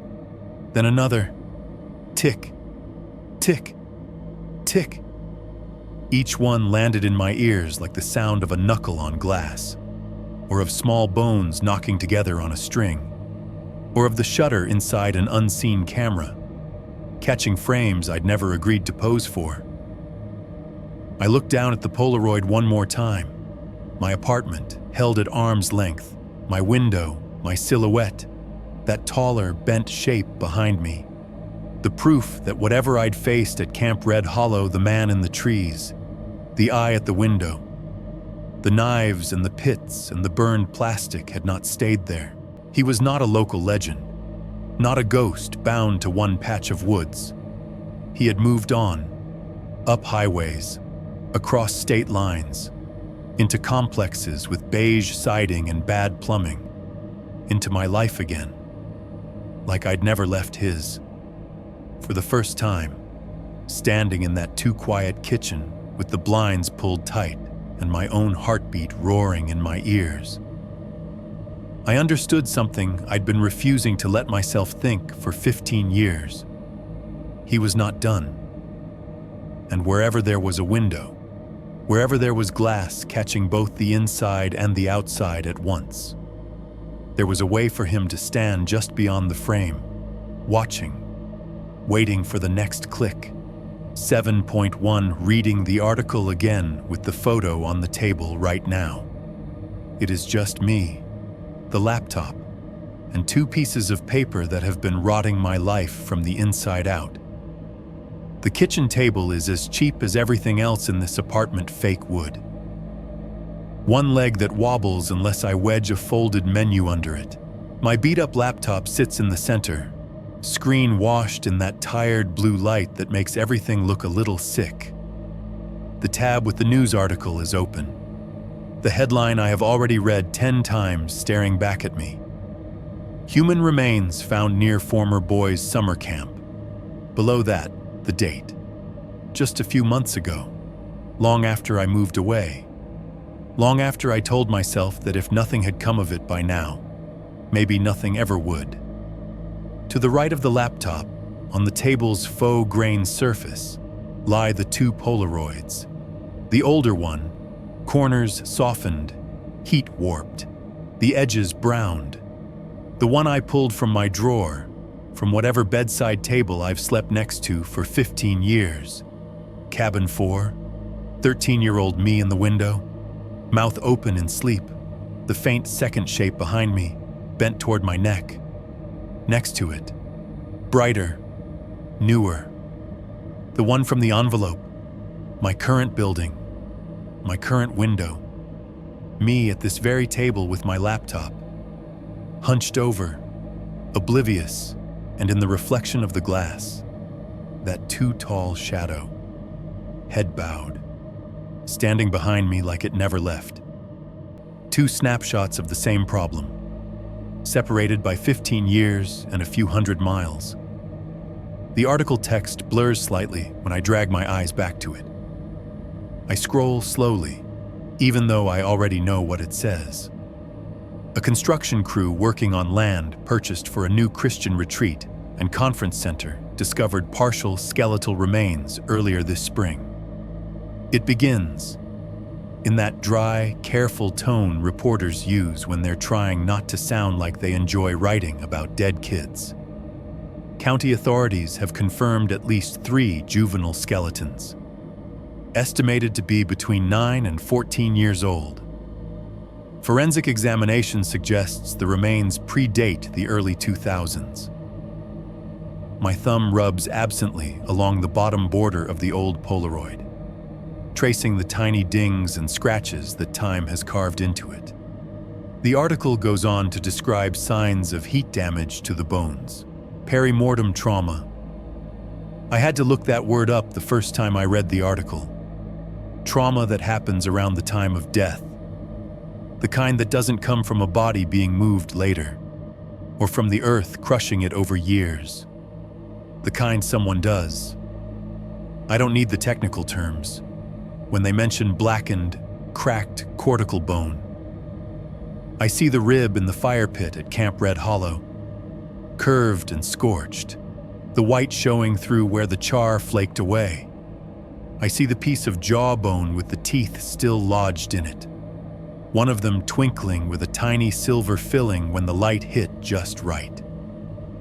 The article notes fragments of melted synthetic fabric fused to the remains, believed to be from clothing or bedding.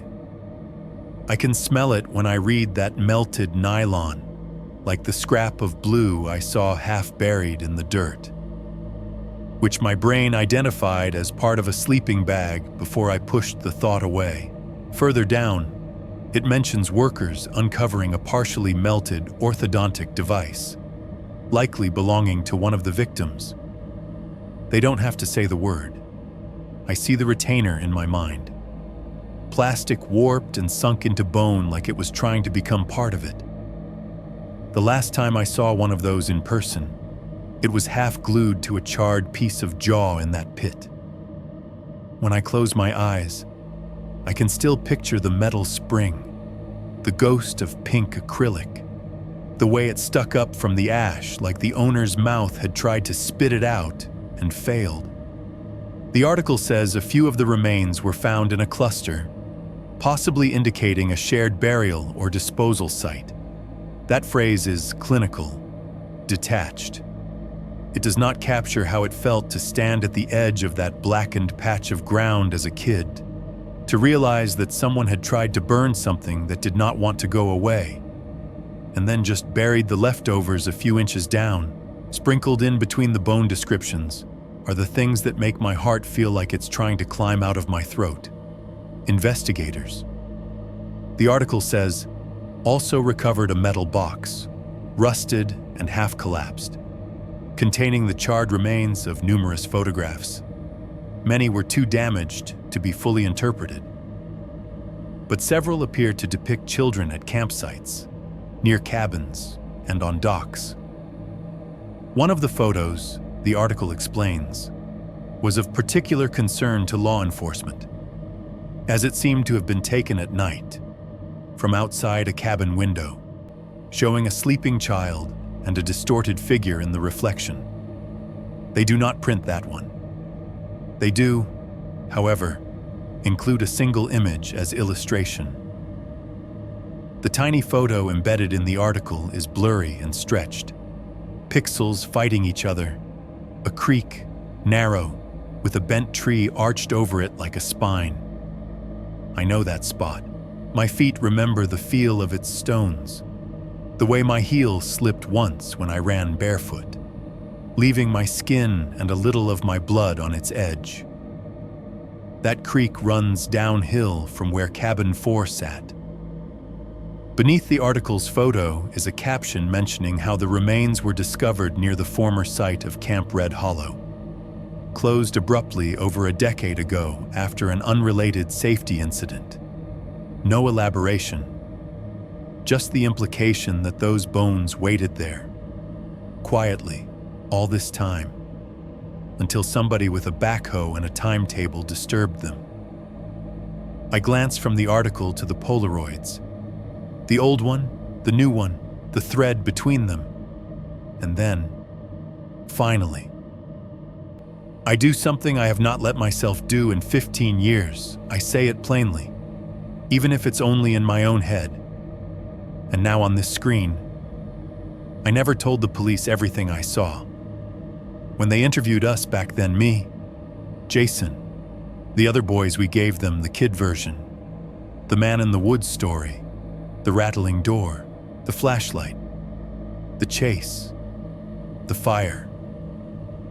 We told them about the tent because they couldn't ignore that once it was a charred skeleton on the forest floor. We told them about the pictures we saw burning, the ones half melted on the ground.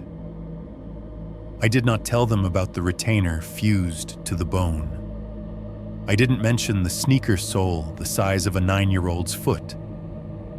I did not describe the curve of the rib, the human jaw, the way the teeth looked like a kid's mouth had just been lifted out and set down in the dirt. When the sheriff walked the clearing, stepping carefully around the worst of the heat, he already knew plenty. He saw enough to call in crime scene techs with plastic bags and cameras and little yellow evidence markers. But I had information that might have made it harder for others to pretend it was all rumor and fear. I kept it. I kept the one Polaroid too.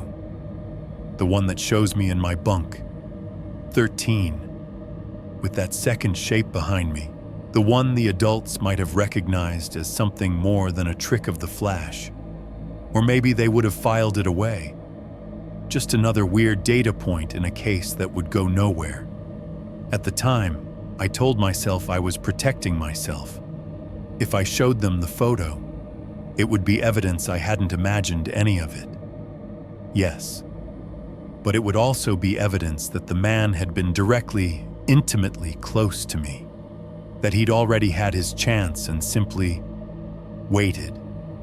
Now, with the article open and the photos on the table, the math is harder to dodge. Those skeletons were likely already in the ground when I was a kid at that camp. The older Polaroids on the line, the ones with outdated logos, and kids I didn't recognize back that up. This didn't start with my year. We were walking on top of other kids' endings the whole time, our sneakers tamping down the dirt of their shallow graves. And just because camp closed after that summer doesn't mean he stopped. The article's time frame pre-2000s is neat, clean. It implies a border, a before and an after, with a line you can step over and pretend you're safe. But those bones only tell the story of the ones he didn't get around to moving, or hiding better. It says nothing about who he might have found after the buses rolled out and the cabins went dark. On the laptop screen, in the corner of the article, there's a quote from some official: "We believe we may be dealing with an individual responsible for multiple disappearances over several decades." An individual, not was, not is no longer. Carefully suspended between tenses. My guilt is not clean. It's tangled. Part of me thinks that if I'd handed them the cabin Polaroid back then, shoved it into the sheriff's hand, maybe they would have treated the whole thing differently.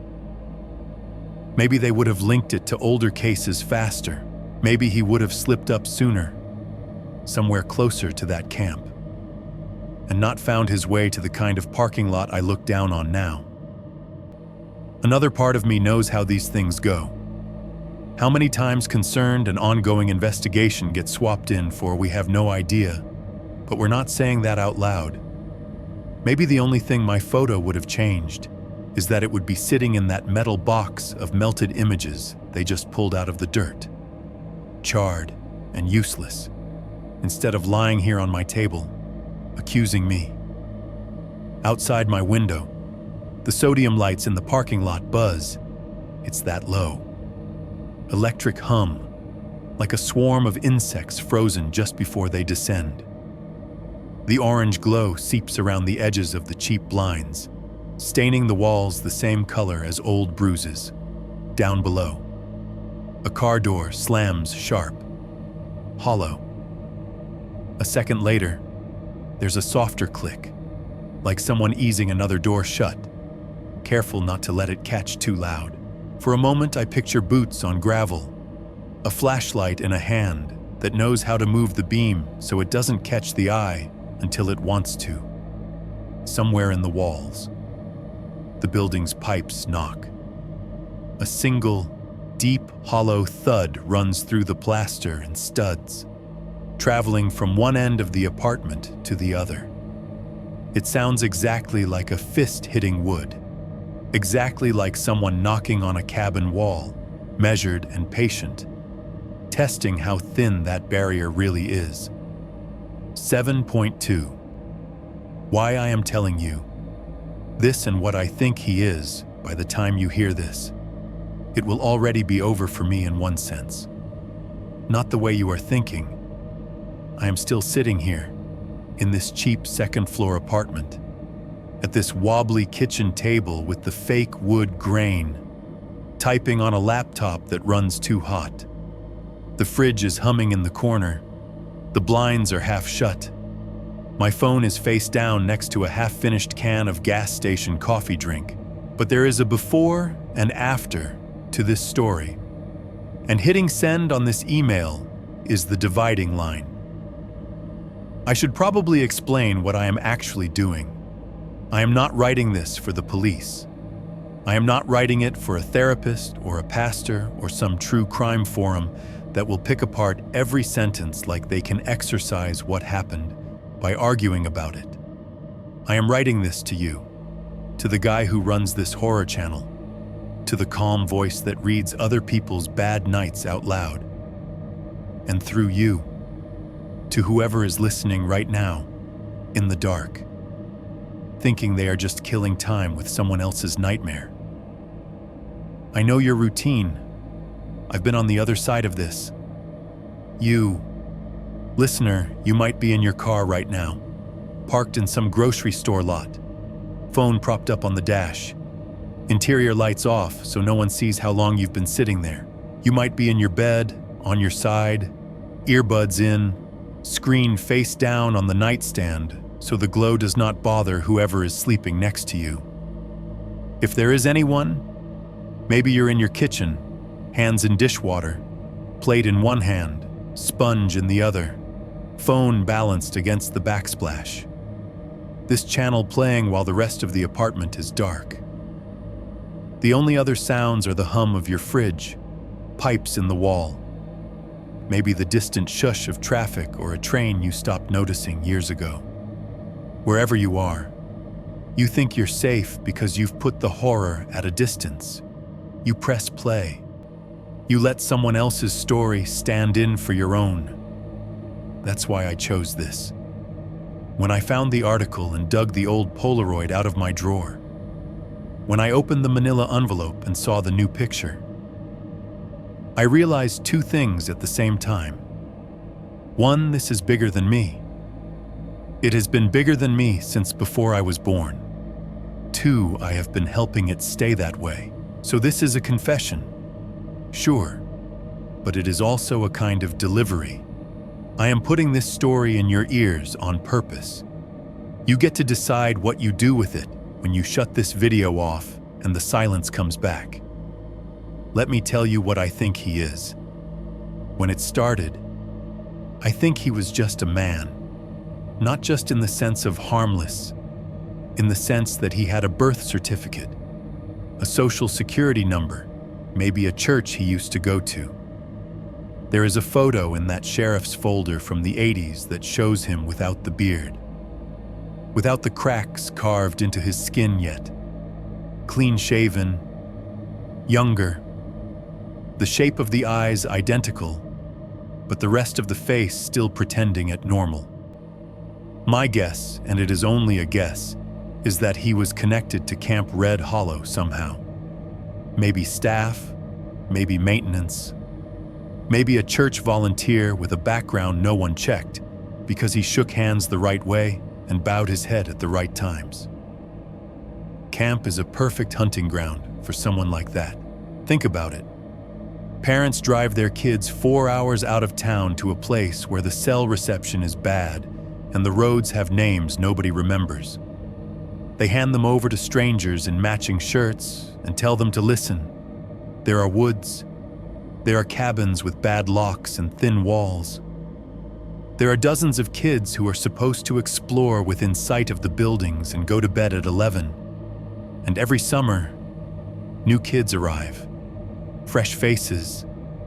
Kids whose parents are going through divorces, or who are desperate for a week off, or who believe that if they send their son to a Christian camp, nothing truly bad can happen there. If you are the kind of man he is, that is not a job. That is a season pass, somewhere along the way. He figured out how to make it his. The bones in those pits, the old Polaroids of campers whose shirts don't match any recent year that tells me this did not start with my cabin. He turned those woods into his hunting ground long before 13-year-old me ever stepped off that bus. And the Polaroids, I think those started as trophies.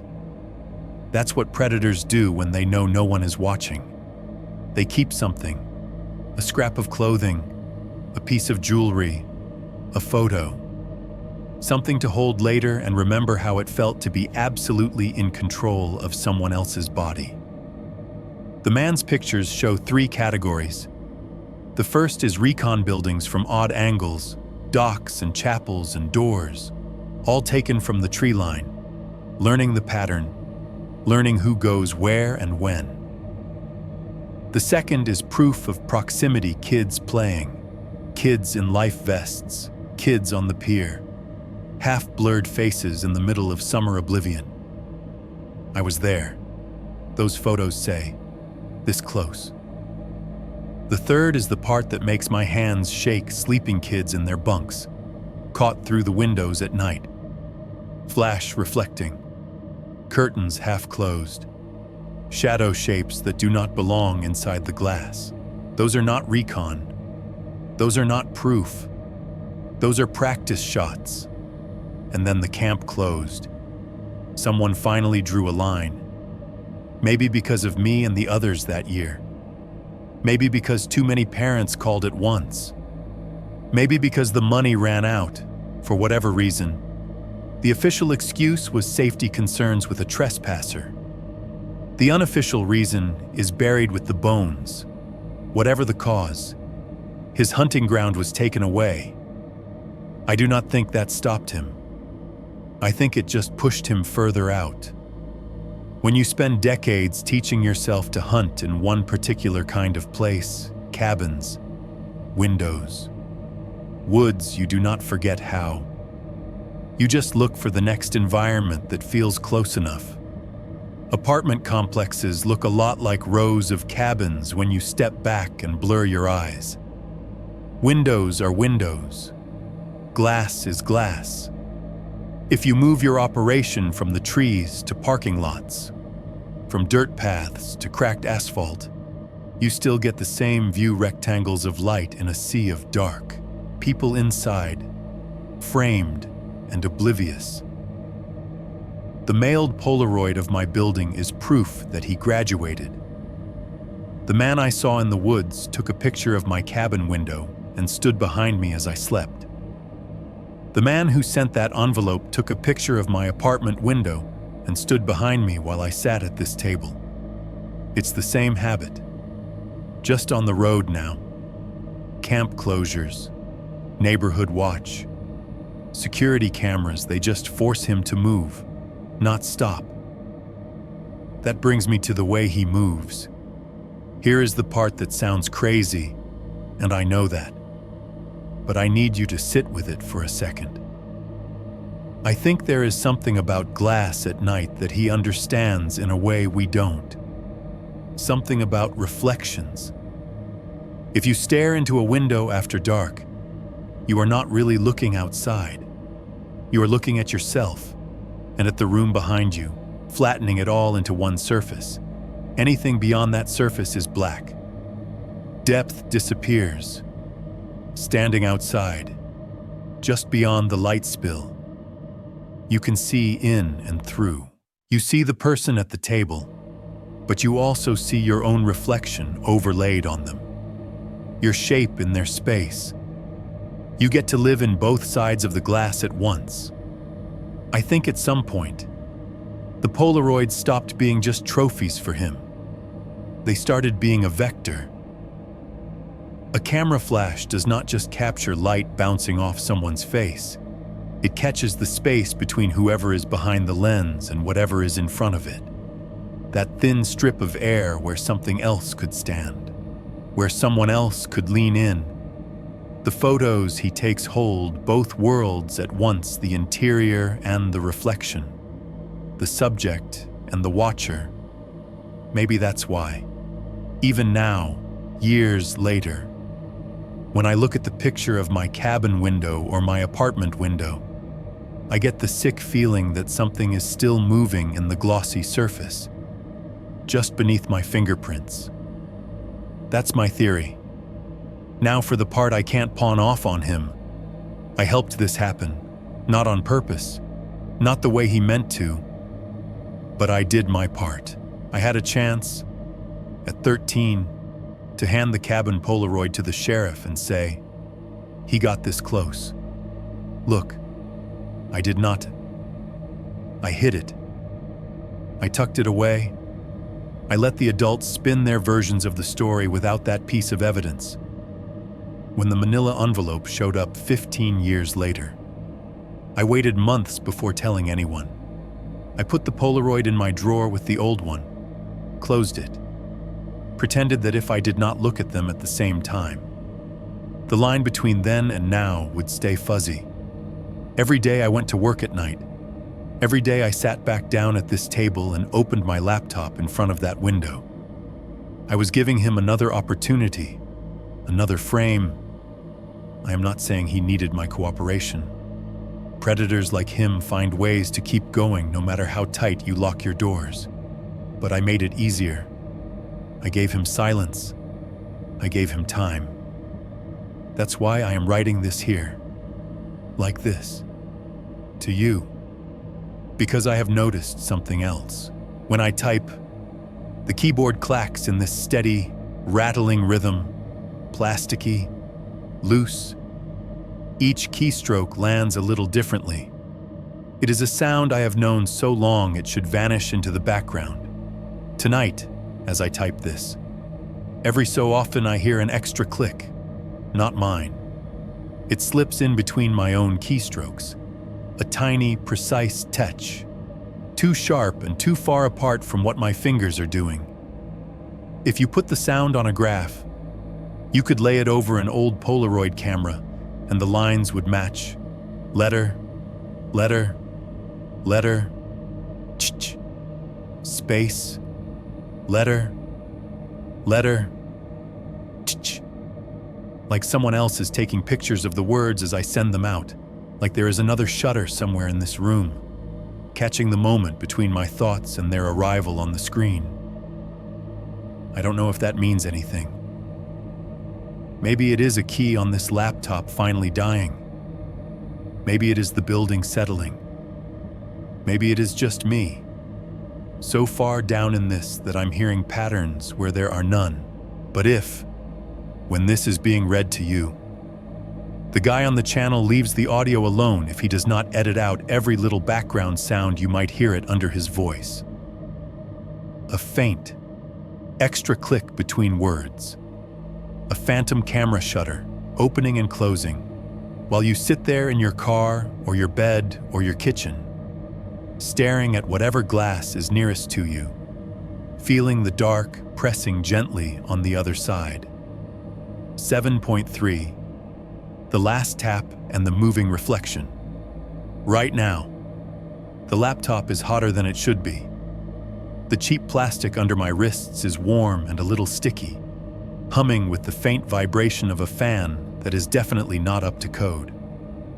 The weak kitchen light above me buzzes in this thin, tired way, flickering every so often like it cannot decide if it wants to stay part of this. The table rocks a little every time I shift my weight. The folded menu under the short leg has slid half an inch since I started writing. My back hurts from hunching. My eyes burn. The Polaroids on the table, old camp one on the left. Apartment one on the right are white ghosts in my peripheral vision. The window is behind the laptop. If I wanted to, I could sit sideways and see it full on. Instead, I've set the screen just so that in the upper right corner of my vision, there is a sliver of night black glass, a vertical inch of nothing. It is enough. The parking lot outside is washed in sodium orange. I know without looking that the same 3 cars are in the same 3 spaces, that the same busted light near the dumpster is fizzing on and off, that the tree by the sidewalk is throwing the same crooked shadow it always does when the wind dies. You, listening, might think this is just another story. I know how this works. I have been where you are. Maybe you are in your car right now, engine off to save gas, sitting at a red light on some 4-lane road. The asphalt outside your windshield is dark and shiny from a recent rain, reflecting taillights and street lamps in smears of red and white. Your AC is on low. The screen on your dash glows with this channel's thumbnail while a calm voice talks about things you tell yourself probably didn't really happen like that. Maybe you are in your living room, on a sagging couch, blinds half open because you like the feeling of not being completely shut off from the world. The TV across from you is dark between shows, catching the room in its glass, the lamp behind you, the doorway to the hall, your own shape leaning forward, listening. If you look closely, you can see the faint outline of your window reflected on the TV screen too, a square of darker dark, like a hole where something could lean in. Maybe you are in your bedroom, the rest of the house asleep, just one small lamp on beside you. Your phone is on the mattress or the nightstand, screen facing you. This story spilling out of it.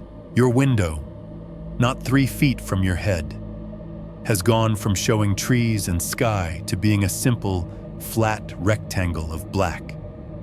The glass holds a copy of your room now, your bed, your lamp, your face overlaid on whatever waits on the other side. Wherever you are, however you are listening, you have some kind of reflection nearby. A window, a TV, a dark phone screen, a microwave door, anything with glass and darkness behind it. That matters. Because while the guy from the channel reads these words to you in that steady, practiced tone, I am still here, finishing them. I can hear the fridge humming behind me, the same 2-part wobble in its compressor, the chech hum pattern that has been wearing grooves in my nerves for months. The AC vents breathe a thin, lukewarm draft that smells faintly like dust and old cigarettes. Somewhere on the floor above me, pipes knock once, twice, as someone uses water, then fall quiet again. My fingers move over the keys, making that small, hollow clack, clack, clack. Every so often, that extra, too clean click slips between them, like a phantom camera shutter, and I try not to flinch. I keep telling myself I will not look at the window until I am done. I am almost done. In my head. I can already hear how this will sound when it is not just words on my screen, the channel's intro, the title, the comment about how I sent this as an email at some stupid hour of the night, then the voice, reading my sentences out loud, pulling you into a place you think you can leave when it gets too close. He is probably reading this part right now, somewhere in his own apartment, with his own blinds half shut, as he does. Things are starting to happen here. The first sound is soft enough that I almost miss it. A footstep in the hallway outside my door. Not the quick, stomping pace of my upstairs neighbor, not the shuffle of someone 2 beers past walking straight. Just one measured step. The carpeted floor out there deadens a lot, but you can always hear the weight. This one is firm, heel, then toe, right outside my unit.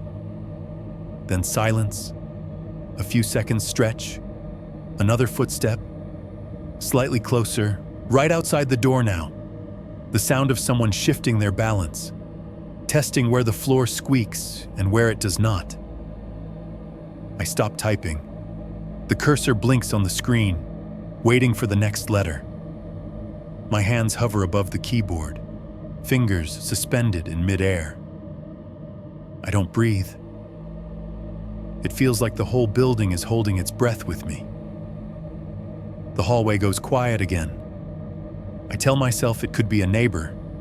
It could be the guy from 2C trying to remember if he locked his door. It could be anyone. Then I hear it.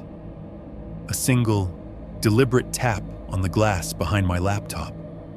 Toc. Not the tick of the wall clock. Not pipes. Not the vague, settling sounds of an old building. A knuckle. On glass. The same sound I heard at 403A. In my childhood bedroom. The same sound that snapped me awake in cabin 4, just before the flashlight beam slid across the wall. My spine feels like someone has pressed a cold hand against it. Sweat prickles under my shirt. The urge to turn around and the urge to stay absolutely still collide in my muscles and lock everything up. Talk. This time, it is not just a sound. The glass vibrates a tiny bit, enough that I feel it through the air more than see it. I look down at my fingers. They are hovering above the keys like insect legs frozen mid-step. The skin across my knuckles looks too thin. The Polaroids on the table sit where I left them, one slightly overlapping the other. Faces and windows and shadows flattened into squares. I do the only thing I can make myself do. I change what I am looking at, not what I am looking toward. Slowly. I reach up and tilt the laptop screen back, just a few degrees, not enough to make it look obvious. If anyone is watching, just enough to change the angle.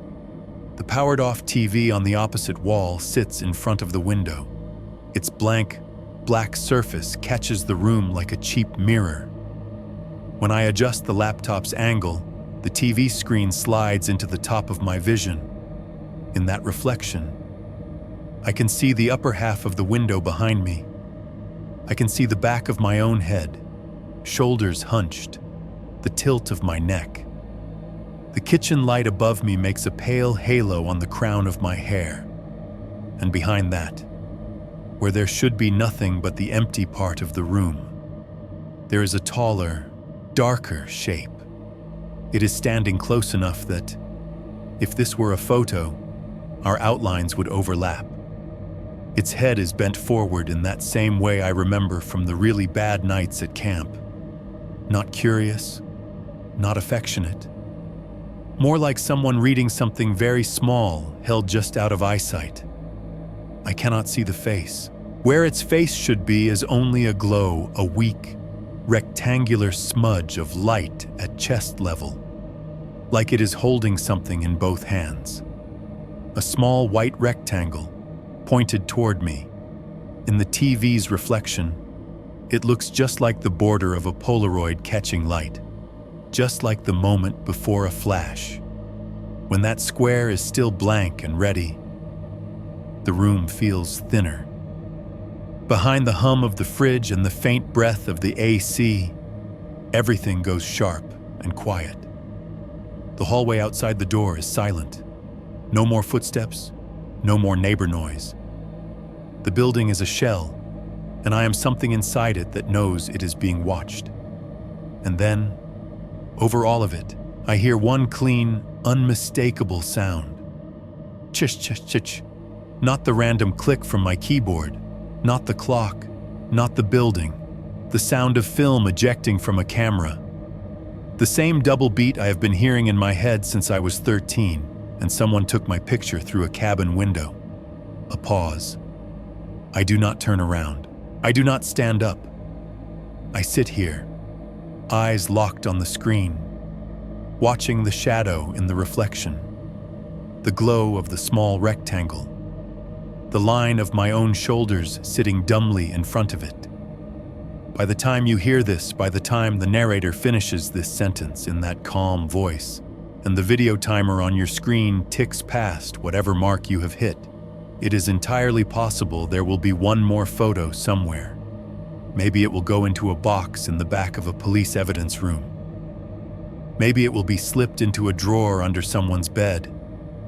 Maybe it will hang for a while on a new line of twine between trees you have never seen. Maybe it will show my apartment, this table, this laptop, the back of my head, one more time. Or maybe, if he is patient, if he is already bored of me, it will show your place instead.